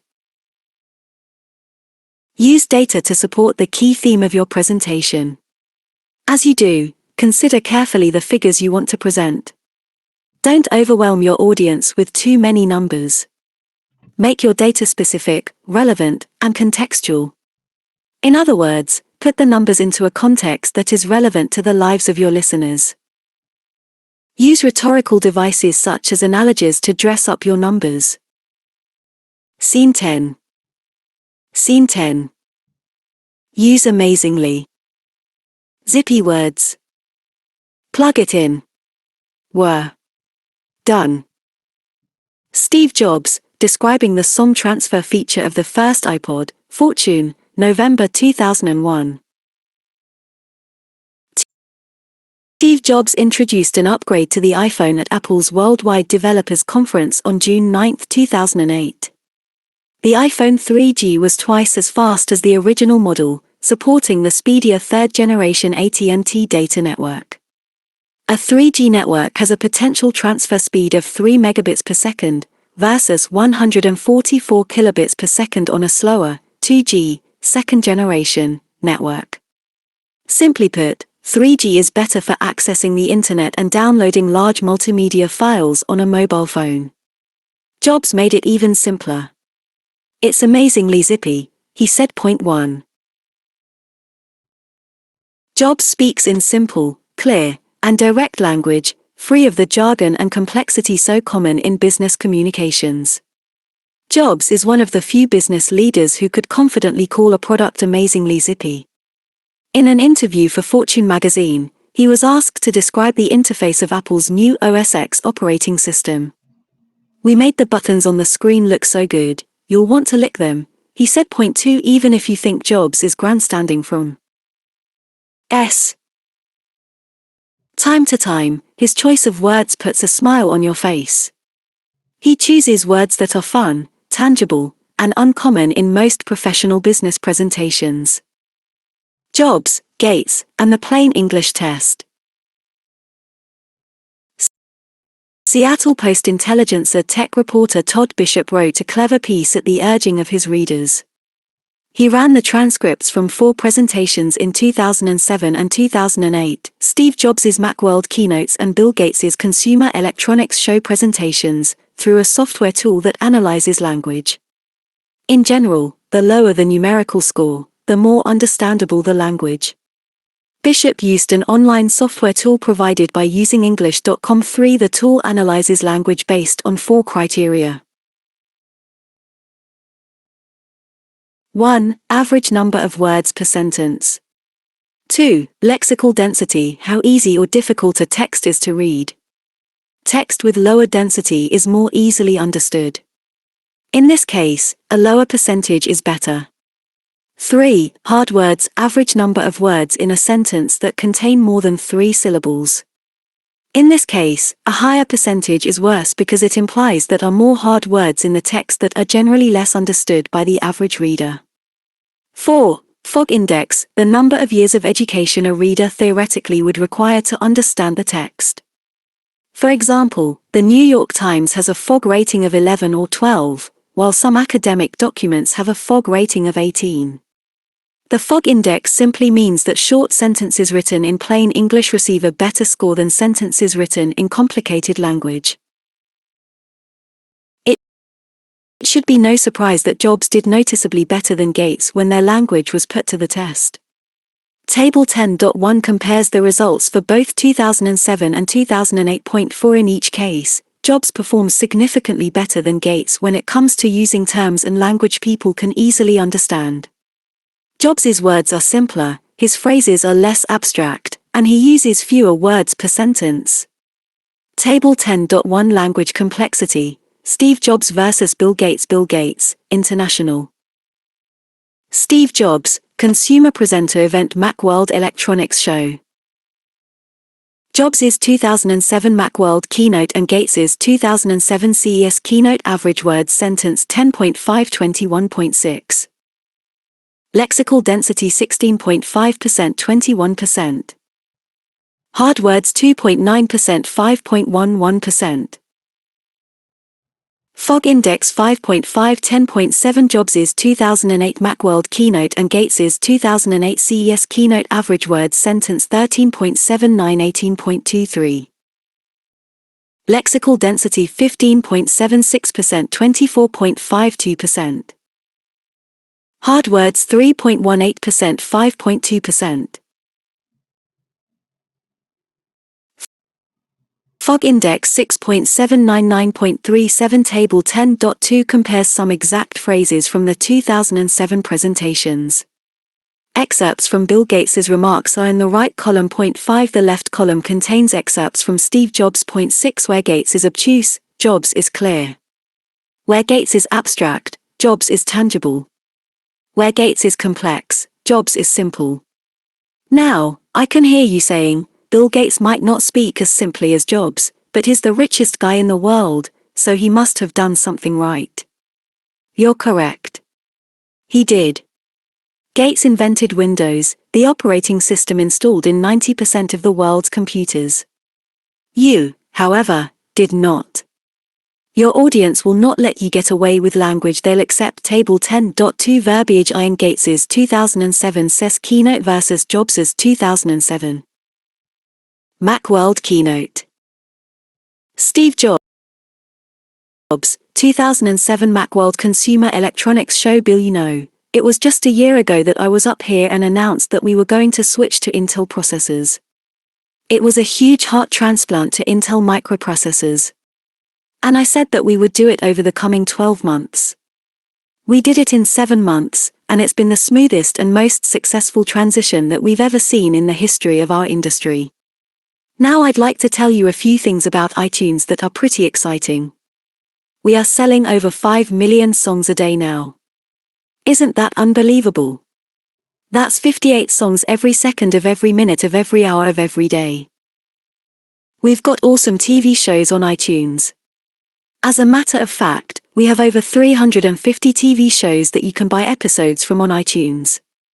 And I'm very pleased to report that we have now sold 50 million TV shows on iTunes.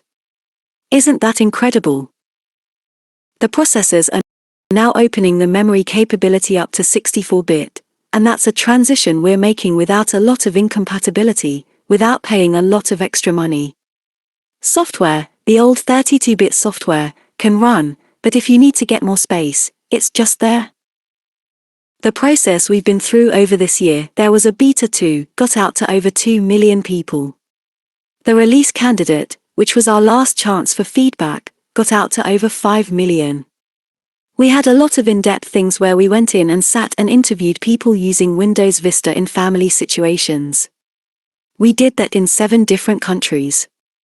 We did incredible performance simulation, getting over 60 years equivalent of performance testing with all the common mix of applications that were out there.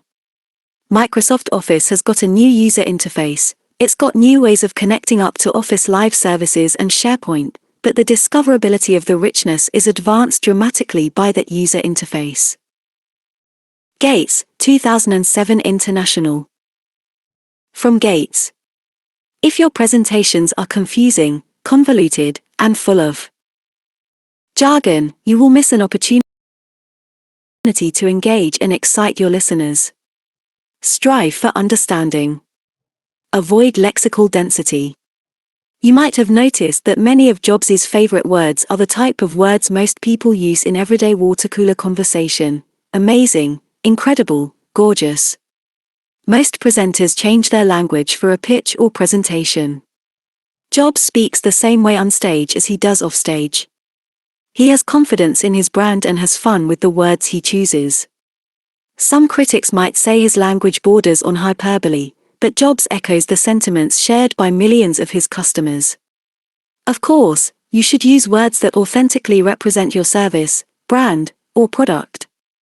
A financial advisor recommending a mutual fund to a client would appear insincere, and probably dishonest, if he or she said, "This new mutual fund will revolutionize the financial industry as we know it. It's amazing, and you need to invest your money in it right now." Instead, The financial advisor could say, mutual funds are amazing products that will help your money grow while lowering your risk. There are thousands of funds available, but I'm especially excited about a new one. Let me tell you more about it. In the latter statement, our financial advisor has chosen words that are simple and emotional while still maintaining his or her professionalism and integrity. Don't be afraid of using simple words and descriptive adjectives. If you genuinely find a product amazing, go ahead and say so. After all, if you're not excited about it, how do you expect the rest of us to be? Avoid jargon creep. Jargon rarely creeps into Jobs' language. His words are conversational and simple. Jargon, language that is specific to a particular industry, creates a roadblock to the free and easy exchange of ideas. I have attended countless meetings in which two people who work for different divisions of the same company cannot understand the jargon used by the other. Jargon and buzzwords are meaningless and empty and will most certainly make you less understandable and therefore less persuasive. Mission statements are the worst culprits of jargon creep.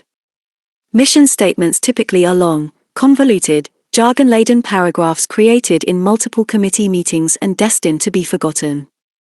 They are replete with jargon and murky words you will rarely hear from Jobs, such as synergy, principle-centered, and best of breed. These expressions are nonsense, yet on any given day, employees in companies around the world are sitting in committee meetings to see just how many such words can be crammed into a single sentence. Apple's mission statement, on the other hand, is simple, clear, and impactful. It's full of emotive words and tangible examples. It reads, emphasis added. Apple ignited the personal computer revolution in the 1970s with the Apple II and reinvented the personal computer with the Macintosh.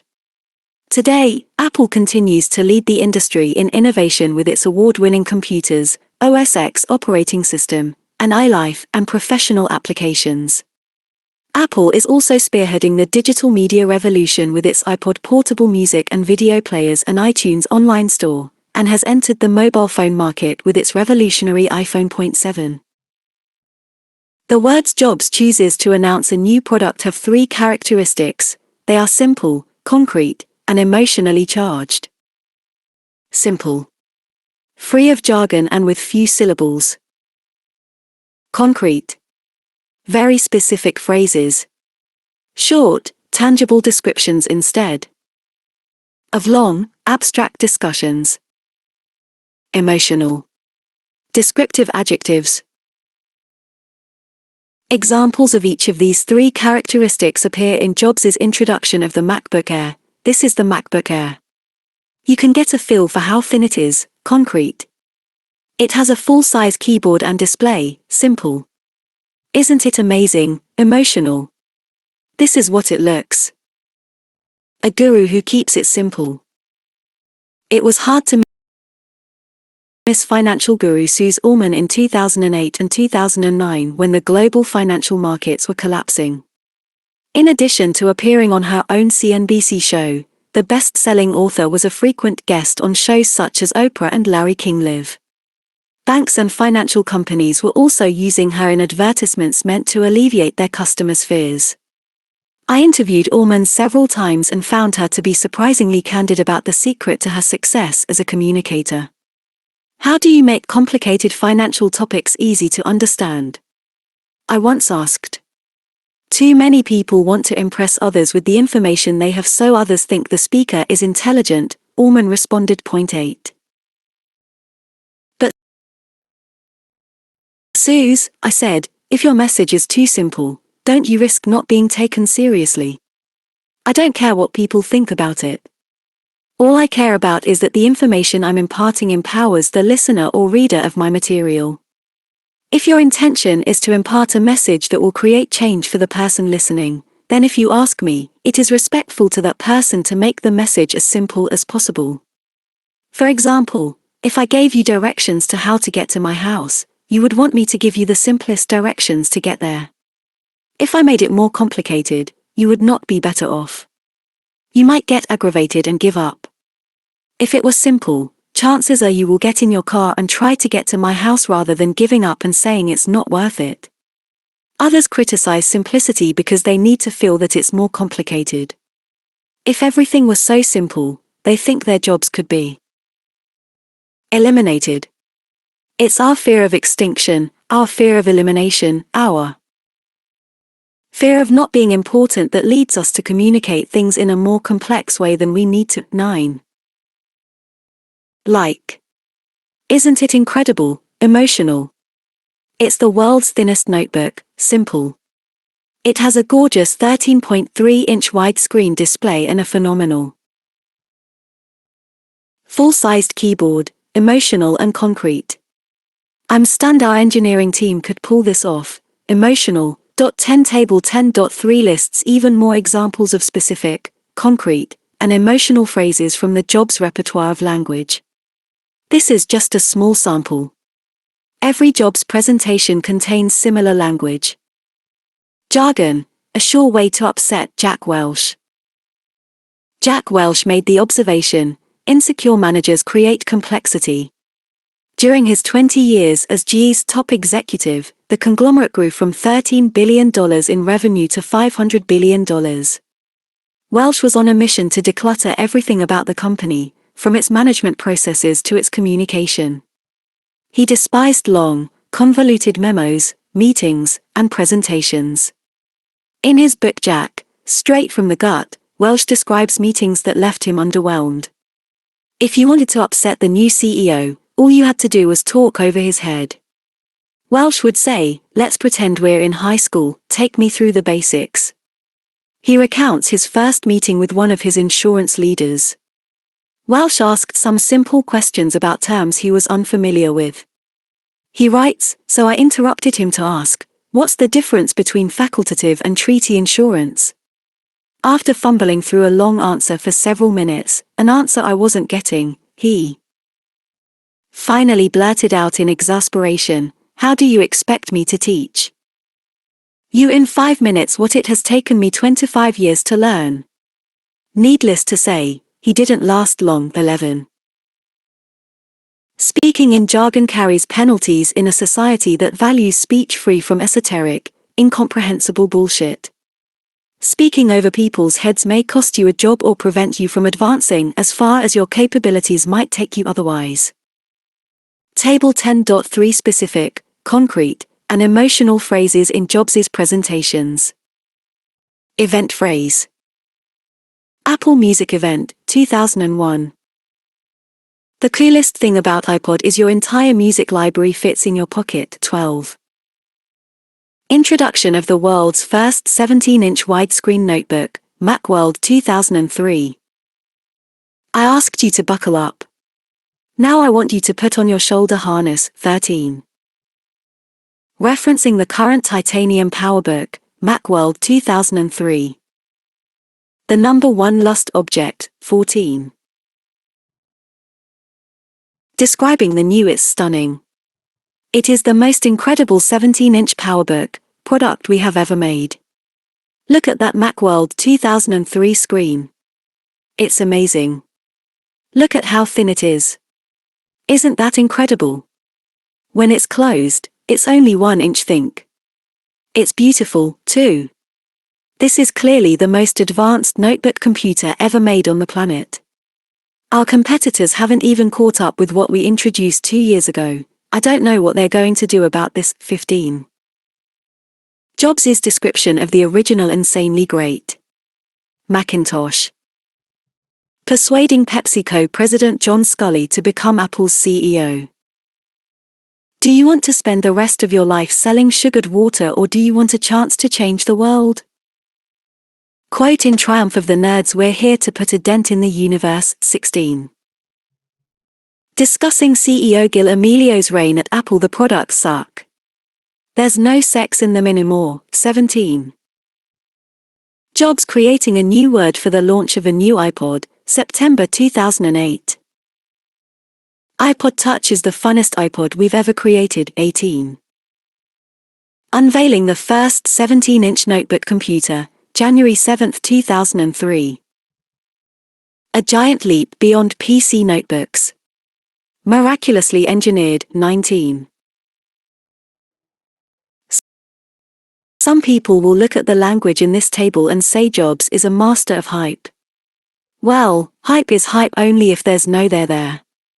It would be hard to argue with Jobs that the Macintosh, the first easy-to-use computer with a graphical interface and mouse, wasn't insanely great, or that products like the Macbook Air aren't stunningly thin. Jobs isn't a hype master as much as he's the master of the catchphrase. The folks at Apple think long and hard about the words used to describe a product. Language is intended to stir up excitement and create a must-have experience for Apple's customers. There's nothing wrong with that. Keep in mind that the majority of business language is gobbledygook, dull, abstract, and meaningless. Steve Jobs is anything but dull. Inject some zip into your words. It's like this. Another way to add zip to your language is to create analogies, comparing an idea or a product to a concept or product familiar to your audience. When Steve Jobs shakes up a market category with the introduction of an entirely new product, he goes out of his way to compare the product to something that is widely understood, commonly used, and well known. Here are some examples. One Apple TV is like a DVD player for the 21st century. Introduction of Apple TV, January 9, 2007. 2 iPod Shuffle is smaller and lighter than a pack of gum. Introduction of iPod Shuffle, January 2005.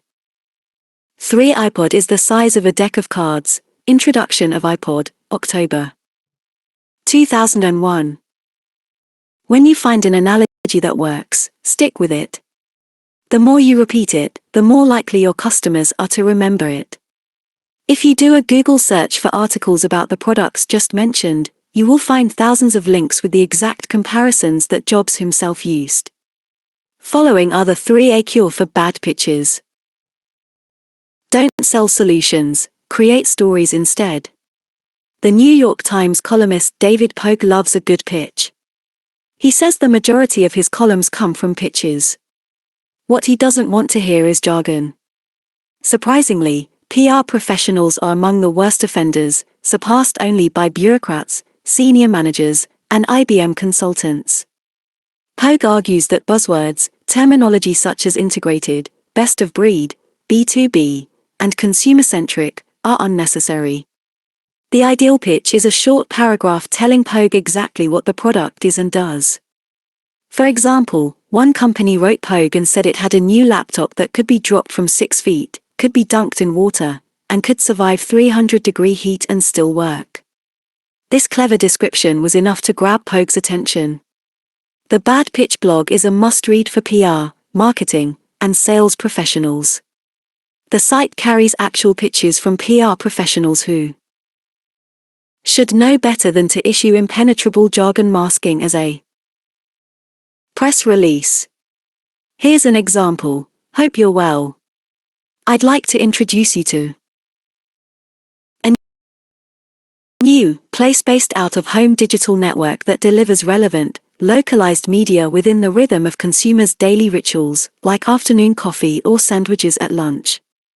This particular pitch came from a company that puts video billboards in delis. Why couldn't they just say that? It's too simple, that's why. People are afraid of simplicity. This is not an isolated example. The site is updated daily with pitches from large and small PR agencies as well as small and large corporations. Apple pitches rarely make the site, because the company's press releases tell a story in the same conversational language that Jobs uses in his presentations. As the site's mantra explains, a good pitch disappears and turns into the story, a bad pitch becomes the story. Follow the blog posts at http://badpitch.blogspot.com http://badpitch.blogspot.com. Analogies just reviewed, in the format of a search phrase, and the number of links to articles using those phrases. 1 Apple TV Plus DVD player for 21st century, 40,000 links. 2 iPod Shuffle Plus pack of gum, 46,500 links. 3 iPod Plus deck of cards, 227,000 links. Your listeners and viewers are attempting to categorize a product. They need to place the concept in a mental bucket. Create the mental bucket for them. If you don't, you are making their brains work too hard. According to Emory University psychology professor Dr. Gregory Burns, the brain wants to consume the least amount of energy. That means it doesn't want to work too hard to figure out what people are trying to say. The efficiency principle has major ramifications, he states. It means the brain takes shortcuts whenever it can. 20 analogies are shortcuts. Nothing will destroy the power of your pitch more thoroughly than the use of buzzwords and complexity. You're not impressing anyone with your best-of-breed, leading-edge, agile solutions. Instead, you are putting people to sleep, losing their business, and setting back your career. Clear, concise, and zippy language will help transform your prospects into customers and customers into evangelists. Delight your customers with the words you choose. Stroke their brain's dopamine receptors with words that cause them to feel good whenever they think of you and your product. People cannot follow your vision or share your enthusiasm if they get lost in the fog. Word fun with titles. Your customers are your most potent evangelists. I recall a conversation with one of my clients, Cranium founder Richard Tate, who said he sold 1 million games with no advertising, all word of mouth. Never forget that your customers are your sales force, he told me. His customers, he calls them craniacs, want to have fun.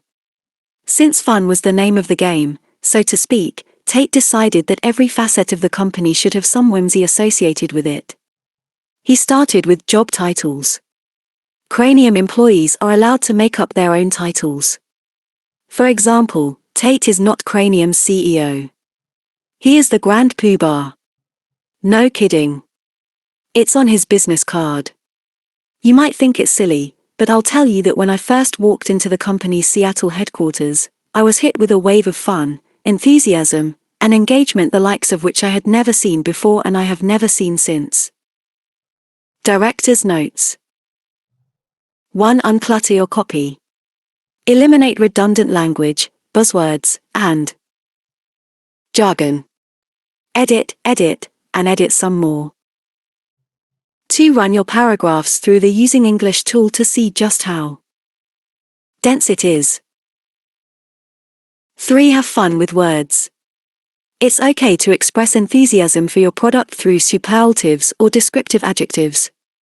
Jobs thought the buttons on the Macintosh screen looked so good that you would want to lick them. That's confidence. Share the stage. Don't be encumbered by history. Go out and create something wonderful. Robert Noyce, Intel co-founder.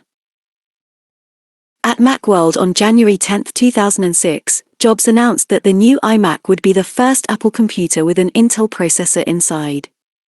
Earlier the previous year, Jobs had announced that the brain transplant would begin in June 2006. On January 10, he told the audience that he wanted to give everyone an update on the schedule. As he began, dry ice-created smoke wafted upward in the middle of the stage. A man walked out wearing the famous bunny suit worn in Intel's ultra-sterile microprocessor manufacturing plants.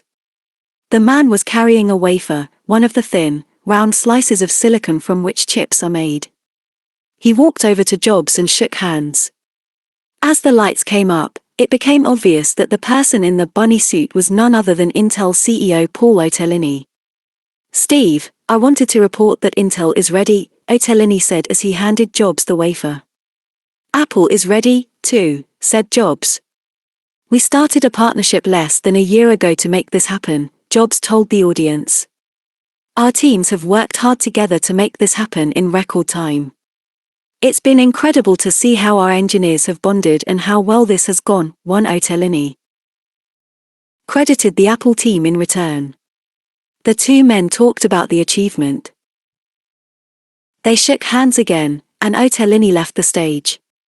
Jobs then turned to the audience and revealed the surprise: Apple would be rolling out the first Mac with Intel processors, not in June as originally announced, but today.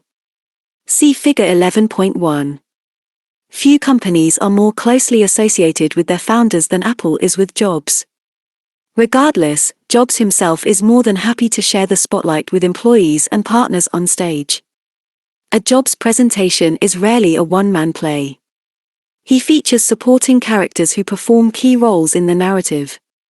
Microsoft founder Bill Gates was one of the most unexpected partners to share the stage with Jobs. In 1997, at the Macworld Expo in Boston, Jobs, who had recently returned to Apple as interim CEO, told the audience that in order to restore Apple to health, some relationships had to be revisited. He announced that Microsoft's Internet Explorer would be the default browser on the Macintosh and that Microsoft would make a strategic investment of $150 million in the company. On that note, he introduced a special guest, live via satellite. When Bill Gates appeared, you could hear some cheering, along with a lot of boos. Gates spoke for a few minutes and graciously expressed his admiration for what Apple had accomplished. Figure 11.1 Steve Jobs sharing the stage with Intel CEO Paul Ottolini. Photo by Justin Sullivan. Getty Images. Jobs returned to the stage and, knowing that many people would be unhappy, sounded like a stern father as he admonished the audience to embrace the relationship. If we want to move forward and see Apple happy and prospering, we have to let go of this notion that for Apple to win, Microsoft has to lose, Jobs said. If we screw up, it's not somebody else's fault, it's our fault. If we want Microsoft Office on the Mac, we'd better treat the company that puts it out with a little bit of gratitude. Two great actors are often said to be giving. They help other actors in the scene give better performances. When Jobs introduces another person on stage, an employee, a partner, or a former nemesis such as Gates, he's the most giving of performers. Everyone needs to shine for the good of the show. The brain craves variety. The brain doesn't pay attention to boring things. Not that Jobs is boring. Far from it. However, our brains crave variety. No one, no matter how smooth and polished, can carry an audience for long before his or her listeners start to glance at their watches. Great speechwriters have known this for years. Speeches written for John F. Kennedy, Ronald Reagan, and Barack Obama were scripted to last no longer than 20 minutes. A Jobs keynote presentation lasts much longer, of course, closer to 1.5 hours, but Jobs keeps it interesting by incorporating demonstrations, video clips, and very important guest speakers. Know what you don't know. In October 2008, Apple introduced new MacBook laptops crafted from single blocks of aluminum. The design breakthrough allowed Apple to build mobile computers that were lighter and stronger than previous designs. Let's talk about notebooks. We want to talk about some technologies and discoveries that we've made that help us build notebooks in some new ways, Jobs said. Point 3. However, instead of describing the new process himself, Jobs introduced Johnny Ive, Apple's senior vice president of design. I've walked on stage, Jobs took a seat, and I've gave the audience a 6-minute crash course on notebook design. He explained how the new process allowed Apple to start with a 2.5-pound slab of aluminum and carve it out until the final frame weighed just 1/4 of a pound. The result was a stronger, thinner, and lighter computer. Jobs retook the stage and concluded the segment by thanking Ive and reaffirming the headline of the segment: a new way to build notebooks. Jobs may have his hands all over Apple, but he knows what he doesn't know. Jobs shares the spotlight with other actors, who add credibility and excitement to the plot. Your best sales tool. When Apple launched an online movie rental service, Jobs announced the list of studios that would make films available for online rentals via iTunes. The list included all the heavyweights: Touchstone, Sony, Universal, MGM, Walt Disney, and others. Still, Apple faced skepticism. The company was launching a movie rental service in a field with established competitors such as Blockbuster and Netflix. Apple was betting that people would want the choice of watching their movies on their computers, iPods, iPhones, or widescreen television sets via Apple TV. Jobs added credibility to the initiative by sharing the stage with one of Apple's key partners. "We have support from every major studio," said Jobs. The first studio to sign up was 20th Century Fox. "We've developed a really great working relationship with Fox. It's my pleasure to introduce the chairman and CEO of 20th Century Fox, Jim Giannopoulos." An enthusiastic Giannopoulos bounded onto the stage and talked about what people want: great movies, easy access, convenience, control over where, when, and how they watch movies, and the ability to take the movie with them wherever they go. "When Steve came to us with the idea, it was a no-brainer. It was the most exciting, coolest thing we've ever heard," Giannopoulos said. Video rentals are not a new thing. But there was music and then iPod. There was the phone and then iPhone. Apple does things in an intuitive, insightful, and innovative way. It will be a transformative version of the rental model, and we're incredibly excited about it. We couldn't be happier and prouder of our partnership. Giannopoulos had provided Jobs with a company's best sales tool, a customer's endorsement. Best of all, the two men appeared side by side. A reference is good. A customer or partner physically sharing the stage is even better. Number one reason people buy. Your customers are always mindful of budgets, but in tough economic times they are even more so, casting a critical eye on every last dollar. Prospects do not want to act as a beta group. Your product must deliver what it promises, saving your customers money, making them money, or providing the tools to make more efficient use of the money they have. Testimonials and endorsements are persuasive because, as discussed earlier, word of mouth is the number one influencer of purchasing decisions. Successful companies know that a pool of reputable and satisfied customers is critical for sales success. In fact, some companies even have specific employees whose job it is to gather case studies and distribute them to their prospects. Most small business owners do not have the resources to designate a case study specialist, but they can easily adopt some of the techniques used by the world's most successful companies. One proven strategy is to steal a page from the Apple playbook and invite your customers to share the spotlight, either in person, on video, or, at the very least, through quotes. Don't forget the media. Sharing the stage with publications that rave about your product will bolster your message. Jobs has a love-hate relationship with the media, but for presentation purposes, there's a lot of love in the room. In the first few minutes of his Macworld 2008 keynote address, Jobs announced that Leopard, the latest version of the OS X operating system, had sold 5 million copies in its first 90 days. 21st Century Case Study. The case study remains an important marketing tool. Most of us are familiar with white papers or simple case studies featured on a company's website, but as video and audio become much less expensive to create and distribute online, some innovative companies are tapping into the power of YouTube to deliver customer evidence. Buying a $200 flip video recorder, creating an inexpensive video of a customer testimonial, and posting it on YouTube carries as much weight as a slick marketing production. Posting video and audio testimonials on your site and incorporating them into your presentations will add another valuable layer of authenticity and credibility to your story.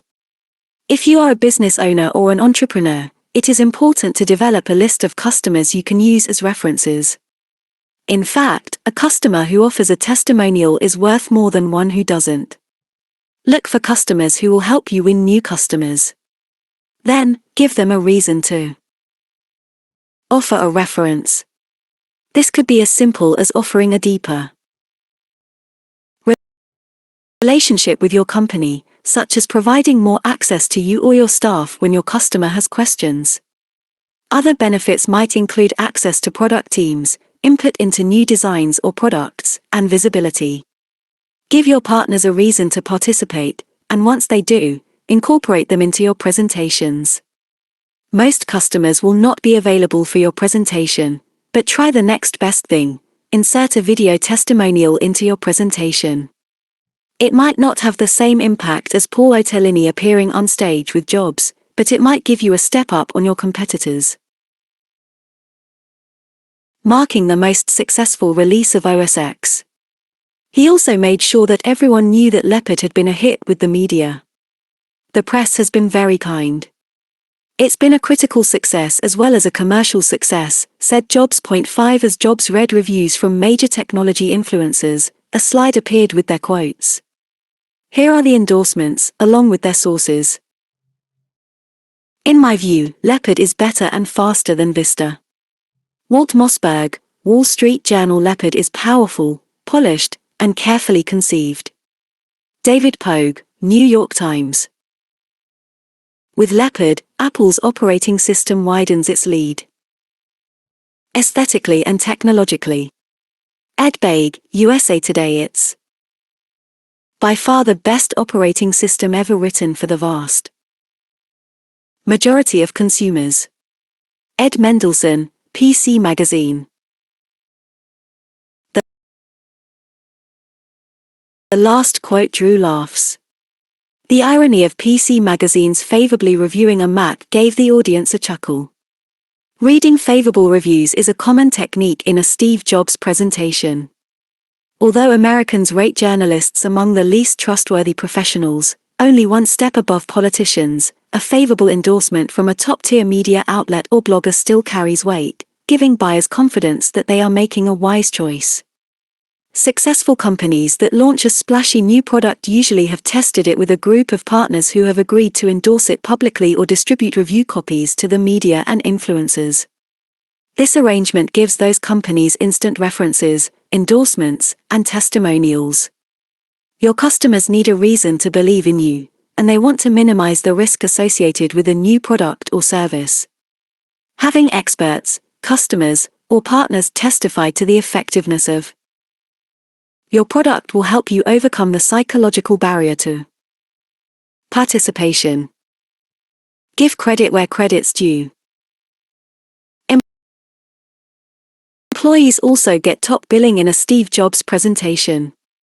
At the conclusion of Macworld 2007, Jobs said, "I want to highlight the folks who worked on these products. Would all of the folks who worked on today's products please stand up? Let's give them a round of applause. Thank you so much. I also can't leave without thanking the families. They haven't seen a lot of us in the last 6 months. Without the support of our families, we couldn't do what we do.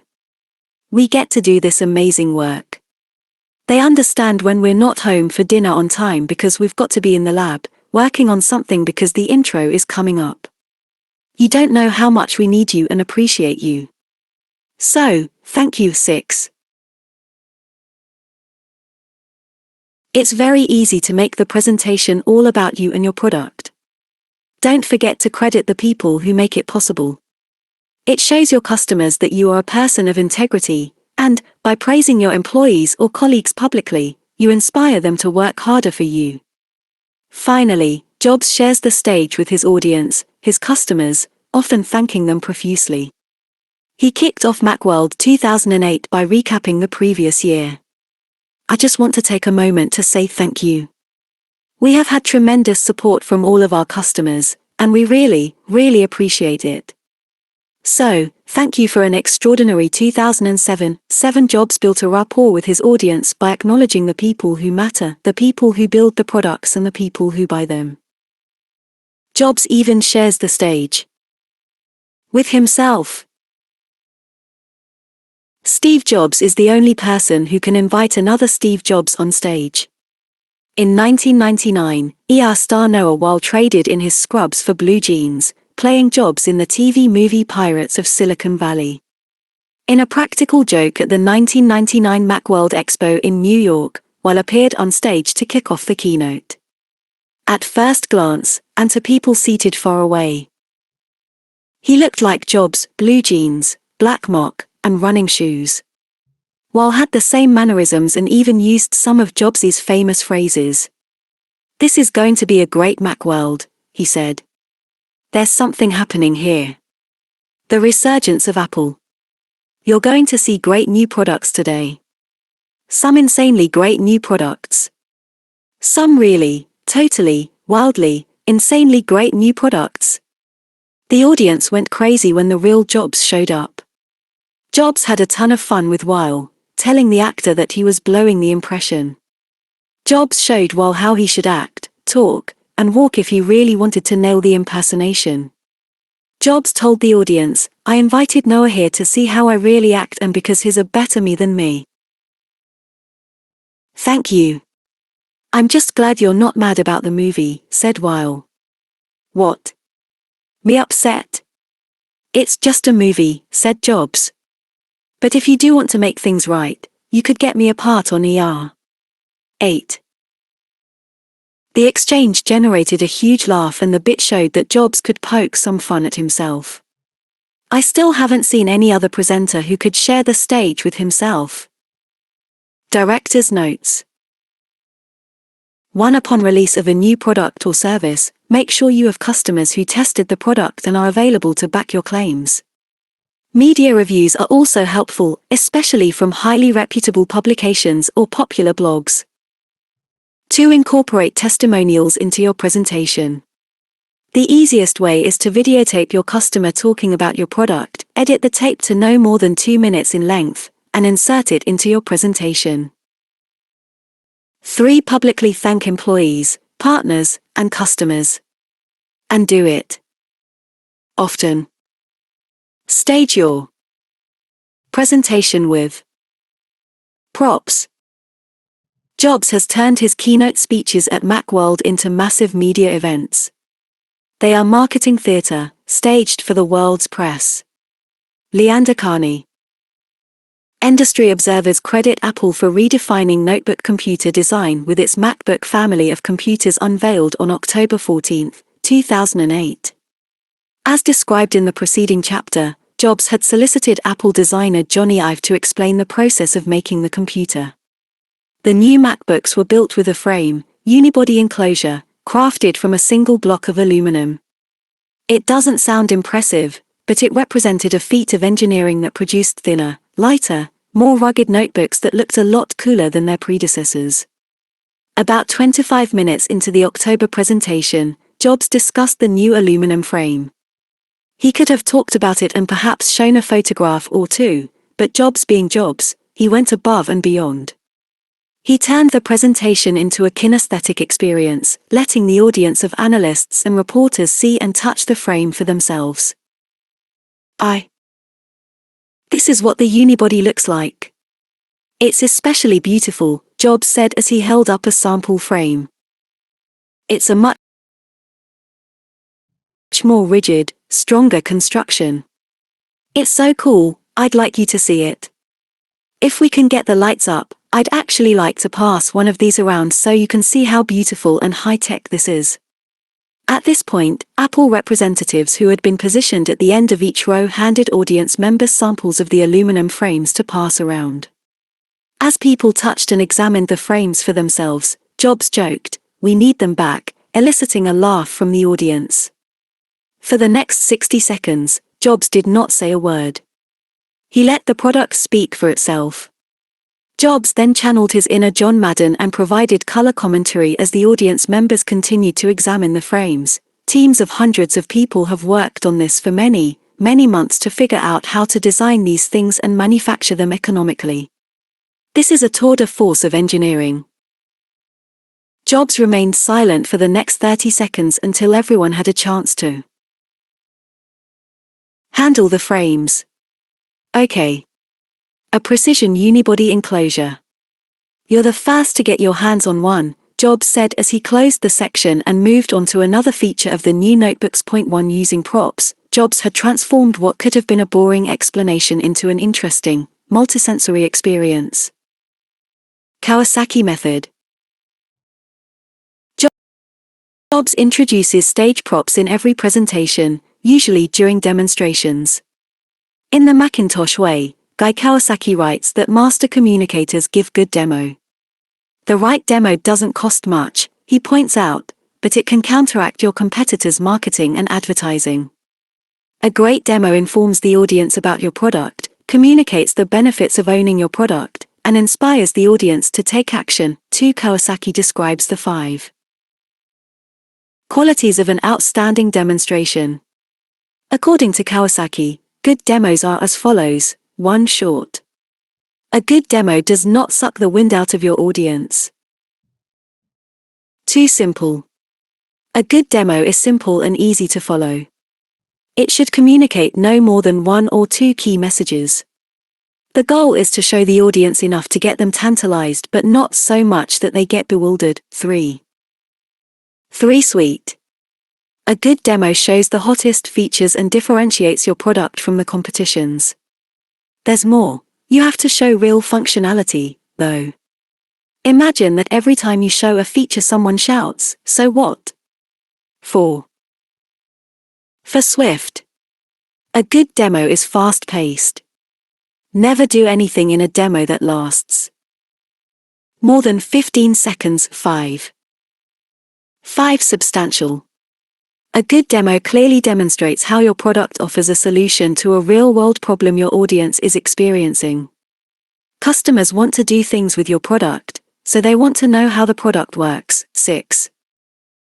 As noted in Scene 9, Jobs nailed all of Kawasaki's conditions for a good demo when he launched the iPhone 3G at the WWDC in October 2008.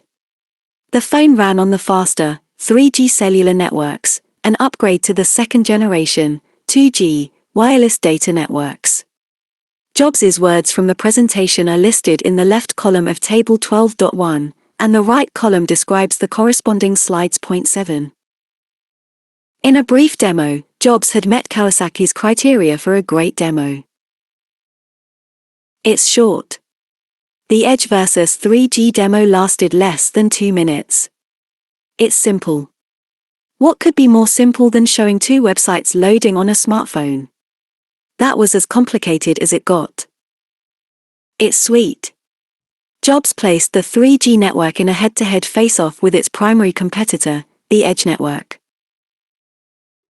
It's swift. Jobs keeps the demo moving but remains silent at critical points to build the drama. It's substantial. The demo resolves a real-world problem, waiting an excruciatingly long time for graphically rich sites to load. Table 12.1 Jobs' great demo at the 2008 WWDC. Steve's words. Why do you want 3G? Well, you want it for faster data downloads. And there's no way you want faster data downloads than the browser and downloading email attachments. So, let's take a look at the browser. We've taken an iPhone 3G and, at the same place and same location, we've downloaded a website on the Edge network and one using 3G. Let's see how we do. Jobs remains. Images and a complex layout. 21 seconds on 3G, waits silently for an additional 30 seconds, crossing his hands in front of his body, smiling, watching the audience elicits laughs, 59 seconds on Edge. Same phone, same location, 3G is 2.8 times faster. It's approaching Wi-Fi speeds. It's amazingly zippy. Steve's slides. Photographs of 2 icons, one represents the internet, and the second represents email. Animated image of 2 iPhones loading a website. Simultaneously, the same National Geographic website begins loading on each, the left. The new iPhone 3G network. Silent as both images continue to load on the screen, it's a site with a lot of iPhone is on the Edge network, and the one on the right is using. Website loading on both iPhone images. 3G site has completely loaded, while Edge phone is still loading. History making demo. Demonstrations and props play a role in every Steve Jobs presentation, some of which are more history-making than others. "We're going to make some history today," Steve Jobs said as he kicked off Macworld 2007. The history-making event was the introduction of the iPhone. "We want to reinvent the phone," Jobs said. "I want to show you 4 things: the phone app, photos, calendar, and SMS text messaging, texting between 2 cell phones, the kind of things you would find on a typical phone in a very untypical way. So, let's go ahead and take a look." As he always does, Jobs walked to stage right, the audience's left, to sit down and conduct the demo, giving the audience a clear view of the screen. "You see that icon in the lower left corner of the phone? I just push it, and boom, I have the phone. Now I'm in contacts. How do I move around contacts? I just scroll through them. Let's say I want to place a call to Johnny Ive. I just push here, and I see Johnny Ive's contact with all his information. If I want to call Johnny, all I do is push his number. I'll call his mobile number right now. The phone rings, and Ive picks up to say hello." Jobs continued, "It's been 2.5 years, and I can't tell you how thrilled I am to make the first public phone call with iPhone. At this point in the demo, Apple's VP of Corporate Marketing, Phil Schiller, calls in. Jobs places Ive on hold and conferences in the 2 callers to demonstrate one-click conferencing. Jobs proceeds to demonstrate the SMS texting function, followed by the photo package that came standard in the iPhone. "We have the coolest photo management app ever, certainly on a mobile device, but I think maybe ever." Jobs then shows off the capabilities of the photo gallery, using his fingers to widen, pinch, and manipulate the images. "Pretty cool," he says. "Isn't this awesome?" Jobs appeared genuinely thrilled with the new features and, as he often does when demonstrating new products, looked like a kid in a candy store. Having fun with demos. Don't forget to have fun with demos. Jobs certainly does. He concluded the iPhone demonstration by showing how to put Google Maps to work on the device. He searched for a Starbucks in San Francisco near Moscone West, the site of the conference. A list of Starbucks stores appeared on the phone, and Jobs said, "Let's give them a call." A Starbucks employee picked up and said, "Good morning, Starbucks. How can I help you?" "Yes," said Jobs. "I'd like to order 4,000 lattes to go, please." "No, just kidding. Wrong number. Goodbye." 9 This props galore for an Italian TV host. "I'm always looking for communicators who, like Jobs, push the envelope and create exciting ways to engage an audience. I've rarely seen anyone use more props than a young Italian entrepreneur and television host, Marco Montemagno. Montemagno frequently speaks on the topic of internet culture, showing Italians why the internet should be embraced and not feared. He presents to groups as large as 3,000 people in places such as Rome, Milan, and Venice. Since the majority of people in his audience are web novices, he uses language that everyone can understand, well, assuming you know Italian. His slides are very simple and visual. He often employs just photographs, animation, and video. But what truly differentiates Montemagno from the majority of presenters is his unbelievable number of props and demonstrations. Here are 3 guidelines he follows to create dynamic moments.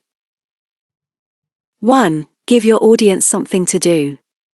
Montemagno's audience members get a pen and paper before taking their seats. During the presentation,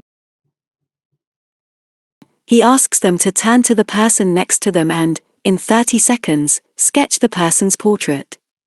After that, he asks them to write the title of their favorite song, movie, and so forth. They then pass the paper around, continuing until each paper has changed hands up to 5 times. Everyone eventually takes home a piece of paper that once belonged to someone else.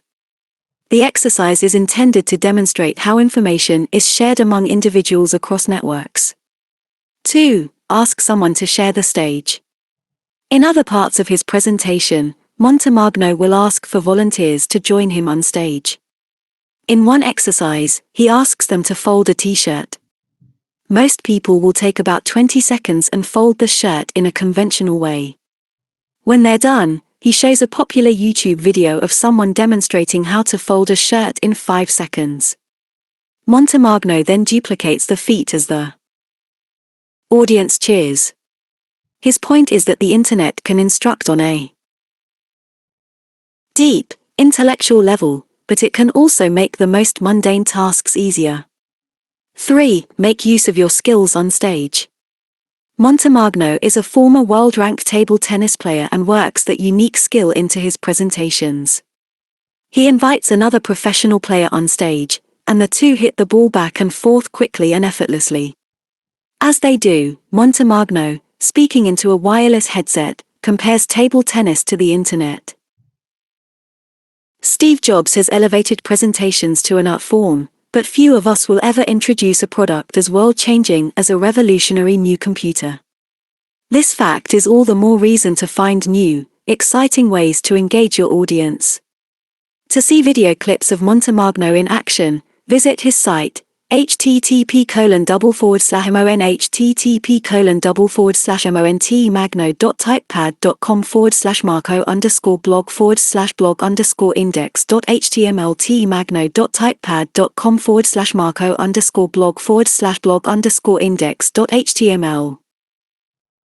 Exchange elicited a huge laugh. Jobs had literally crank called a Starbucks as part of the demo. Jobs has so much fun showing off new products that his enthusiasm leaps off the stage and rubs off on everyone in attendance. It is precisely because he has fun that people enjoy watching him. In another prime example of having fun with demos, Jobs took some quirky photographs of himself while introducing a feature called Photo Booth on October 12, 2005. Photo Booth is a software application for using a web camera to take photographs and video. "Now I want to show you Photo Booth," said Jobs. "This is an incredible way to have some fun. I can just go ahead and take my picture." Jobs looked into the built-in web camera on the computer and smiled for a few seconds as his photograph was snapped and appeared on screen. He said, "Isn't that great? Let me show you some pretty cool effects." Jobs proceeded to snap comical photographs of himself using features such as thermal, X-ray, and Andy Warhol. "But it gets even better," Jobs said, as he smiled and rubbed his hand together. "We decided to put in the teenage effects." 10 Jobs snapped more photographs of himself as the software distorted his face into funny shapes, squeezing it, widening it, and otherwise contorting the images. The audience roared as Jobs relished the moment. Focus on the one thing. Each new Apple product or application contains numerous benefits and features, but Jobs will often highlight just one. Think of it like a movie trailer that teases the audience by revealing only the best parts. If people want the full experience, they'll have to watch the movie. At WWDC in October 2007, Jobs spent most of the keynote presentation discussing OS X Leopard, but, as he often does, he had one more thing for the audience. Jobs introduced Safari for Windows, the most innovative browser in the world and now the fastest browser on Windows. After telling the audience that he would like to show them the new browser, he walked to stage right, took his seat behind a computer, and started the Add pizzazz to online meetings. 70 new web meetings are launched every minute on software platforms such as WebEx, according to Cisco, which purchased the online meeting service. Today popular online webinar and collaboration tools, including WebEx, Citrix GoToMeeting, Adobe Connect, and Microsoft Office Live Meeting, allow you to add some high-tech pizzazz to demos. For example, you can create polls and receive instant feedback. Sales professionals can conduct a live demonstration of a product from a computer, drawing, highlighting, and pointing to areas right on the screen. Better yet, those same sales professionals can turn over mouse control to the client or prospect, letting the customer on the other end see, touch, and feel the product. Demonstrations are important elements in any presentation, offline or online. Demo. He told the audience that what he really wanted to show off was Safari's speed compared with Internet Explorer, IE7. The demo screen showed both browsers side by side. Jobs loaded a series of websites simultaneously on both. Safari accomplished the task in 6.64 seconds, while IE7 took 13.56 seconds to accomplish the same task. Safari is the fastest browser on Windows. Jobs concluded. 11 The entire demo took less than 3 minutes. It could have lasted much longer, but Jobs chose to focus on one feature and one feature only. Jobs doesn't overwhelm his audience. Just as he eliminates clutter on slides, his demos are likewise free of extraneous messages. In 2006, Apple added a podcast studio to GarageBand, a tool bundled into the iLife suite of applications intended to make it easy for users to create and distribute multimedia content.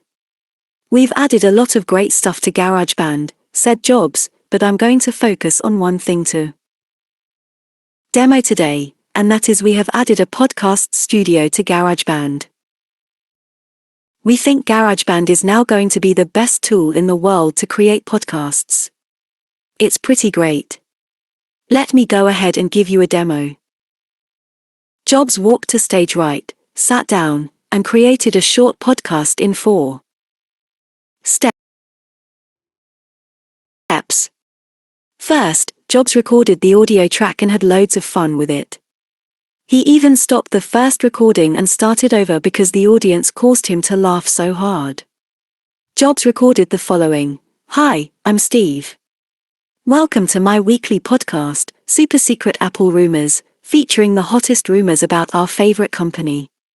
I have some pretty good sources inside Apple, and this is what I'm hearing. The next iPod will be huge, an 8-pounder with a 10-inch screen. Well, that's all for today. See you next week." After making the playful recording, Jobs walked through the next 3 steps, showing the audience how to add artwork and background music. Once done, he played the podcast and said, "Pretty cool, huh?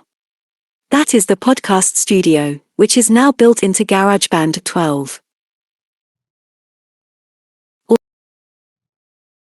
Although Jobs did a nice demonstration of the podcast studio, it could not compete with the first release of GarageBand in 2005. Today we're announcing something so cool, a 5th app that will be part of the iLife family. Its name is GarageBand.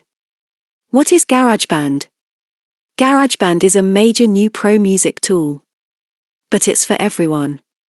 I'm not a musician, so to help me demo GarageBand, we asked a friend, John Meyer, to help us. 13 Jobs took a seat behind a computer, and Meyer sat down at a mini keyboard hooked to the Mac. As Meyer played, Jobs manipulated the sound to make the piano resemble a bass, a choir, a guitar, and other instruments. Jobs then laid down multiple tracks, creating a band-like sound.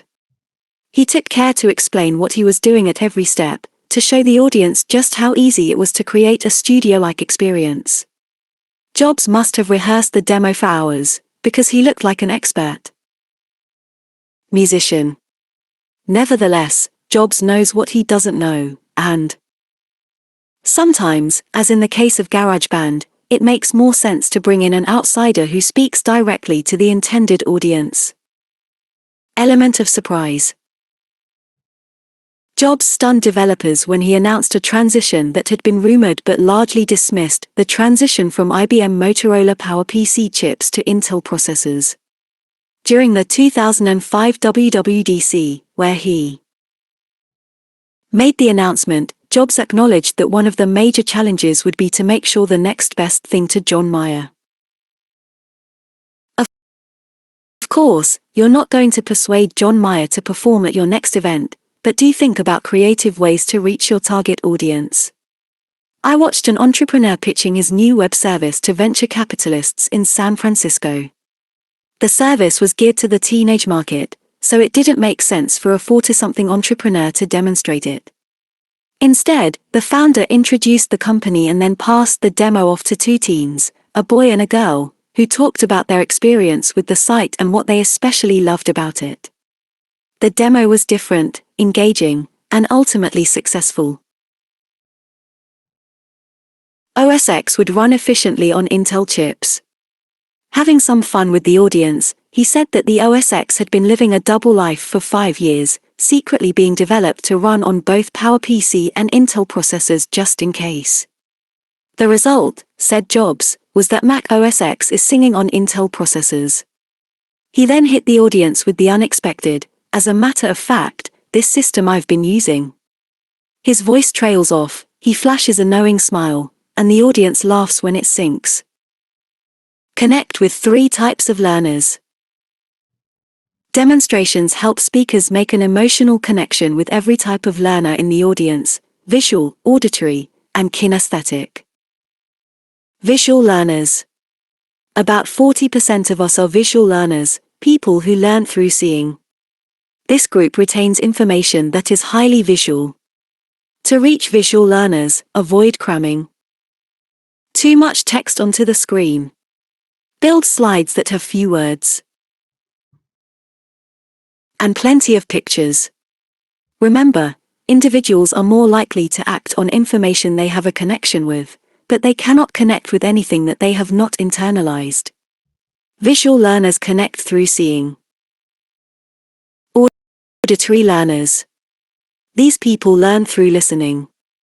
Auditory learners represent about 20 to 30% of your audience. Individuals who learn through listening benefit from verbal and rhetorical techniques that are featured in Act 3. Tell personal stories or use vivid examples to support your key messages. Kinesthetic learners. These people learn by doing, moving, and touching. In short, they are hands-on. They get bored listening for long periods. So, include activities in your presentation to keep kinesthetic learners engaged. Pass around objects as Jobs did with the aluminum frame, conduct writing exercises, or have them participate in demonstrations. In that the system is running on new Intel processors. Let's have a look, Jobs says as he walks to the side of the stage. He sits down and begins exploring many of the conventional computer tasks, such as calendar functions, email, photographs, browsing, and movies, loading and working quickly and effortlessly. He concluded the 2-minute demo by saying, "This is Mac OS X running on Intel 14. The CEO Sidekick. Cisco's Jim Grubb plays the sidekick to CEO John Chambers. Grubb's title is, literally, Chief Demonstration Officer. Nearly every Chambers presentation involves a demonstration, and Grubb is Chambers' go-to guy for some 60 events a year. The demonstrations are unique and truly remarkable. Cisco replicates a scenario on stage complete with furniture and props. It could be an office, a retail store, or rooms of a house. In a demonstration at the 2009 Consumer Electronics Show in Las Vegas, Chambers and Grubb called a doctor in a remote location thousands of miles away and, using Cisco's telepresence technology, which lets you see a person as though he or she is right in front of you, held a medical evaluation over the network. Chambers enjoys needling Grubb with lines such as, "Are you nervous, Jim? You seem a little tense, or it's okay if you mess up. I'll just fire you." Most of the jokes between the two men are scripted but are still funny as Grubb just smiles, laughs it off, and continues with the demonstration, the perfect straight man. Grubb studied music and theater in college. His polished performance reflects his training. Although it appears effortless, he and his staff spend countless hours in the lab testing and practicing, not only to simplify complicated networking technology so it's easy to understand in a 15-minute demonstration but also to make sure it works, so his boss doesn't get mad. The The launch of the iPhone in 2007 also provided Jobs with a memorable prop. He showed the audience how they could listen to their favorite music by playing one of his favorite songs from the Red Hot Chili Peppers. A phone call interrupted the music and a photo of Apple's VP of Marketing, Phil Schiller, appeared on the phone. Jobs answered it and talked to Schiller, who was standing in the audience on another phone. Schiller requested a photograph, Jobs retrieved it and emailed it, and Director's Notes. 1. Build in a product demo during the planning phase of your presentation. Keep the demo short, sweet, and substantial. If you can introduce another person on your team to participate in the demonstration, do so. Went back to listening to his song. Jobs is a showman, incorporating just the right amount of theater to make features come alive. 2. Commit to the demo. Comedians say a joke works only if you commit to it. In the same way, commit to your demo, especially if your product has any entertainment value at all. Have fun with it. 3. Provide something for every type of learner in your audience: visual, auditory, and kinesthetic. Reveal a holy shit moment. People will forget what you said, people will forget what you did, but people will never forget how you made them feel. Maya Angelou. Every office worker has seen a manila envelope.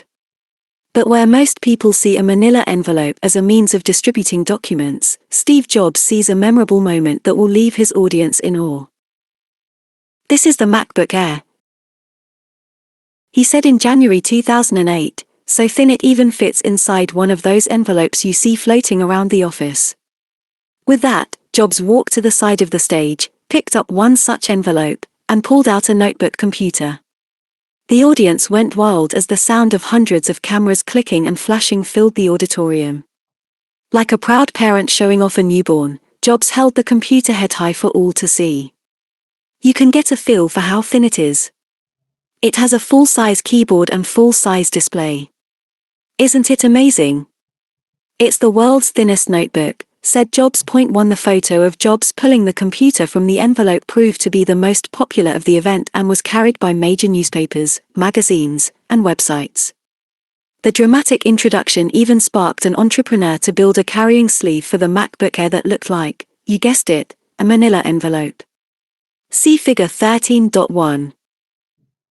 Figure 13.1. Jobs holding up the MacBook Air after dramatically removing it from an office-sized manila envelope. Tony Avila, AFP, Getty Images. When Jobs slipped the computer out of the envelope, you could hear the gasps in the room. You knew most people in the audience that day were thinking, holy shit. That's thin. ABC News declared, the MacBook Air has the potential to reshape the laptop industry. The laptop fits inside a standard office manila envelope, which is how Jobs presented it as the showstopper of this year's conference of all things Apple. The showstopper had been planned all along.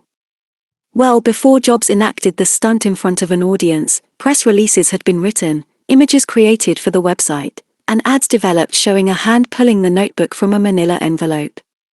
The holy shit moment had been scripted to elicit an emotional response, the presentation as theater. Raising a product launch to an art form. On January 24, 2009, Macintosh celebrated its 25th anniversary. Apple's Macintosh had reinvented the personal computer industry in the 80s. A computer with a mouse and graphical user interface was a major transformation from the old command line interfaces prevalent then. The Mac was much easier to use than anything IBM had at the time. The Mac's introduction was also one of the most spellbinding product launches of its day. The unveiling took place a quarter-century earlier during the Apple shareholders meeting, held at the Flint Center at De Anza College, near the Apple campus. All 2,571 seats were filled as employees, analysts, shareholders, and media representatives buzzed with anticipation. Jobs, dressed in gray slacks, a double-breasted jacket, and bow tie, kicked off the presentation with a quote by his favorite musician, Bob Dylan. After describing the features of the new computer, Jobs said, "All of this power fits into a box that is 1/3 the size and weight of an IBM PC. You've just seen pictures of Macintosh. Now I'd like to show you Macintosh in person. All of the images you are about to see on the large screen are being generated by what's in that bag." He pointed to a canvas bag in the center of the stage. After a pause, he walked to center stage and pulled the Macintosh computer out of the bag. He plugged it in, inserted a floppy disk, and stood aside. The lights darkened, the Vangelis theme from Chariots of Fire began to play, and a series of images scrolled across the screen, MacWrite and MacPaint, which came free with the Mac. As the music faded, Jobs said, "Now, we've done a lot of talking about Macintosh recently, but today for the first time ever, I'd like to let Macintosh speak for itself." On that cue, Macintosh spoke in a digitized voice. "Hello, I am Macintosh. It sure is great to get out of that bag. Unaccustomed as I am to public speaking, I'd like to share with you a maxim I thought of the first time I met an IBM mainframe: never trust a computer you can't lift. Obviously, I can talk right now, but I'd like to sit back and listen. So, it is with considerable pride that I introduce a man who has been like a father to me, Steve Jobs." The crowd went wild, standing, cheering, hollering. Letting Macintosh speak for itself was a brilliant technique to garner the most buzz and publicity. 25 years later, the YouTube video clip from that portion of the announcement has been viewed 500,000 times. Jobs had created a memorable moment that people would talk about for decades. A genuine showstopper. One theme. The secret to creating a memorable moment is to identify the one thing, the one theme, that you want your audience to remember after leaving the room. Your listeners should not need to review notes, slides, or transcripts of the presentation to recall the one thing. They will forget many of the details, but they will remember 100% of what they feel.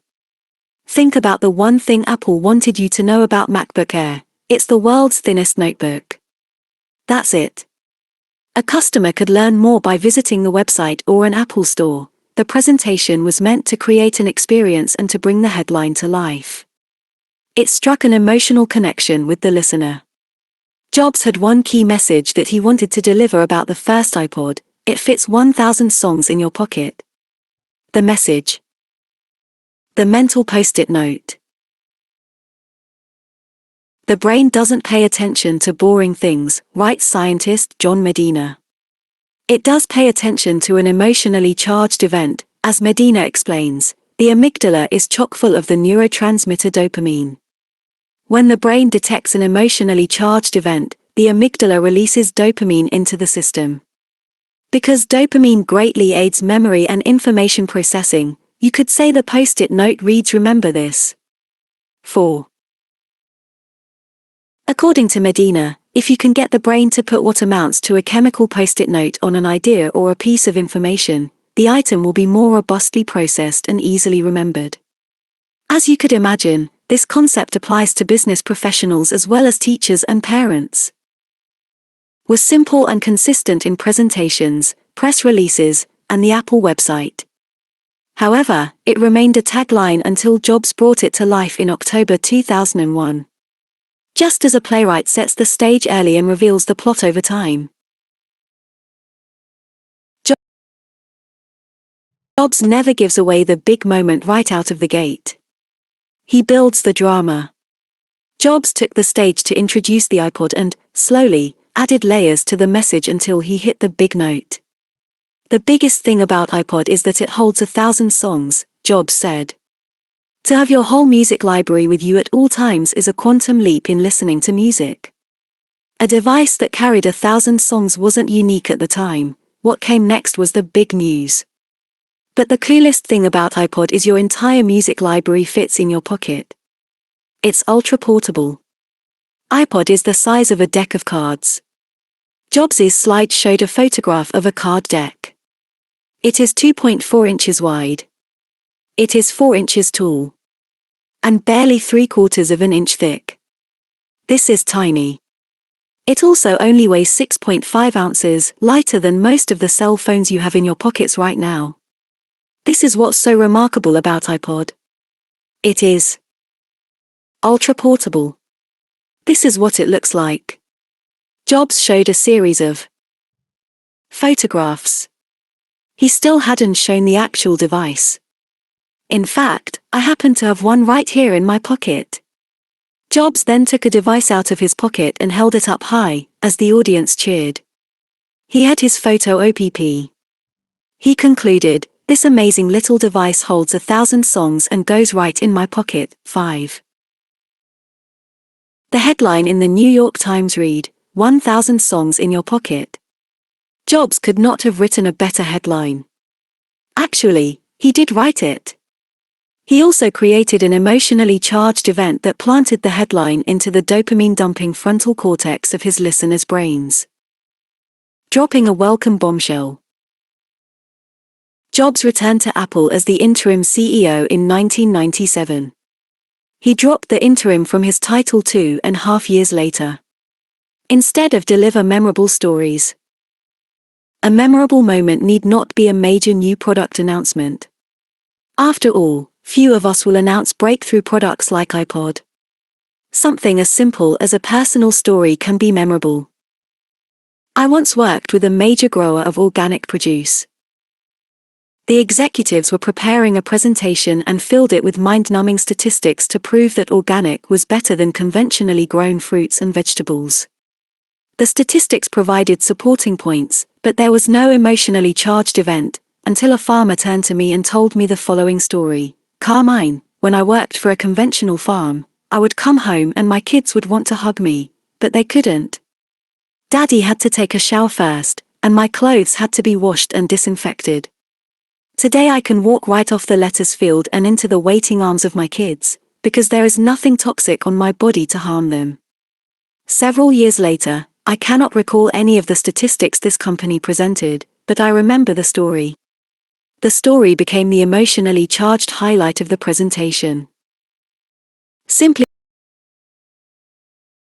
announcing that news via a press release as most CEOs would do, Jobs created an experience out of it.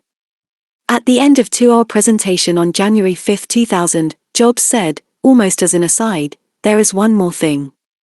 But he did not break the news immediately. He built the anticipation. Jobs first acknowledged the people at Apple who had been working on the internet strategy he had just described in the presentation, asking them to stand for applause. He publicly thanked his graphics and advertising agencies as well. Then he dropped the news. Everyone at Apple has been working extra hard these 2.5 years. And during this time, I've been the interim CEO. I have another job at Pixar as the CEO, which I love. I hope that after 2.5 years, we've been able to prove to our shareholders at Pixar that maybe we can pull this interim CEO thing off. So, I'm not changing any of my duties at either Pixar or Apple, but I'm pleased to announce today that I'm dropping their interim title. The audience went nuts, people leaped from their seats, yelling, hollering, and cheering. Jobs was humbled and made it clear that he did not deserve all the credit for Apple's resurgence. "You're making me feel funny, because I get to come to work every day and work with the most talented people on the planet.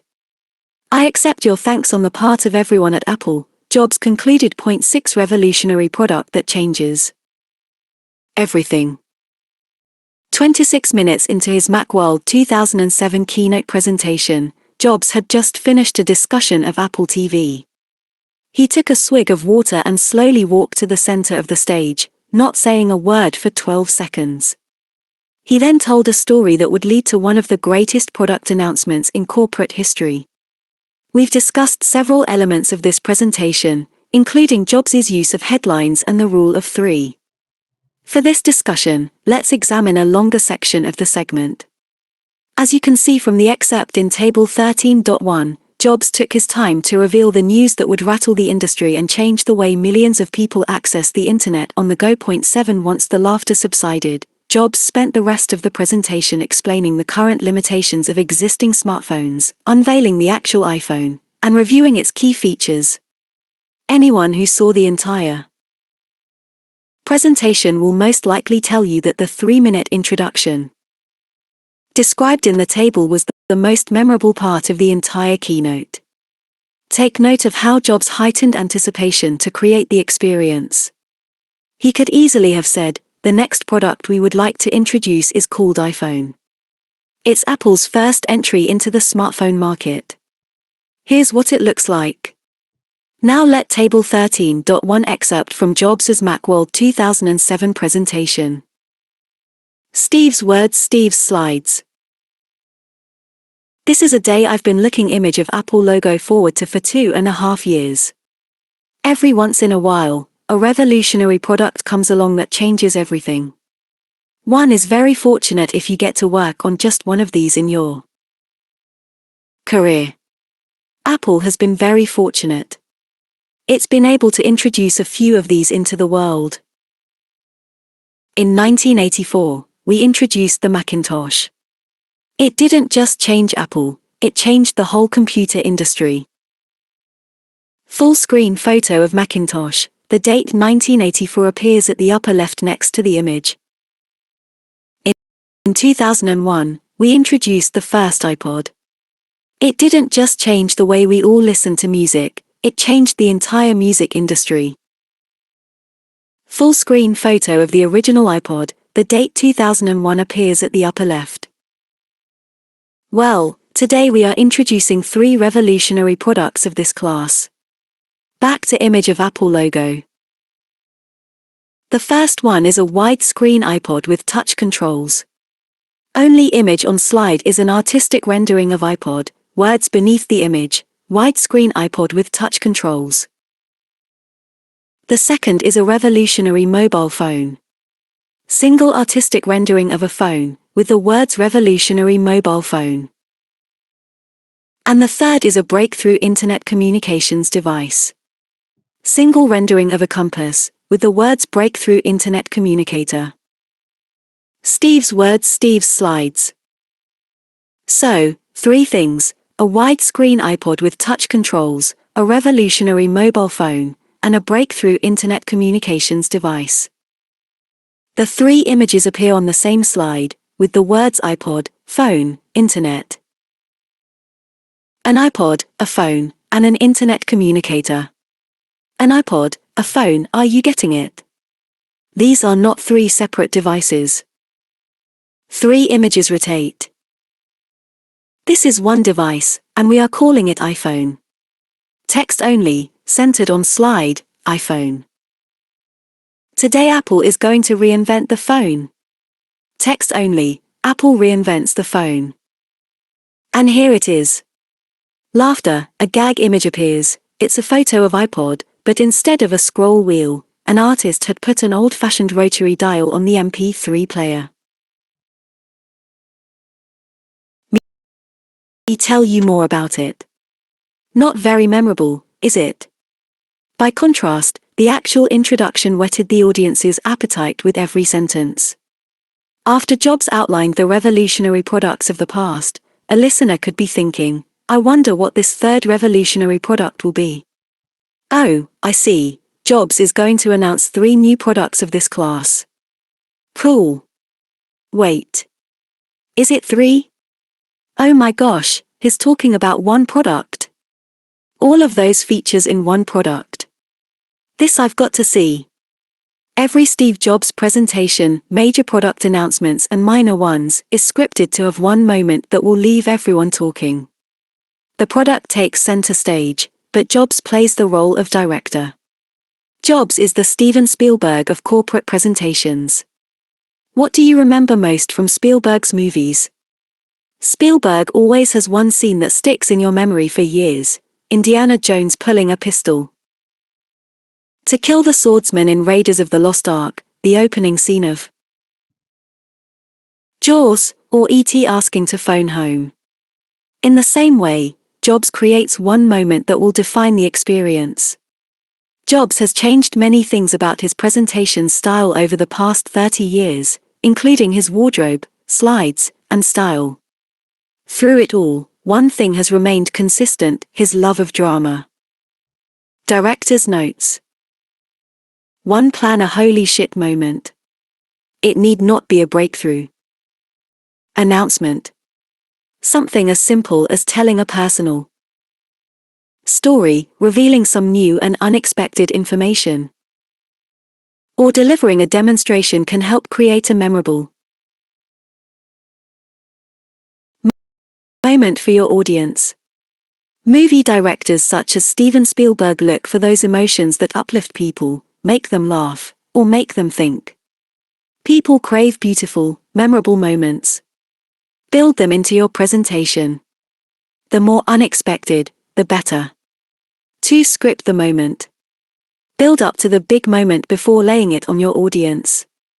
Just as a great novel doesn't give away the entire plot on the first page, the drama should build in your presentation. Did you see the movie The Sixth Sense, with Bruce Willis?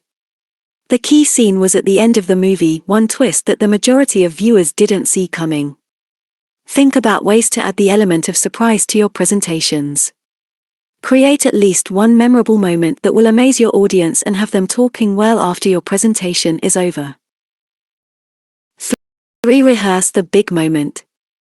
Do not make the mistake of creating a memorable experience and having it bomb because you failed to practice. It must come off crisp, polished, and effortless.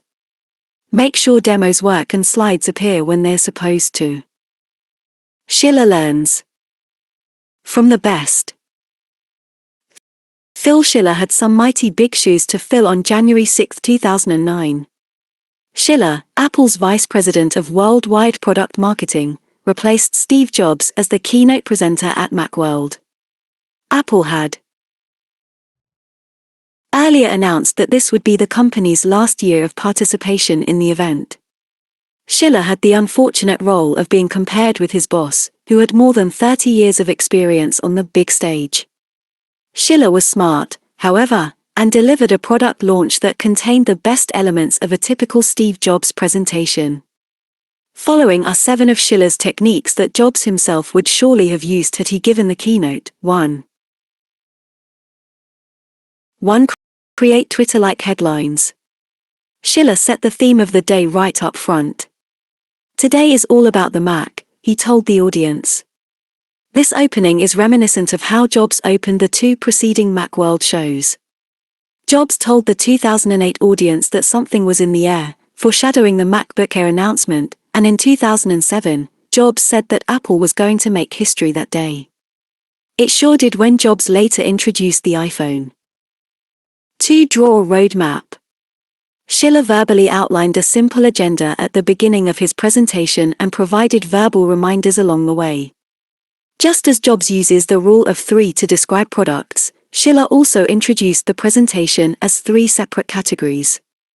I have 3 new things to tell you about today, he said, accompanying slide read, 3 new things. The first was a new version of iLife. The second, 161 product he discussed was a new version of iWork. Finally, the third was a new MacBook 17-inch Pro notebook computer. 3. Dress up numbers. As his boss does, Schiller added meaning to numbers. He told the audience that 3.4 million customers visit an Apple store every week. To give his audience a relevant perspective, Schiller said, that's 100 Macworlds each and every week. Intermission 2. Intermission 2. Stage the presentation with props. Demonstrations play a prominent role in every Steve Jobs presentation. Schiller also used the technique smoothly and effectively.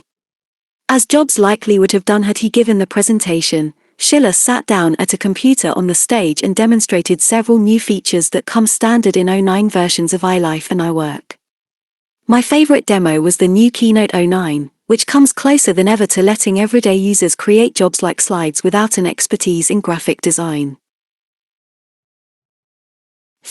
5. Share the stage. Schiller did not hog the spotlight. He shared the stage with employees who had more experience in areas that were relevant to the new products he introduced. For a demo of iMovie 09, a new version of the video editing software, Schiller deferred to an Apple engineer who actually created the tool. When Schiller revealed the new 17-inch MacBook Pro, he said the battery was the most innovative feature of the notebook computer. To explain further, Schiller showed a video that featured 3 Apple employees describing how they were able to build a battery that lasted 8 hours on a single charge without adding to the notebook's size, weight, or price. 6. Create visual slides. There are very few words on a Steve Jobs slide, and there were few on Schiller's slides as well. The first few slides had no words at all, simply photographs. Schiller started by giving the audience a tour of some of the new Apple stores that had opened around the world the past year. There were no bullet points on Schiller's slides. When Schiller did present a list of features, he used the fewest words possible and often paired the words with an image. You can view the Deliver the experience Schiller learns from the best. Slide set yourself by watching the actual keynote presentation on the Apple website or visiting slideshare.net. Point 2. 7. Deliver a holy shit moment. In true Steve Jobs fashion, Schiller surprised the audience by announcing just one more thing to close his presentation. He applied the rule of 3 as he had done earlier, but this time to iTunes. He said there were 3 new things for iTunes in 2009, a change to the pricing structure, the ability of iPhone customers to download and buy songs on their 3G cellular network, and the fact that all iTunes songs would be DRM-free, i.e., without copy protection. Schiller received a big round of applause when he announced that 8 million songs would be DRM-free starting today, and got an even bigger round of applause when he said that all 10 million songs on iTunes would be DRM-free by the end of the quarter. Schiller knew that DRM-free songs in iTunes would be the big headline of the day, and he saved it for last. The announcement did, indeed, dominate the news coverage that followed. So far, we've learned how Steve Jobs plans his presentations. We've talked about how he supports the narrative through his words and slides. We've discussed how he assembles the cast, creates demos, and wows his audience with one dynamic moment that leaves everyone in awe. Finally, you'll learn how Jobs refines and rehearses his presentation to make an emotional connection with the audience. This final step is essential for anyone who wants to talk, walk, and look like a leader. Let's preview the scenes in this act. Scene 14. Master Stage Presence. How you say something is as important as what you say, if not more so. Body language and verbal delivery account for 63 to 90% of the impression you leave on your audience, depending upon which study you cite. Steve Jobs' delivery matches the power of his words. Scene 15. Make it look effortless. Few speakers rehearse more than Steve Jobs. His preparation time is legendary among the people closest to him. Researchers have discovered exactly how many hours of practice it takes to achieve mastery in a given skill. In this chapter, you'll learn how Jobs confirms these theories and how you can apply them to improve your own presentation skills. 156. Refine and rehearse. Scene 16. Wear the appropriate costume. Jobs has the easiest wardrobe selection in the world. It's the same for all of his presentations. His attire is so well known that even Saturday Night Live and 30 Rock poked some good-natured fun at him. Learn why it's okay for Jobs to dress the way he does, but it could mean career suicide if you follow his lead. Scene 17. Toss the script. Jobs talks to the audience, not to his slides. He makes strong eye contact because he has practiced effectively. This chapter will teach you how to practice the right way so you, too, can toss the script.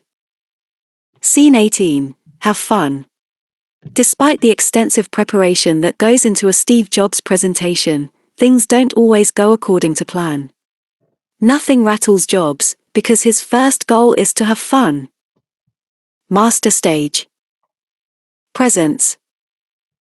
I was hooked by Steve's energy and enthusiasm.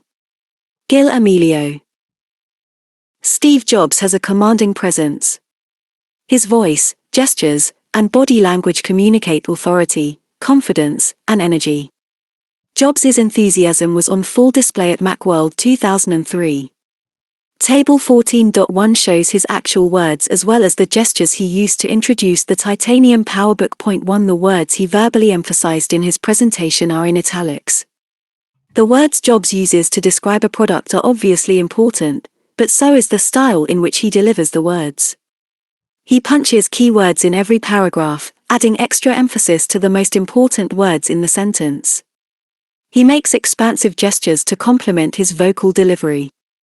We'll examine his body language and vocal delivery more closely later in the chapter, but for now, the best way to appreciate his skill is to call on a guest speaker who pales in comparison. Who's Mr. Notecard? During the iPhone introduction at Macworld 2007, Jobs invited Singular AT&T CEO Stan Sigman to join him on stage and to share a few words about the partnership. Sigman took the floor and sucked the energy right out of the room. He immediately. Table 14.1 Jobs' Macworld 2003 presentation.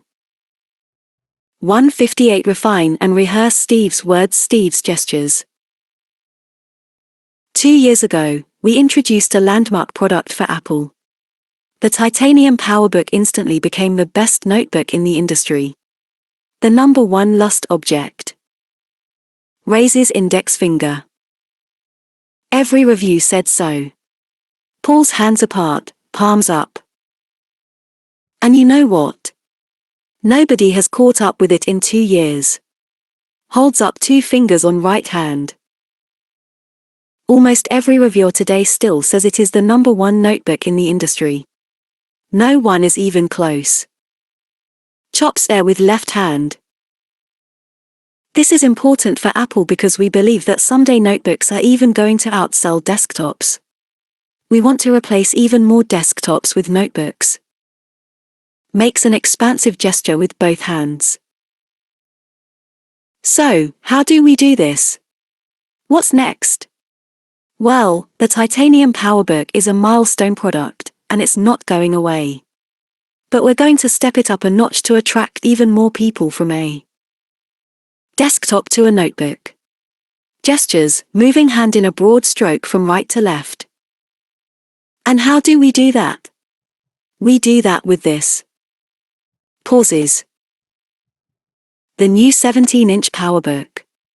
A 17-inch landscape screen. Another expansive gesture, hands pulled apart, palms up. It's stunning. Pauses. And when you close it, it is only 1 inch thick. Makes thin gesture with left hand. The thinnest PowerBook ever.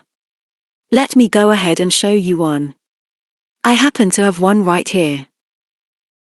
Walks to stage right while maintaining eye contact with audience. Steve's words, Steve's gestures.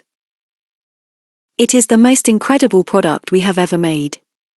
Picks up computer and opens it. The new 17-inch PowerBook. It's amazing. Look at that screen. Holds up computer to show screen. Look at how thin it is. Isn't it incredible? It's beautiful, too. Shuts computer and holds it up. This is clearly the most advanced notebook computer ever made on the planet. Our competitors haven't even caught up with what we introduced 2 years ago. I don't know what they're going to do about this. Smiles and looks directly at audience. Put his hands into his pockets and proceeded to deliver his comments in a low-key monotone. Worst of all, he pulled note cards out of his jacket pocket and started reading from them word for word. As a result, Sigman's delivery became more halting, and he lost all eye contact with the audience. He continued for 6 long minutes that seemed like 30. Observers were fidgeting, waiting for Jobs to return. A post on CNN's international blog read, Sigman read stiffly from a script, pausing awkwardly to consult notes. By contrast, the silver-tongued Jobs wore his trademark black turtleneck and faded blue jeans. Jobs is one of the best showmen in corporate America, rarely glancing at scripts and quick with off-the-cuff jokes. Bloggers were relentless during Sigmund's talk. Among the comments, "Who's Mr. Note Card, blah, blah, blah, and blah, painfully bad, and a snoozer." Sigmund left AT&T that same year. Macworld.com wrote, "Sigmund is perhaps best remembered by Apple fans as completely negating Jobs's reality distortion filled in an incident which left almost half of the entire Keynote audience sound asleep. He has been sentenced to a cruel afterlife of being the butt of roughly 99% of Scott Bourne's jokes, Bourne is a Mac pundit and podcaster. And what will Stan do in retirement? Word is his thinking of giving public speaking workshops to underprivileged youth. Sigmund spent 4 to 2 years at AT&T, rising from the lowest rungs in the company to running its wireless division. Yet, to many people unfamiliar with his leadership, Sigmund's appearance at Macworld will be his lasting legacy. It wasn't Sigmund's fault. He had to follow the master. And, unfortunately, this book wasn't out yet to help him prepare. 3 techniques to improve body language. Steve Jobs resigned from Apple in 1985 after losing a boardroom battle for control of the company in a power struggle with then CEO John Sculley. He would remain away for 11 years, returning triumphantly when Gil Amelio, Apple's CEO in 1996, announced that Apple was going to buy Jobs' Next for $427 million. "I was hooked by Steve's energy and enthusiasm," Amelio wrote in on the firing line, "my 500 days at Apple. I do remember how animated he is on his feet, how his full mental abilities materialize when he's up and moving, how he becomes more expressive." 3. Jobs comes alive when he is up and moving on stage. He has seemingly boundless energy. When he's at his best, Jobs does 3 things anyone can, and should, do to enhance one's speaking and presentation skills. He makes eye contact, maintains an open posture, and uses frequent hand gestures. Eye contact. Great communicators such as Jobs make appreciably more eye contact with the audience than average presenters. They rarely read from slides or notes. Jobs doesn't eliminate notes entirely. He often has some notes tucked out of view during demonstrations. Apple's presentation software, Keynote, also makes it easy for speakers to see speakers' notes while the audience sees the slides displayed on the projector. If Jobs is reading,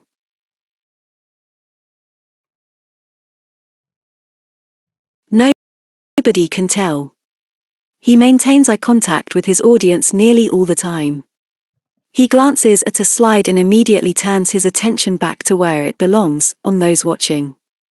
Most presenters spend too much time reading every word of text on a slide.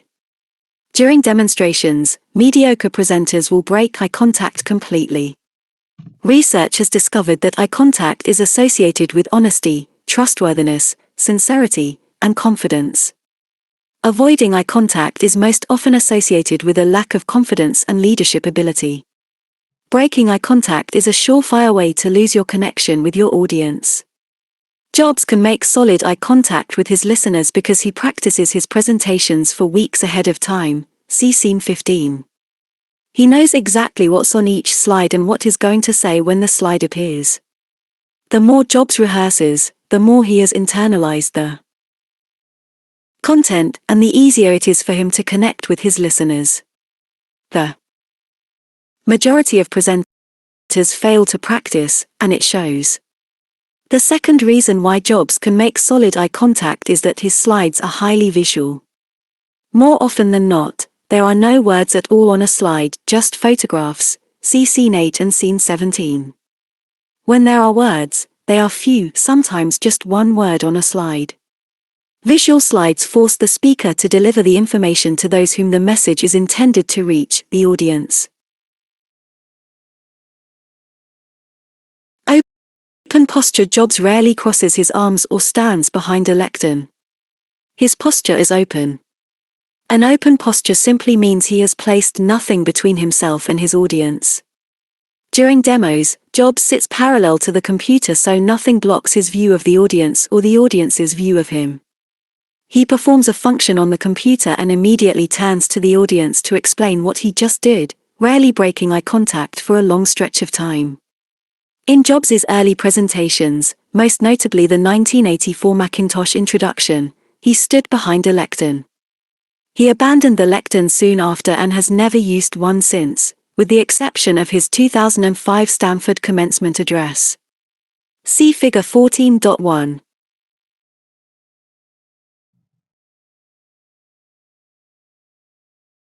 Hand gestures. Jobs emphasizes nearly every sentence with a gesture that complements his words. Some old-fashioned speaking coaches still instruct clients to keep their hands at their sides. I'm not sure where this started, but it's the kiss of death for any speaker hoping to captivate an audience. Keeping your hands at your sides will make you look stiff, formal, and, frankly, a little weird. Extraordinary communicators such as Jobs use more gestures than the average speaker, not fewer. There's even research to back up this observation. Dr. David McNeil, at the University of Chicago, is known for his exhaustive research in the area of hand gestures. He's made it his passion since 1980. His research has shown that gestures and language are intimately connected. In fact, the use of gestures can help presenters speak better by clearing up their thought process. Yes, he says, it actually takes concentrated effort not to. Figure 14.1. Steve Jobs engages his audience with strong eye contact, hand gestures, and an open posture. John G. Mabanglo AFP. Getty Images use gestures. McNeil has found that very disciplined, rigorous, and confident thinkers use hand gestures that reflect the clarity of their thinking. It's like a window to their thought process. Use hand gestures to emphasize your point. Be careful, however, that your hand gestures do not become robotic or over-rehearsed. In other words, don't copy Jobs and his mannerisms. Be yourself. Be authentic. Say it with style. Steve Jobs uses his voice as effectively as his gestures. His content, slides, and demos create excitement, but his delivery ties the package together. When he introduced the iPhone in January 2007, he told a magnificently woven story, and his vocal expression provided just the right amount of drama. We reviewed the announcement and its slides in previous chapters. Now let's focus on how Jobs said what he said. It is a package. Is that a CEO or a preacher? Few among us have the public speaking confidence to rival Cisco CEO John Chambers. People are often shocked the first time they watch him give a presentation. Like a preacher, Chambers roams among the audience. He spends only a minute or two on stage at the beginning of his presentation before stepping into the crowd. Chambers walks right up to people, looks them in the eye, calls some by name, even places his hand on someone's shoulder. Very few people have the confidence to pull this off. I know as a fact that Chambers' confidence is the result of hours of relentless practice. He knows every word on each of his slides, and he knows exactly what he's going to say next. Observers have said watching a Chambers presentation is an astonishing experience. Be astonishing. Rehearse your presentation, and pay close attention to your body language and verbal delivery. Deal, after all. Great slides mean little without a great delivery. A great story will fall flat if delivered poorly. Table 14.2 illustrates Jobs' vocal delivery.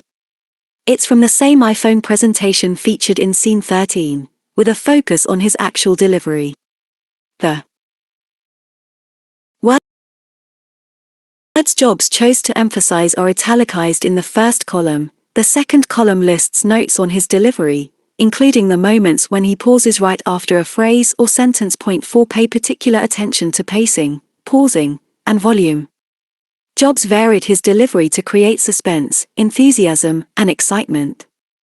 Nothing will do more to destroy all of the work you put into crafting a spectacular presentation than to deliver it in a boring monotone, which Jobs most certainly does not. Jobs' voice complemented the drama of the plot. He uses similar devices in every presentation. This section details 4 related techniques that Jobs uses to keep his listeners engaged: inflection, pauses, volume, and rate. Inflection. Jobs changes his inflection by raising or lowering the pitch of his voice. Think about how flat the iPhone launch would have sounded if all of his words had been delivered with exactly the same tone. Instead, Jobs raised his pitch when he said, "Are you getting it? And this is one device." Jobs has some favorite descriptors that find their way into many of his presentations: unbelievable, awesome, cool, and huge. These words would not carry the same impact if the tone in which they are delivered sounds exactly like the rest of the sentence. Jobs modifies his tone frequently, keeping his listeners on the edge of their seats. Pauses. Nothing is more dramatic than a well-placed pause.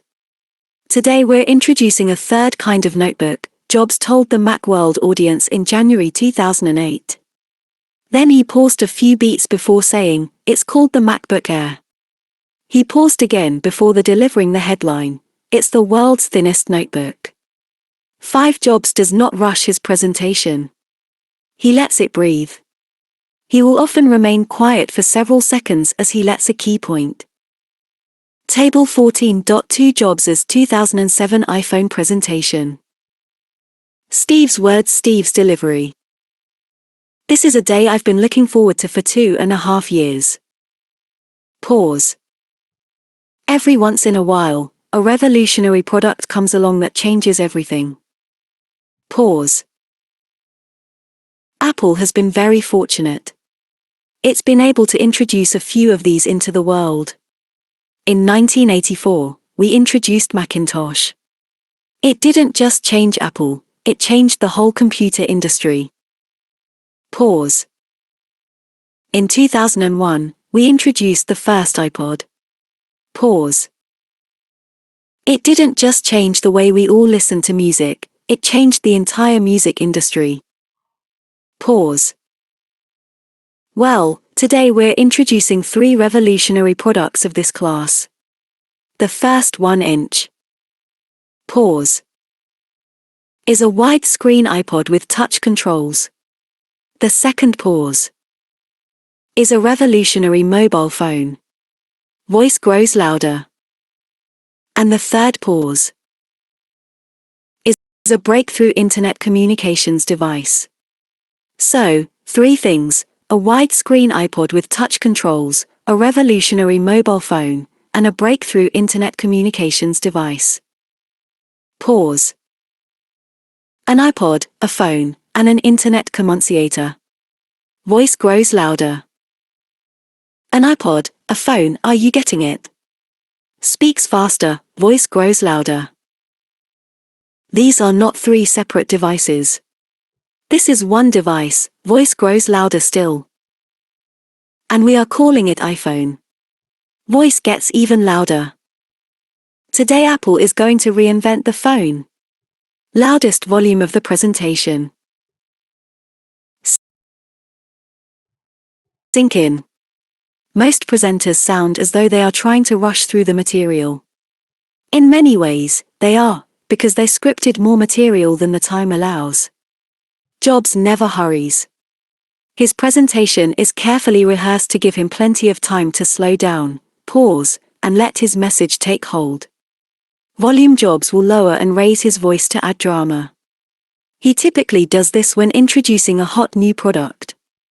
He often lowers his voice as he builds up to the announcement and then raises his volume to hit the big note. He'll do the opposite as well.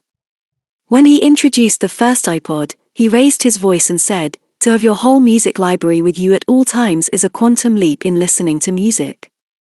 He then lowered his voice and delivered the knockout, "But the coolest thing about iPod is your entire music library fits in your pocket." 6. Just as inflections and pauses keep your audience riveted to your every word, so does the volume of your voice. Rate. Jobs speeds up the delivery of some sentences and slows down for others. Demonstrations are typically delivered at his normal rate of speech, but He slows down considerably when he delivers the headline or key message that he wants everyone to remember. When Jobs introduced the iPod for the first time, he lowered his voice nearly to a whisper to emphasize the key takeaway. He also slowed the tempo of his sentences to build the drama. Table 14.3 offers highlights. Point 7. Act like the leader you want to be. Do not make the mistake of believing body language and vocal delivery are unimportant, soft skills. UCLA research scientist Albert Mehrabian studied expression and communication for his book Silent Messages. 8. He discovered that nonverbal cues carry the most impact in a conversation. Tone of voice, vocal expression, was the second most influential factor. The third, and least important, were the actual words spoken. Table 14.3 excerpt from Jobs introducing the iPod, with Steve's words. Steve's delivery. Now, you might be saying, this is cool, but slows down rate of speech. I've got a hard disk in my portable computer, my iBook. I'm running iTunes. I'm really happy. I don't get 10 hours of battery life on my iBook, but iBook has better battery life than any other consumer portable. Delivery notes. So, what's so special about iPod here? Pauses and lowers volume. It's ultra portable. An iBook is portable, but this is ultra portable. Let me show you what I mean. Speeds up rate of speech. iPod is the size of a deck of cards. It is 2.4 inches wide. It is 4 inches tall. And barely 3/4 of an inch thick. This is tiny. It also only weighs 6.5 ounces, lighter than most of the cell phones you have in your pockets right now. This is what's so remarkable about iPod. Slows down and lowers voice. It is ultra portable. Almost at a whisper. To a large extent, how Steve Jobs speaks and carries himself leaves his audience with a sense of awe and confidence in him as a leader. U.S. President Barack Obama once said the most valuable lesson he learned as he worked himself up from a community organizer to the most powerful person on the planet was to always act confident. People are making judgments about you all the time, but especially in the first 90 seconds of meeting you. How you deliver your words and what your body language says about you will leave your listeners disillusioned or inspired. Steve Jobs is an electrifying communicator because he is expressive in both voice and gesture. Bueller.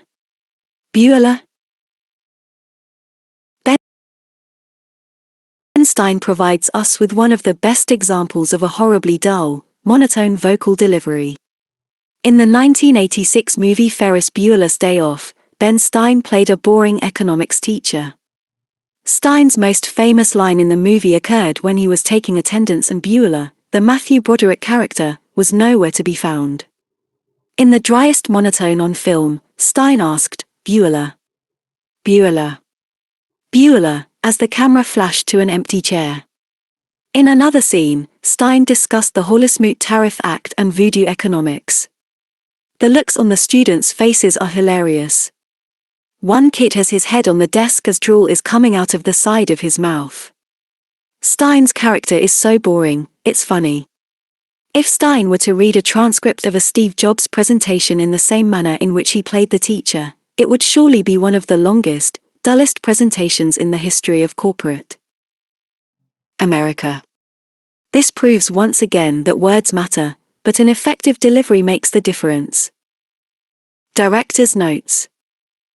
Pay attention to your body language. Maintain eye contact, have an open posture, and use hand gestures when appropriate.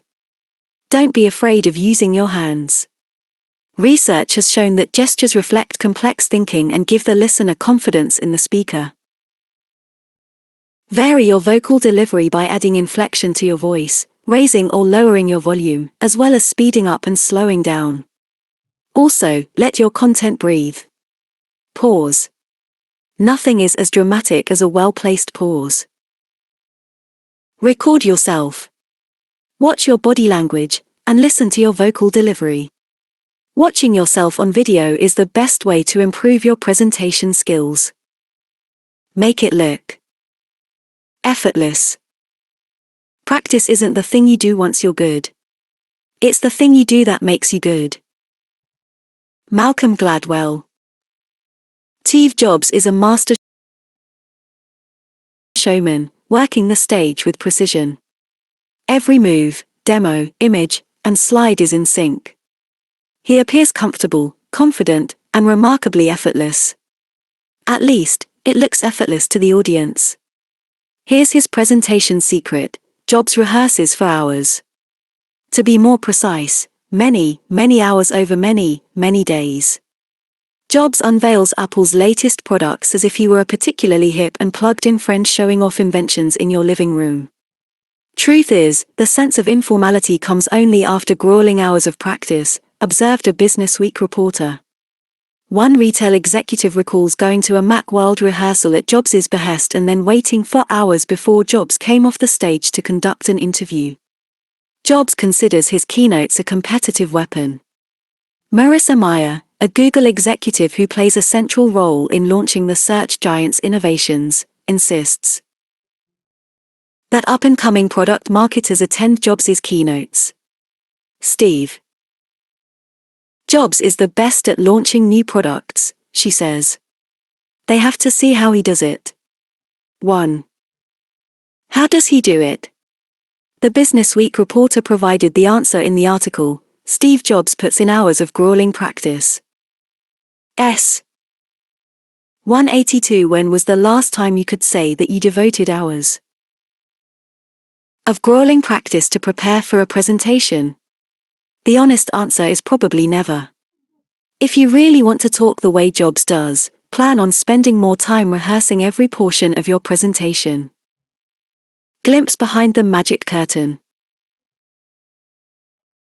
In an article published in The Guardian on January 5, 2006, former Apple employee Mike Evangelist wrote about his personal experience rehearsing a portion of a demonstration for a Jobs keynote. To a casual observer, these presentations appear to be just a guy in a black shirt and blue jeans talking about some new technology products. But they are in fact an incredibly complex and sophisticated blend of sales pitch, product demonstration, and corporate cheerleading, with a dash of religious revival thrown in for good measure. They represent weeks of work, precise orchestration, and intense pressure for scores of people who collectively make up the man behind the curtain. 2. According to Evangelist's first-person account, Jobs begins his preparation weeks in advance, reviewing products and technologies he is going to talk about. Evangelist had been tapped to demo the new iDVD, Apple's DVD burning software, for Macworld 2001. Evangelist said his team spent hundreds of hours preparing for a segment that lasted 5 minutes. That's not a typo, hundreds of hours for a 5-minute demo. Evangelist said Jobs rehearsed for 2 full days before the presentation, asking for feedback from the product managers in the room. Jobs spends a lot of time on slides, personally writing and designing much of the content, along with some help from the design team. On the day before showtime, things get much more structured, with at least 1 and sometimes 2 complete dress rehearsals. Throughout it all, Steve is extremely focused. While we were in that room, all his energy was directed at making this keynote the perfect embodiment of Apple's messages. 3. In the weeks before the keynote, Evangelist saw the full range of Steve's emotions from disappointment to elation. I believe it is one of the most important aspects of Steve Jobs' impact on Apple. He has little or no patience for anything but excellence from himself or others, Evangelist concluded. Point 4. In October 1999, Time magazine reporter Michael Krantz was interviewing Jobs one day before the introduction of a line of multicolored iMacs. Jobs was rehearsing the big moment when he would announce, "Say hello to the new iMacs." The computers were then supposed to glide out from behind a dark curtain, but according to Krantz, Jobs was unhappy with the lighting. He wanted the lights to be brighter and to come up sooner. "Let's keep doing it till we get it right, okay," said Jobs. Point 5 The show's lighting folks practiced again and again as Jobs grew increasingly frustrated. Finally, Krantz reports, they get it right, the 5 impeccably lighted iMacs gleaming as they glide forward smoothly on the giant screen. Oh! Right there! That's great! Jobs yells, elated at the very notion of a universe capable of producing these insanely beautiful machines. That's perfect, he bellows, his voice booming across the empty auditorium. Whoa! And you know what? He's right. The iMacs do look better when the lights come on. Earlier, 6 The scene that Krantz described could be interpreted in one of two ways. Either Jobs is a micromanager or, as one of Jobs's friends observed in the article, he is single-minded, almost manic, in his pursuit of quality and excellence. What Steve Jobs, Michael Jordan, and Winston Churchill have in common. Psychology professor Dr. K. Anders Ericsson has studied top athletes such as Michael Jordan as well as superachievers in other walks of life, chess players, golfers, doctors, even dart throwers. Ericsson discovered that star performers refine their skills through deliberative practice. In other words, they do not just do the same thing over and over, hoping to get better. Instead, they set specific goals, ask for feedback, and continually strive to improve over the long run. From Ericsson's research, we have learned that star performers practice specific skills again and again over many, many years. Ordinary speakers become extraordinary because they practice. Winston Churchill was one of the foremost communicators of the 20th century. He was a master of persuasion, influence, and motivation. Churchill, too, deliberately practiced the skills required to inspire millions of British during the darkest days of World War II.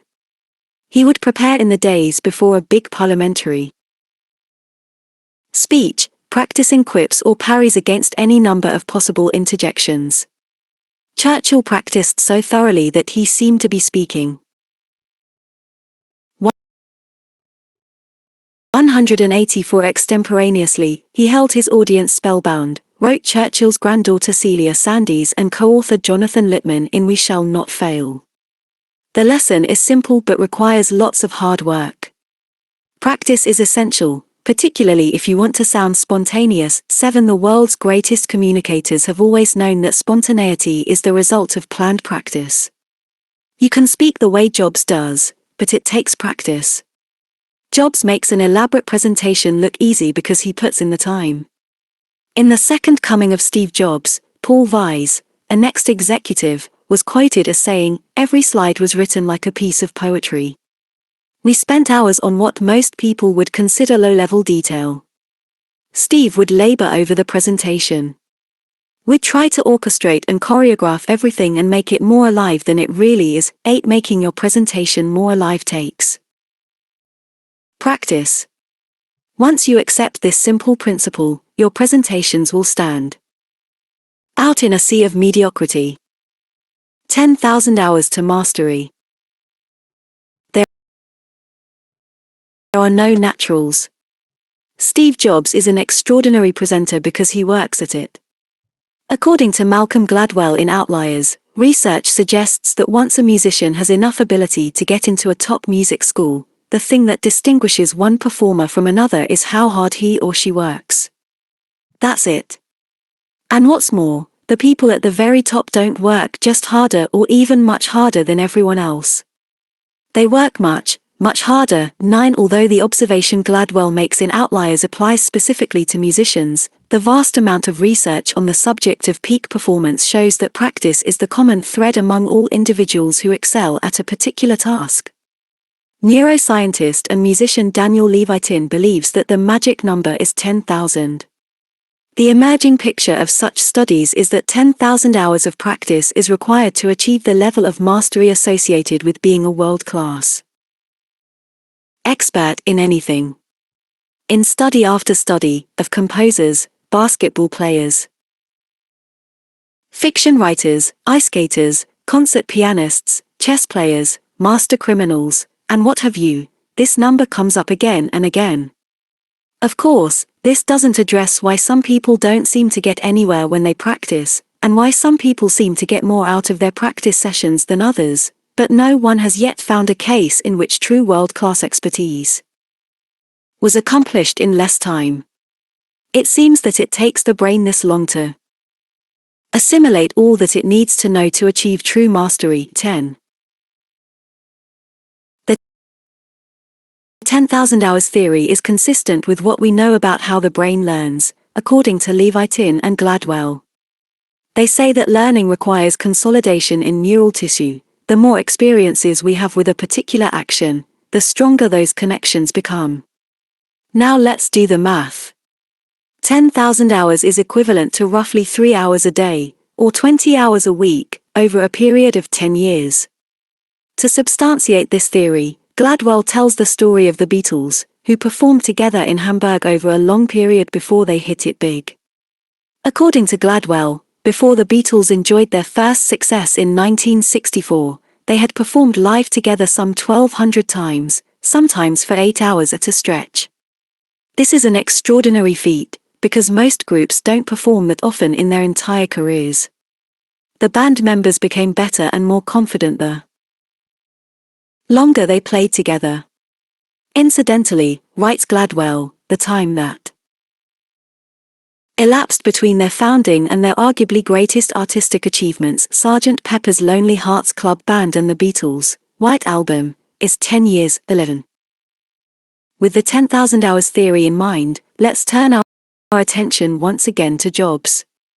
Although Apple was founded in 1976, Jobs and friend co-founder Steve Wozniak started attending meetings of the Homebrew Computer Club in 1974. Homebrew was an early computer hobbyist club in Silicon Valley, California.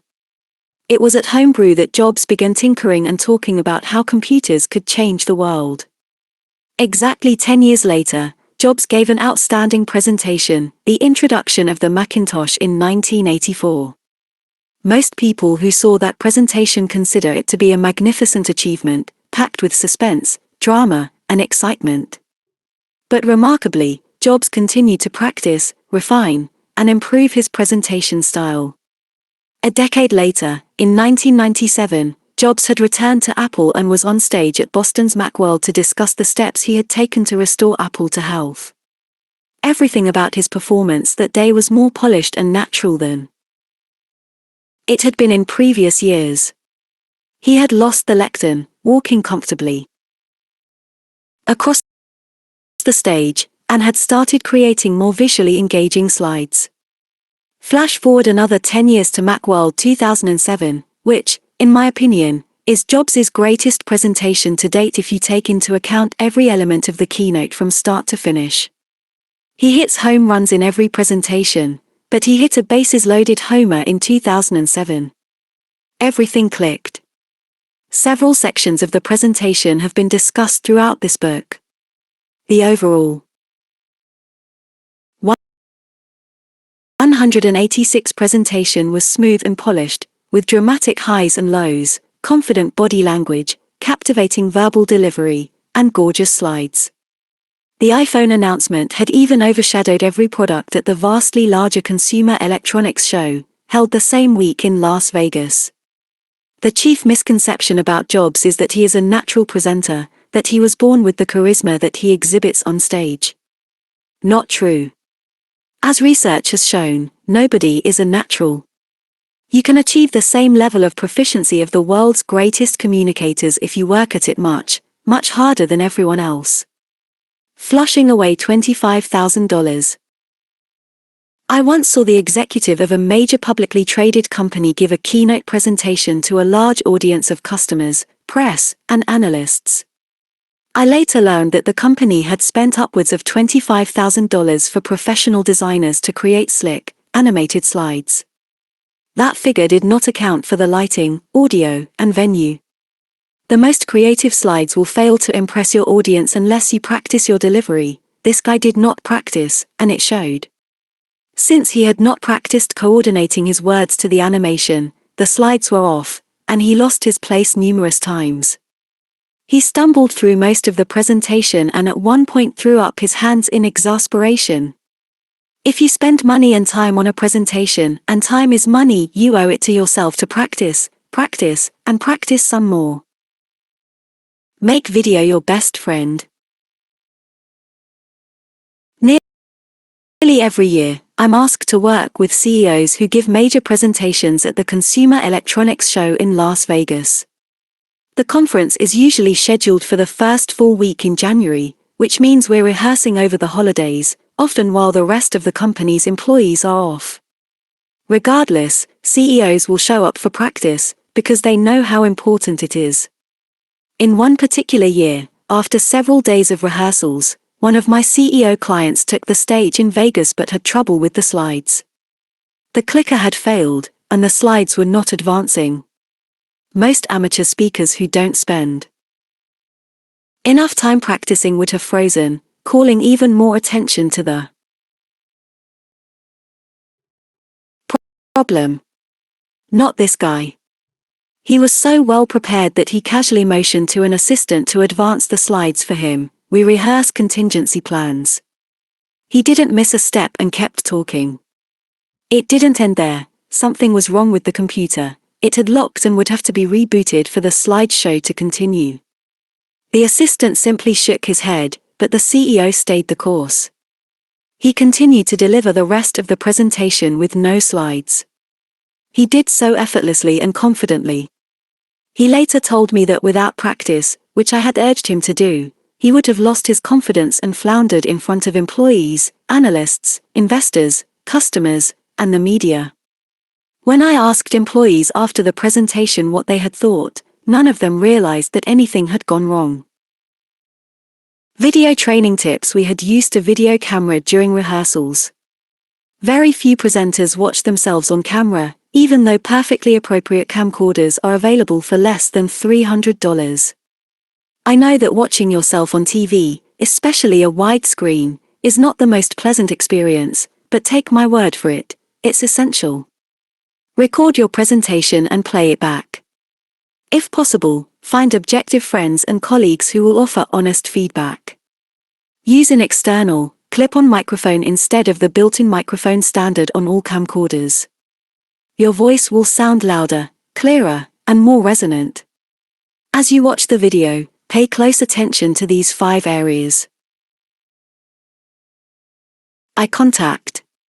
Commit most of your presentation to memory to avoid reading from notes.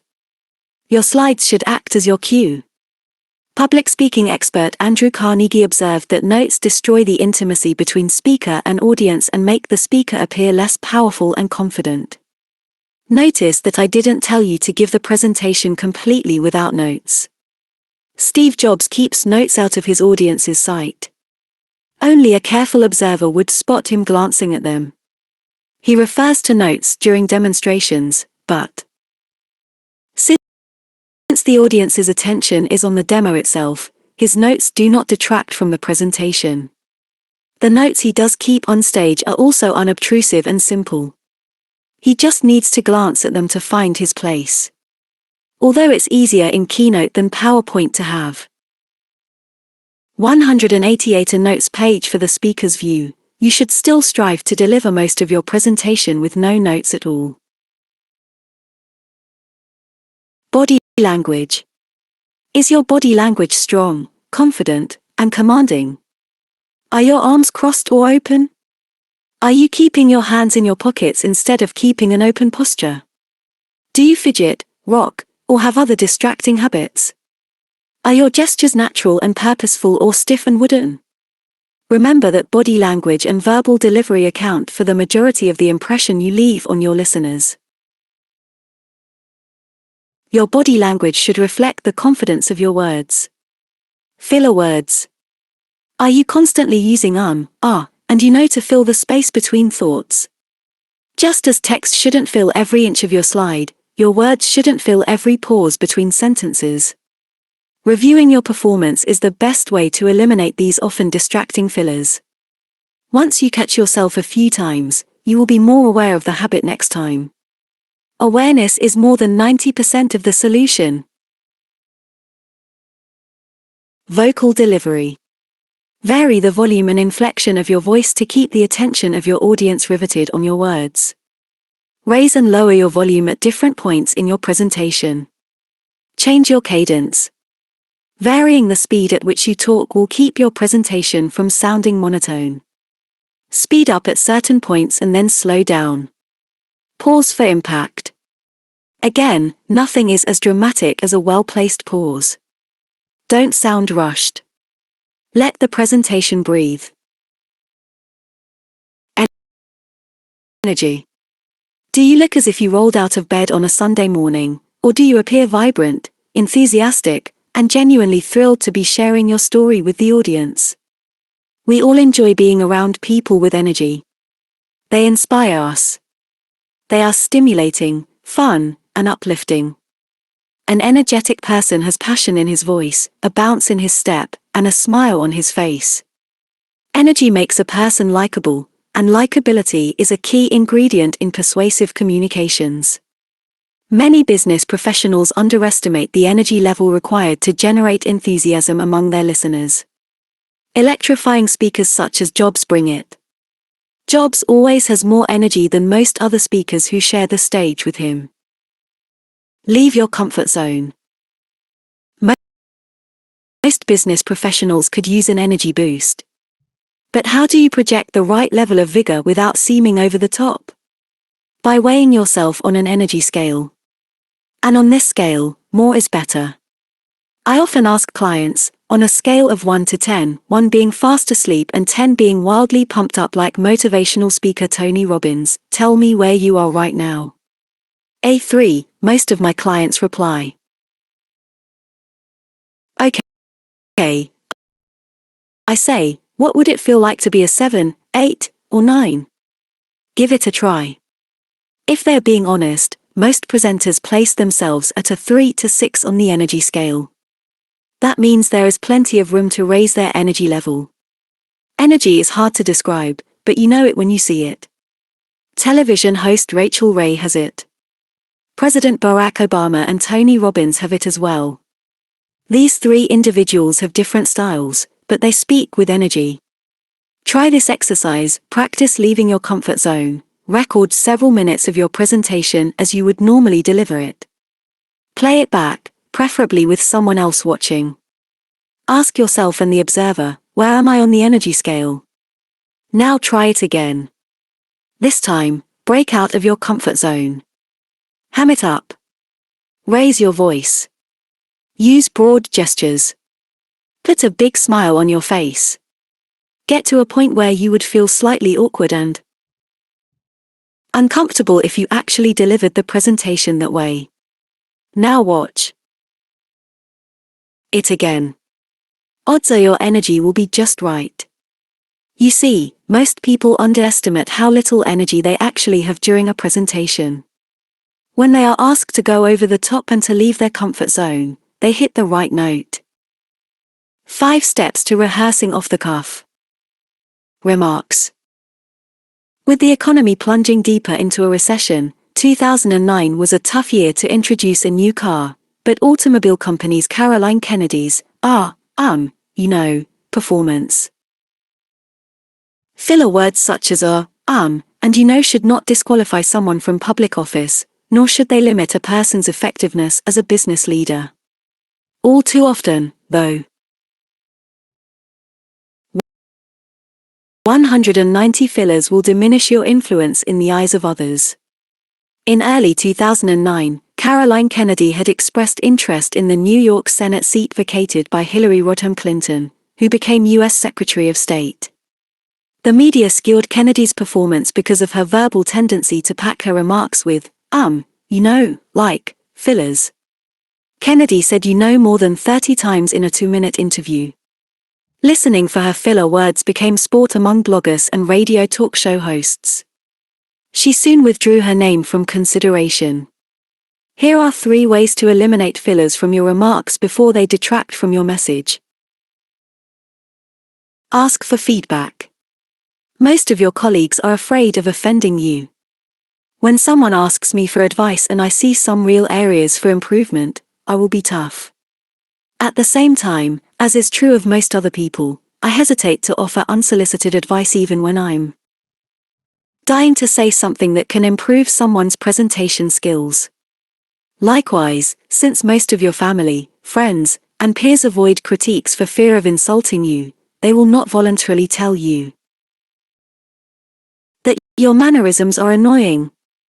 Perhaps if Kennedy had asked for honest feedback, someone may have said, "Caroline, before you pitch yourself to the governor as the next New York senator, we need to work on how you answer the inevitable questions. Your answers must be specific, inspiring, and free from the filler words you use in everyday conversation." Tap the glass. I came across this technique entirely by chance, and it worked out extremely well. I was helping a woman rehearse a presentation and noticed that every other word was or It became very distracting, so I told her I would tap a water glass with a spoon every time she used a filler word. My tapping became frequent and irritating, prompting her to eliminate the fillers almost immediately. I've used it a few times since with equal success. Of course, this technique requires a second person to watch you and to tap the glass during your presentation rehearsal. Record yourself and play it back in the presence of others. If you are serious about improving your presentation skills, record yourself on video and replay it with someone else in the room. You don't have to tape your entire presentation, just the first 5 minutes. That should give you all the information you need to make some adjustments. You might be floored to hear how many filler words you use. For most people, simply watching themselves on video is enough to overcome some issues. Video feedback is even more effective in the presence of others who can pick up on some verbal mannerisms you might overlook. A few ums and ahs from time to time will not detract from your ability to persuade an audience, but a steady stream of fillers can damage your efforts. The good news is that once you are made aware of the problem, you can easily follow the suggestions here to reduce or eliminate them. Can't put the brakes on designs and plans set in motion years ago. In January, I spoke to a group of auto executives who were designated spokespeople for new car models arriving soon to showrooms in North America. They were looking for advice on how to answer tough questions from the media. The same day, U.S. Secretary of State designate Hillary Clinton was fielding questions from the Senate Foreign Relations Committee in a confirmation hearing. The Associated Press called her performance smooth, and NBC's Tom Brokaw said Clinton is known for her legendary preparation. I told the auto execs to prepare for tough questions in the same way that Clinton had probably prepared for her 5-hour appearance. It's a technique I call the bucket method, and it is used in one form or another by CEOs, politicians, and, yes, Steve Jobs, who seems to have ready answers to any question. You can use it to prepare for presentations, pitches, sales calls, or any other situation in which you anticipate difficult or sensitive questions. 1. Identify the most common questions likely to be raised. Clinton expected a question about her husband's international foundation. 192 and its list of donors. Critics had widely publicized the issue, saying her appointment would be a conflict of interest. She also knew that each of the world's hot spots at the time would be fair game: Gaza, Iran, Iraq, Pakistan, and others. For the car executives, the most common question would be along the lines, how do you expect to sell cars in this economy? Or, will 2009 only get worse for the auto industry? 2. Place the questions into buckets, or categories. There might be only one question in a bucket, as in the case of the Clinton Foundation, or there might be several, as in the case of the carmakers and the economy. The point is to reduce the number of questions for which you must prepare. It's uncanny, but in my experience training thousands of speakers, the majority of questions will fall into about 7 categories. 3. Create the best answer you have for the category. And this is critical. The answer must make sense regardless of how the question is phrased. You must avoid getting pulled into a detailed discussion based on the wording of the question. For example, here is Clinton's answer about her husband's fundraising efforts. I am very proud to be the president-elect's nominee for Secretary of State, and I am very proud of what my husband and the Clinton Foundation and the associated efforts he's undertaken have accomplished. As well, 12. She would have said exactly the same thing regardless of how pointed the question from Republican senators was. 4. Listen carefully to the question, and identify a keyword, a trigger, that will help you isolate the correct bucket from which to pull to your answer.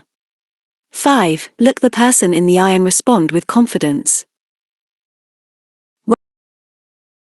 Well-prepared speakers do not memorize answers to hundreds of potential questions. Instead, they prepare answers to categories of questions.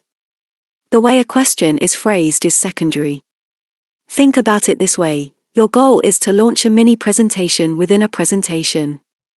You can use the bucket method to reframe the question in your favor. Let's assume that your company's product is more expensive than a similar offering by one of your competitors. Let's also assume that there is a good reason behind the higher price. The way the question is phrased is not as important as the answer you have created for the category, which is price. A conversation might sound like this. Customer, why are you charging 10% more for the same product that I can get from company X? You're asking about price. Here, charging more is the trigger for the answer that you prepared on price. Although the wording the customer chose is different from the term you chose, it triggers your prepared response on the subject. We believe our product is priced competitively, especially for a product that improves the bottom line for our clients by 30% on average. It's important to remember that we have the best service team in the industry. That means when you need support, you'll get it. Our team is available to you 24/7. None of our competitors can say that.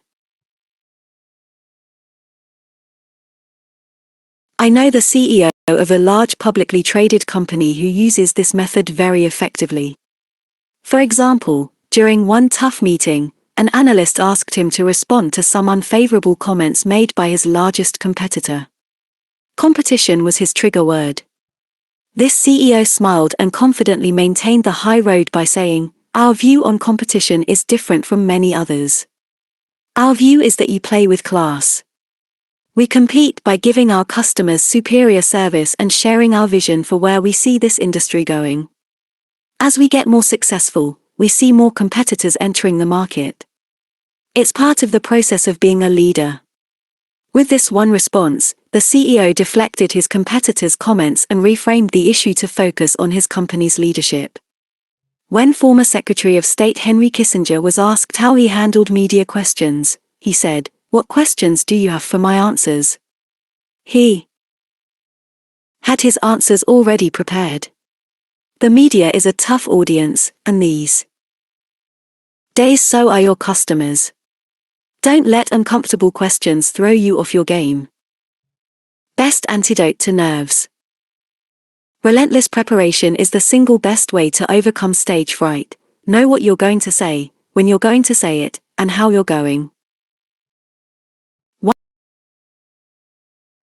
194 to say it.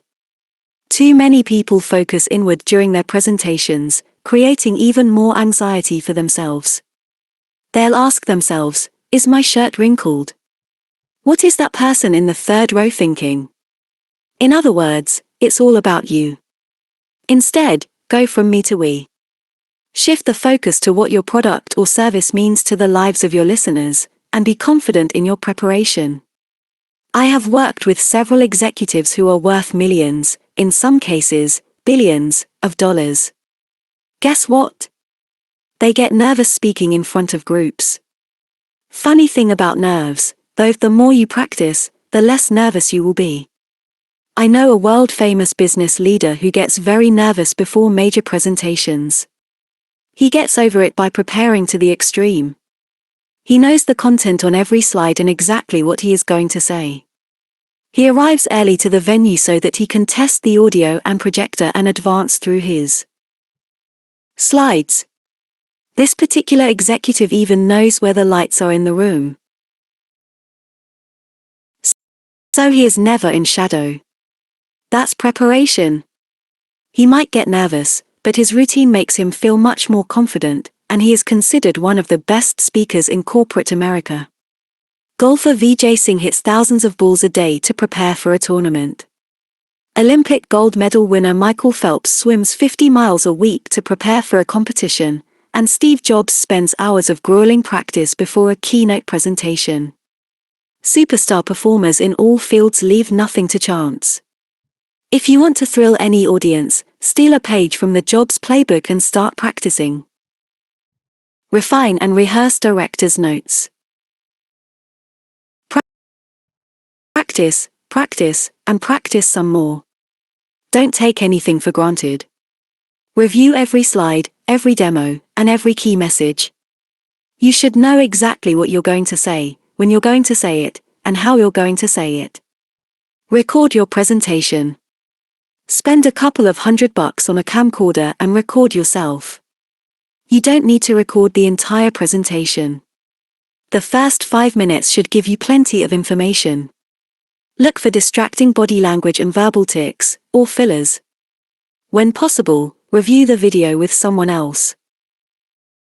Use the bucket method to prepare for tough questions. You will find that most lines of questions will fall into one of 7 categories. 196. Appropriate. Costume. It is hard to think that a $2 billion company with 4,300 plus people couldn't compete with 6 people in blue jeans. Steve Jobs, responding to an Apple lawsuit against him after he resigned to form Next. Steve Jobs is the anti-Cher. In her Vegas concert, Cher and her dancers had 140 costume changes. Jobs has one costume for every performance. For presentations, Jobs always wears a black mock turtleneck, faded blue jeans, and white sneakers. If you want to get more specific, he wears a St. Croix sweater, Levi's 501 blue jeans, and New Balance running shoes. Not that it matters much, because you're not going to dress like him. He can get away with it because he's Steve Jobs and you're not. Seriously. When you're a business legend who is credited with reinventing the entire computer industry, you can show up in pretty much anything you want. Although most people are familiar with Jobs' black shirt and blue jeans attire, even the Simpsons cartoon creators dressed the Jobs character in jeans and a black mock for an episode in 2008. Jobs did not always dress this way. When Jobs was a young man trying to be taken seriously by investors and the public, he dressed much more conservatively. The Jobs of 1984 looked a lot different from the Jobs of 2009. The first cover of Macworld magazine in January 1984 showed Jobs standing behind a desk with 3 of the original Macintosh computers. He was wearing a brown pinstriped suit, brown tie, and white shirt. Yes, Jobs once donned pinstripes. He wore an even more conservative outfit for the actual presentation when he unveiled the Macintosh, appearing in a white shirt, grey slacks, a dark blue double-breasted blazer, and a green bow tie. Imagine, Jobs in a bow tie. It's true. Jobs is smart. His wardrobe always reflected the leader he wanted to become. He was well aware of the impression clothes could leave on people. While Jobs was away from Apple, he pitched his new company, Next, to Bank of America. Dan L. Lewin, Next's marketing executive, showed up at Jobs' house in blue jeans to accompany him to the meeting. Jobs walked out wearing an expensive Bryony suit. From Wilkes Bashford. "Hey," Jobs said, "we're going to the bank today, 1-4. Jobs, jeans were appropriate for the office, but not the bank. Now you might be confused. Jobs wore a suit to the bank and jeans in the office. What lesson does this hold for the rest of us? A true military hero, former U.S. Army Ranger Matt Eversman, once gave me the best piece of wardrobe advice I'd ever heard. Eversman led troops in a fierce battle in Mogadishu, Somalia, in October 1993. The battle was turned into a movie called Black Hawk Down. I met Eversman at a business conference and asked him for some leadership advice I could share with my readers. Eversman told me that great leaders dress a little better than everyone else. He said that when he would meet a subordinate for the first time, his shoes were shinier, his whites were whiter, and his pants were better pressed. I never forgot that piece of advice. I later interviewed George Zimmer, the founder of the Men's Warehouse clothing chain. Zimmer agreed with Eversman but added, "Appropriate for the culture. It makes sense, you wouldn't show up for the company picnic in the same attire that you wear to the office. Also, different companies have different cultures. Apple is rebellious, creative, and committed to think different. It's okay for and wear the appropriate costume. Apple employee to wear more informal attire than a Wall Street executive. Once you invent a product that changes the world, we can talk about dressing down. For now, here's the best wardrobe advice you'll ever hear: always dress a little better than everyone else, but appropriate for the culture." 198 Director's Notes. 1. Dress like the leader you want to become, not for the position you currently have. Great leaders dress a little better than everyone else in the room. Remember, when Jobs was looking for funding at the bank, he dressed in an expensive suit. 2. Wear clothes that are appropriate for the culture. Steve Jobs can get away with a black mock, blue jeans, and running shoes because everything about his brand is built on the concept of disrupting the status quo. 3. If you're going to dress like a rebel, dress like a well-off rebel. Jobs wears St. Croix sweaters. It might look like a black t-shirt, but at least he spends money on it. Toss the script. Be a yardstick of quality. Some people aren't used to an environment where excellence is expected. Steve Jobs. Steve Jobs is the consummate presenter for 21st century audiences who want to engage in conversations, not lectures. Jobs has a casual speaking style, an informality that, as discussed in the preceding chapter, comes from hours of practice. Practice allows him to work largely without a script. During demonstrations, Jobs conceals notes discreetly from the audience but never reads them word for word. The notes serve only as cue cards for the next step in the demonstration. Jobs performs largely without notes for the majority of his presentation. As suggested in Scene 8, most presenters create slideiaments, documents masking as slides. Slideiaments act as a crutch for mediocre presenters who read every word on the slide, often turning their backs to the audience to do so. Jobs does have a script largely in his head. His slides, which are highly visual, act as a prompter. Each slide has one key idea and one idea only. After Jobs pulled the new Macbook Air from a manila envelope in the holy shit moment at Macworld 2008, he explored the new computer in more detail. As you can see in Table 17.1, his slides contained very few words but contained just enough information to act as a prompter for one idea, one theme per slide. Point 1. Jobs went on to explain that MacBook Air had the same processor used in all of Apple's other notebooks and iMacs. He marveled at the fact that Intel could step up to the challenge. Table 17.11 theme per slide at Jobs' Macworld 2008 presentation. Steve's words, Steve's slides. It's the world's thinnest notebook. Text only, world's thinnest notebook. Open it up and it has a magnetic latch, no hooks to catch on your clothing. Photo of computer with the words magnetic latch on left side of screen. It's got a full-size, 13.3-inch widescreen display. Photo of computer with the words 13.3-inch widescreen in the middle of a black display. The display is gorgeous. It has an LED backlit display. It saves power, it's bright, and it's instant on the minute you open it. Photo of computer with the words LED backlight on left side of screen. On top of the display is a built-in iSight camera for video conferencing right out of the box. Photo of computer fades, revealing eyesight camera on top of display. Flip it down and there is a full-size keyboard. This is perhaps the best notebook keyboard we've ever shipped. It's a phenomenal keyboard. Photo of keyboard with the words full-size keyboard on left side of screen. We've got a very generous trackpad, which photo of computer's trackpad is great. We've also built in multitouch with the words multitouch gesture support, gestures on left side of screen. Again, you can see how beautiful and photo of computer from its side thin this product is. Now, how did we fit A with the words how did we fit a Mac in here? I'm still stunned that our Mac in here, engineering team could pull this off. The real magic is in the electronics.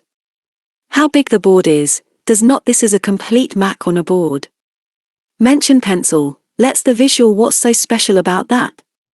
This is speak for itself. It's really tiny. Photo of motherboard with image of a pencil alongside. The board is smaller than the length of the pencil to fit an entire Mac on this thing was an amazing feat of engineering. Steve's words, Steve's slides. We didn't compromise on performance. Photo of Intel Core 2 Duo MacBook Air has the Intel Core 2 Duo microprocessor. This is a really speedy processor, a screamer. Creating a chip with the same power but in a package that was 60% smaller. Jobs then introduced Intel CEO Paul Otellini, who gave Jobs a sample processor. The chip was barely visible to anyone sitting past the front row, but Jobs lit up the auditorium with his smile. "This is awesome technology," he said, making no attempt to conceal his enthusiasm. See Figure 17.1. Figure 17.1 Jobs shows genuine enthusiasm as he holds up the tiny Intel processor from the MacBook Air. Tony Avila AFP Getty Images. 5 steps to tossing the script. Great actors rehearse for months before opening night. The audience would walk out if an actor appeared on stage with a script in hand. We expect actors to speak naturally, not as though they had memorized lines, even though that is exactly what they did. Your audience expects the same, a conversational speaker who, instead of rambling, hits each mark precisely. Following are 5 steps that will help you memorize your script while making you appear as natural as a gifted actor or a gifted presenter such as Steve Jobs. 1. Write your script in full sentences in the notes section of PowerPoint. This is not the time for extensive editing. Simply write your ideas in complete sentences. Do try, however, to keep your ideas to no more than 4 or 5 sentences. 2. Highlight or underline the key word from each sentence, and practice your presentation. Run through your script without worrying about stumbling or forgetting a point. Glance at the key words to jog your memory. 3. Delete extraneous words from your scripted sentences, leaving only the key words. Practice your presentation again, this time using only the key words as reminders. 4. Memorize the one key idea per slide. Ask yourself, what is the one thing I want my audience to take away from the slide? The visual on the slide should complement the one theme. In this case, the visual becomes your prompter. For example, when Jobs talked about the Intel Core 2 Duo as the standard processor built into the MacBook Air, his slide showed only a photo of the processor. The one thing he wanted the audience to know was that Apple had built an ultra-thin computer with no compromise in performance. 5. Practice the entire presentation without notes, simply using the slides as your prompter. By the time you execute these 5 steps, you will have rehearsed each slide 4 times, which is much more time than the average speaker commits to practicing a presentation. Now let's put the 5-step method into practice. I came across an ad for Vanguard No-Load Mutual Funds. Point 2. It showed 2 glasses of water. The glass on the left contained a small amount of water, and the glass on the right was completely full. The headline read, "The lower the cost, the more you keep." Ads such as this one provide excellent examples of how to create compelling visual slides. Assume the ad is one slide. Table 17.2 shows what a hypothetical script written with the 5 steps in. Table 17.2 applying the 5-step method to tossing. The script. Step presentation script. 1. How much your investment costs is very important and could have an impact on how much money you make over the long run. In general, the lower the cost, the more you keep. Many investment firms say they are low cost, but the fact is they charge 6 times more than we do. This can cost you thousands of dollars. For example, if you invest $10,000 for 20 years at an 8% return, you would keep $58,000 more with our fund versus the industry average. 2. Your investment costs are very important and could have an impact on how much money you make over the long run. In general, the lower the cost, the more you keep.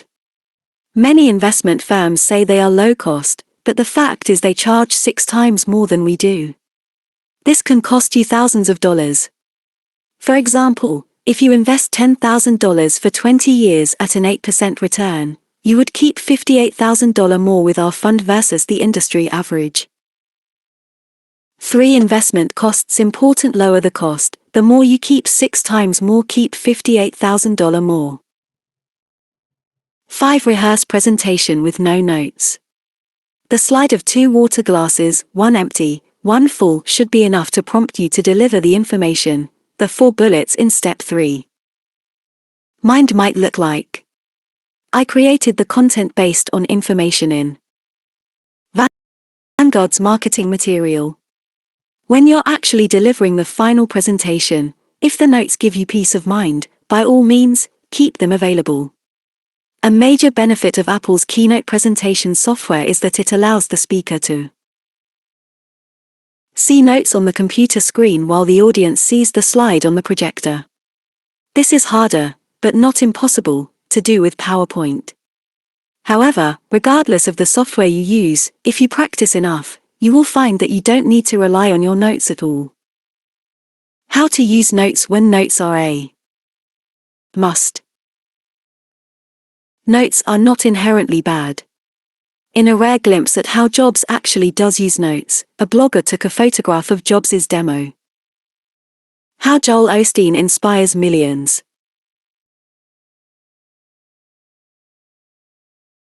Joel Osteen is the hugely popular pastor of Houston's Lakewood Church.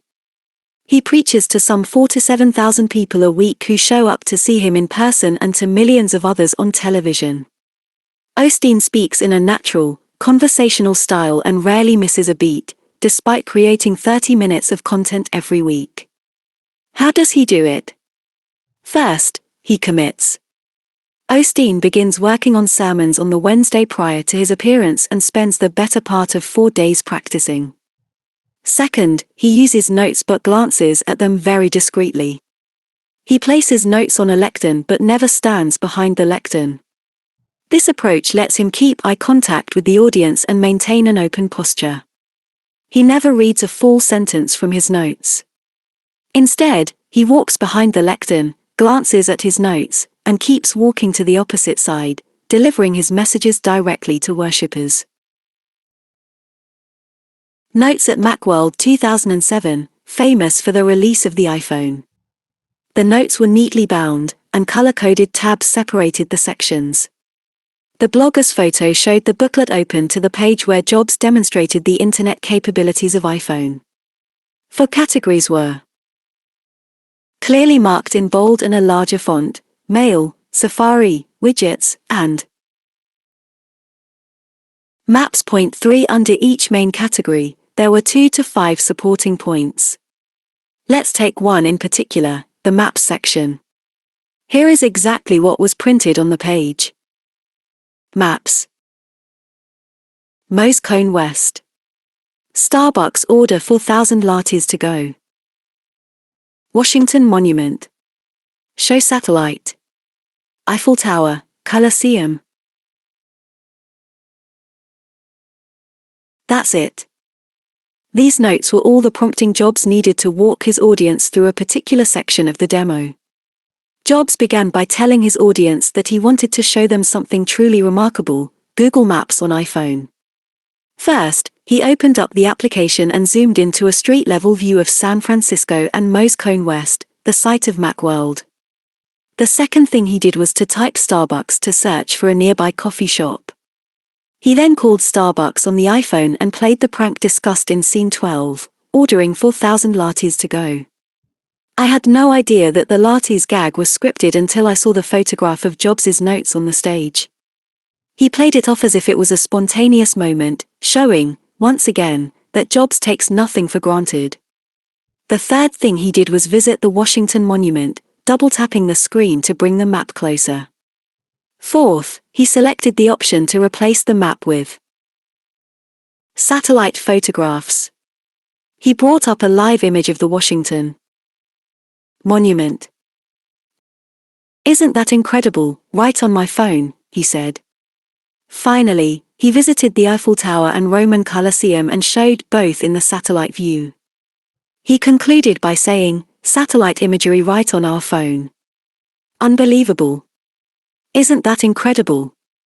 For Jobs did rely on his script for the demo, but it had been written and rehearsed extensively so that only a few key words were all he needed to prompt him.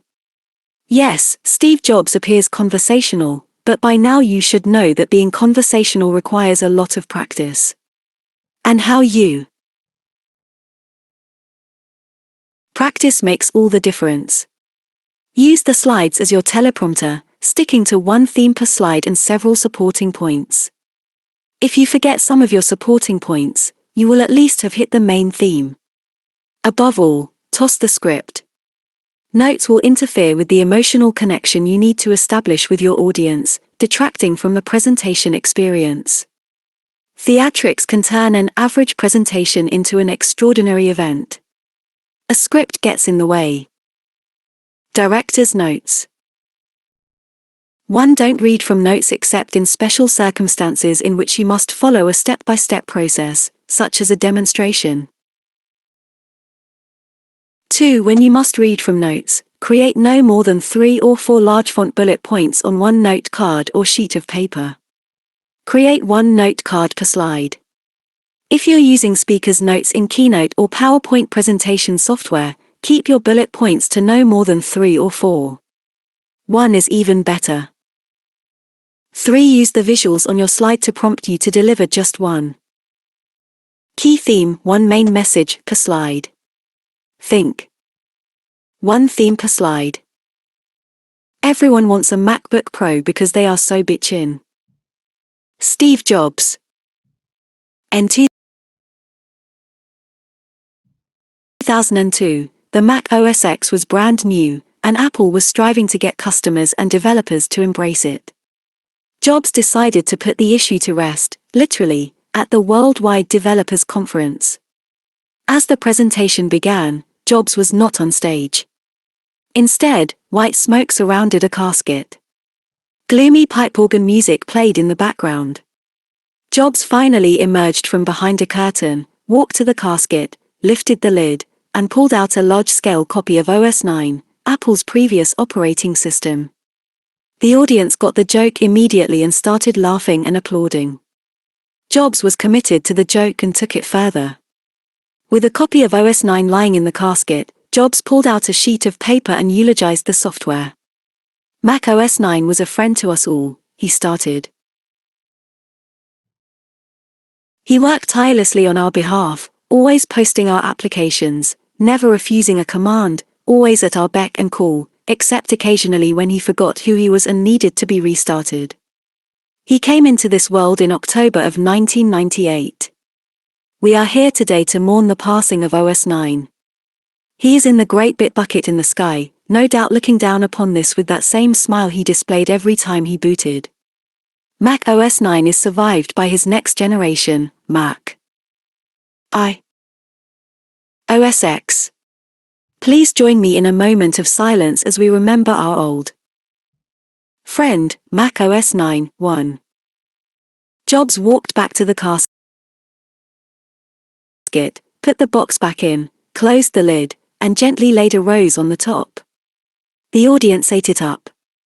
Jobs made his point, and he had a lot of fun doing it. Jobs has fun, and it shows. Despite relentless planning and preparation, hours and hours of rehearsal, and near fanatical devotion to getting every slide and every demo just right, sometimes things go wrong, but Jobs doesn't let the small stuff get to him. He's going to have fun, whether a demo works or not. Let's take a look at how big this market is, said Jobs as he described the market opportunity for the iPhone at Macworld 2007. Suddenly, his slides failed to advance. "My clicker's not working," he said. As he walked to the right of the stage to check the computer, the slides seemed to advance. "Oh, maybe it is working." "No, it's not." Jobs picked up another clicker, but it, too, failed to work. He smiled and said, "The clicker is not working. They are scrambling backstage right now," too. The audience laughed, and after a few more seconds of trying to fix the clicker, Jobs simply paused, smiled, and told the following story. You know, this reminds me, when I was in high school, Steve Wozniak, and I'm mostly Steve, made this little device called a TV jammer. It was this little oscillator that put out frequencies that would screw up the TV. Woz would have it in his pocket. We would go out to a dorm at Berkeley, where he was going to school, and a bunch of folks would be watching Star Trek. He would screw up the TV, someone would go to fix it, and just as they had their foot off the ground, he'd turn it back on, and then he'd screw up the TV again. Within 5 minutes, he'd have someone like this, contorts his body, see figure 18.1. Okay, it looks like it's working now. Point 3. In this 1-minute story, Jobs revealed a side of his personality that few people get to see. It made him more human, engaging, and natural. He also never got flustered. I have seen even some experienced presenters get derailed over smaller problems.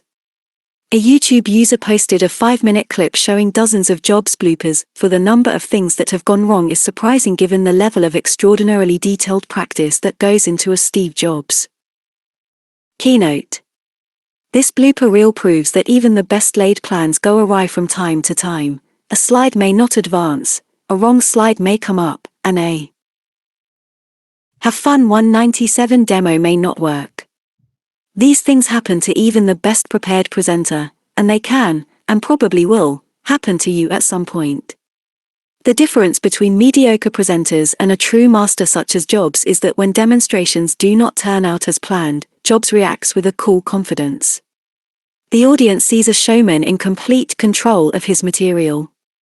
If something fails to work, Jobs does not dwell on it or call undue attention to the figure 18.1. Jobs demonstrates a prank he and Apple co-founder Steve Wozniak would pull on unsuspecting college students. David Paul Morris Getty Images issue. He smiles, has fun, explains to the audience what they should have seen, and moves on. Don't sweat the small stuff.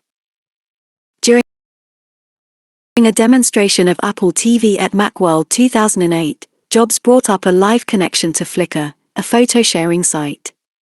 Jobs selected several categories to show the audience how photographs could be served from the site and displayed on a widescreen television in a living room. Unfortunately, the screen went black.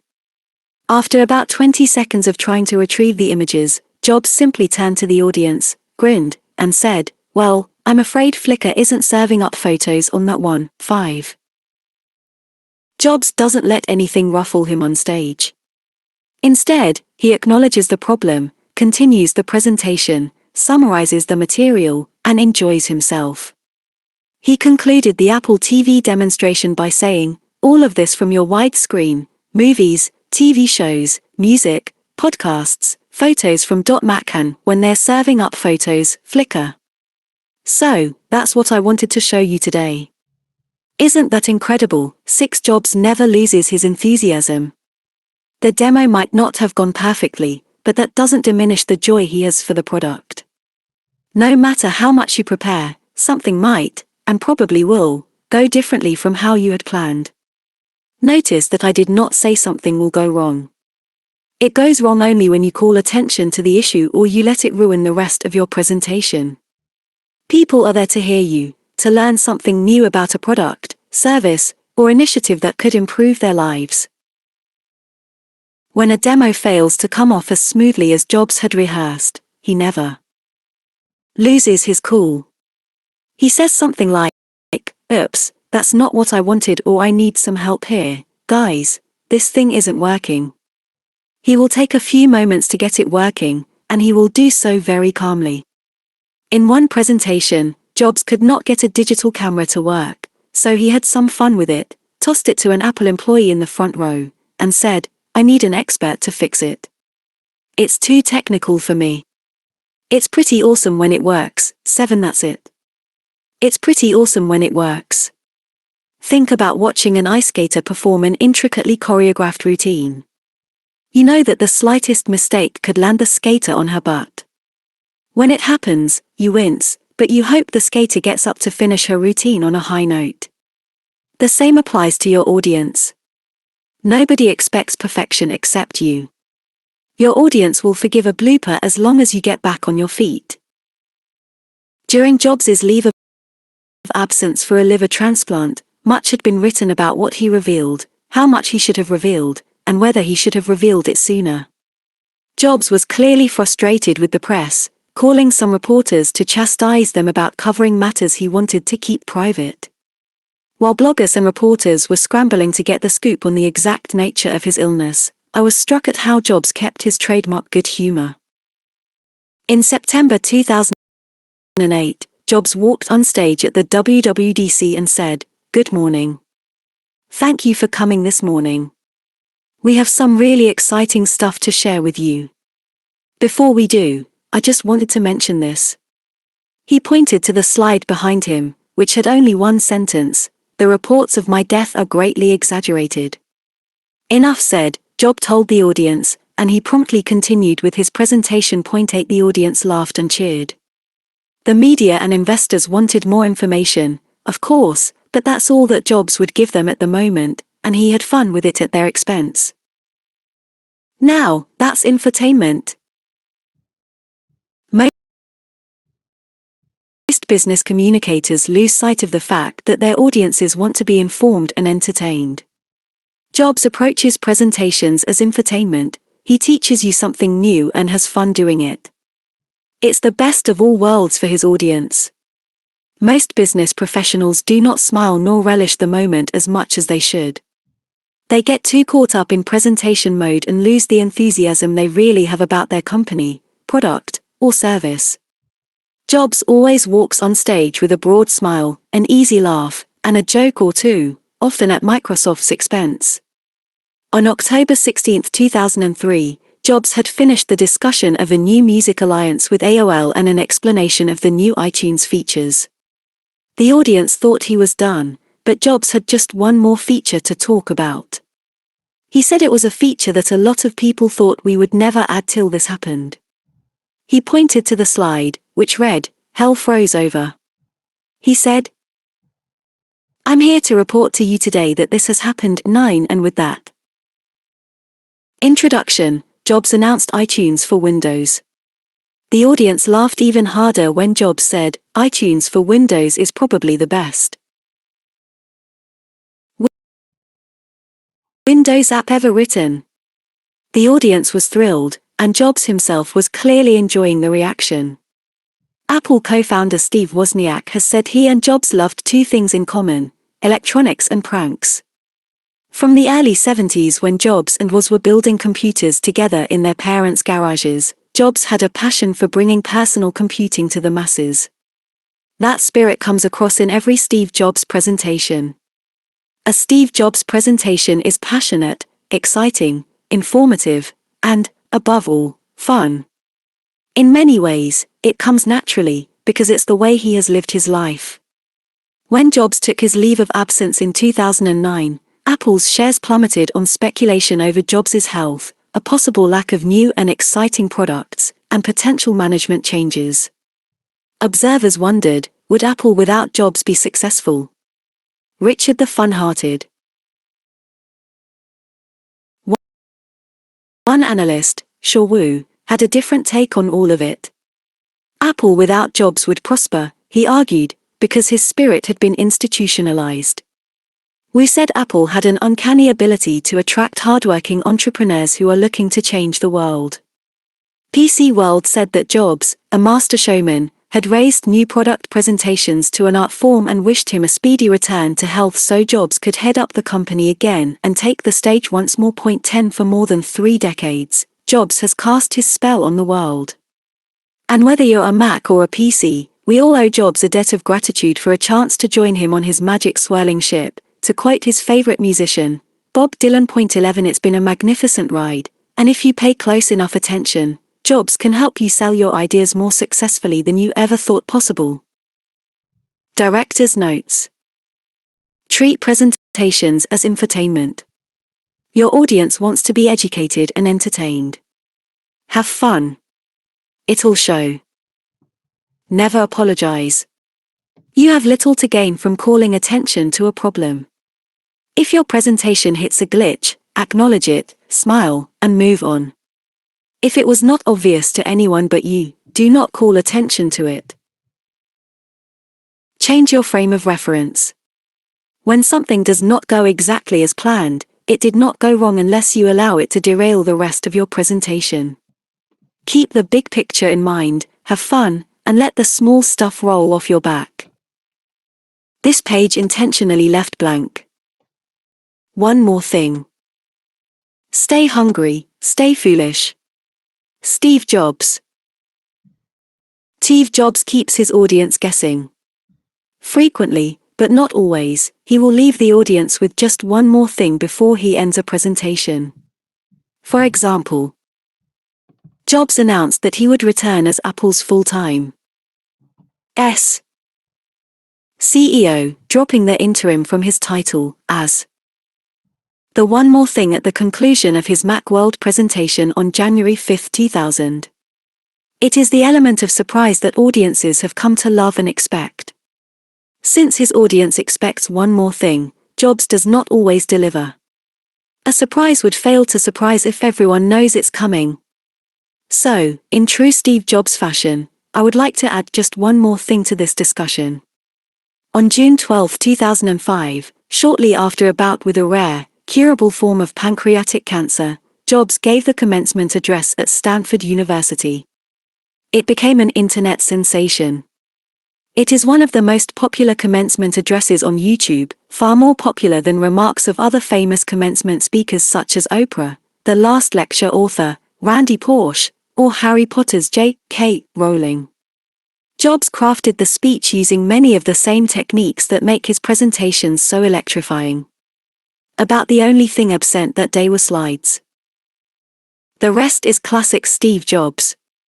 I have excerpted sections to illustrate how he applied his extraordinary messaging and presentation skills to the now famous speech.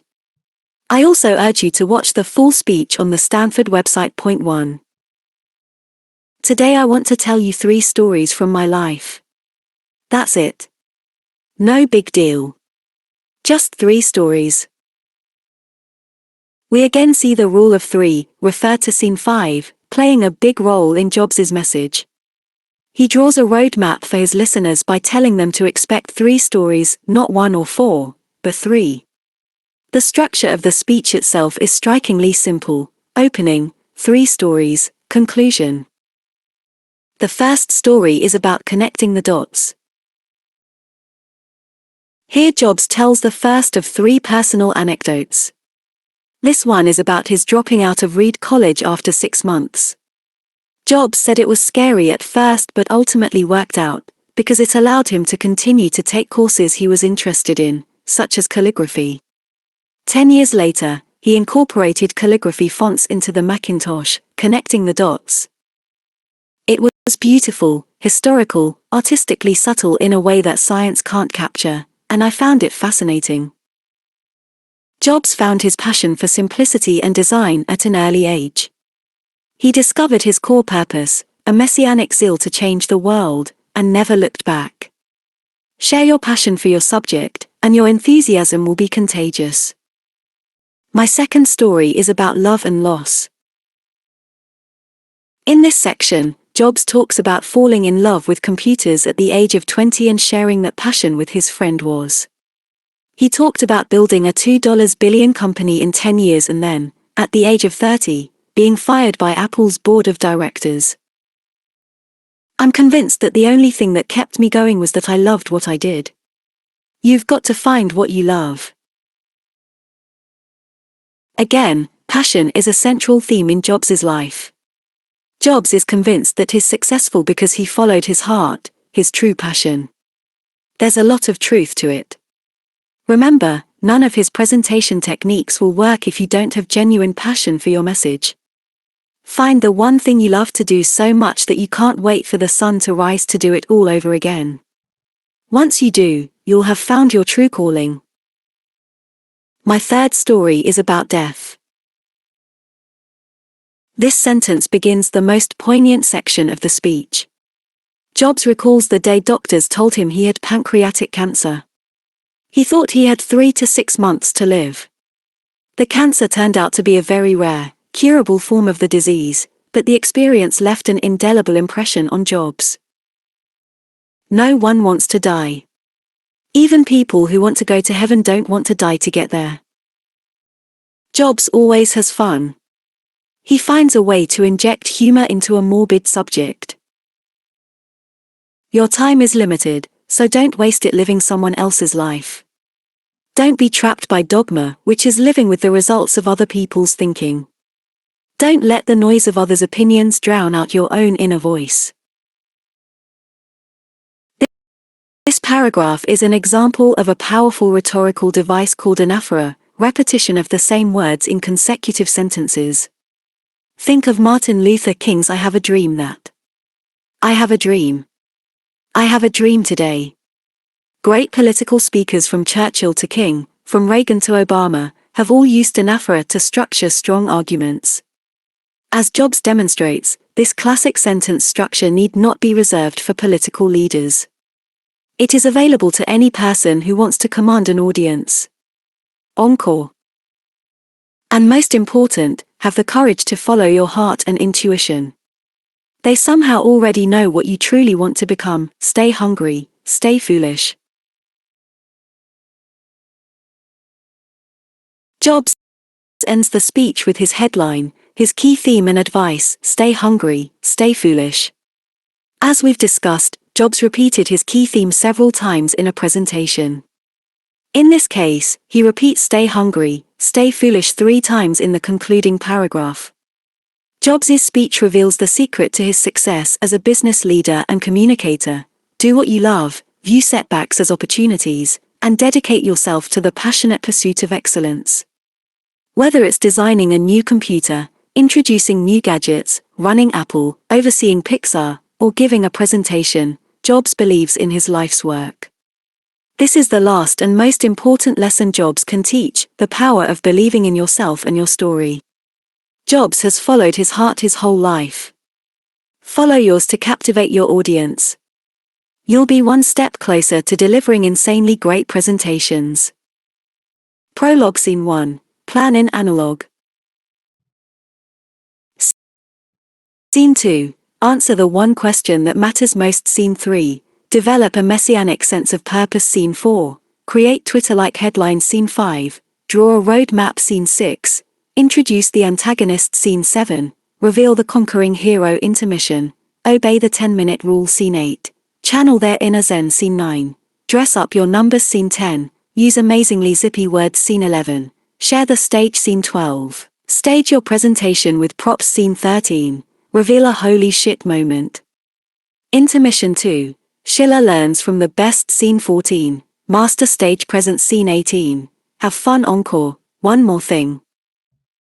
Thanks for listening. I hope you have learned so much from this true legend.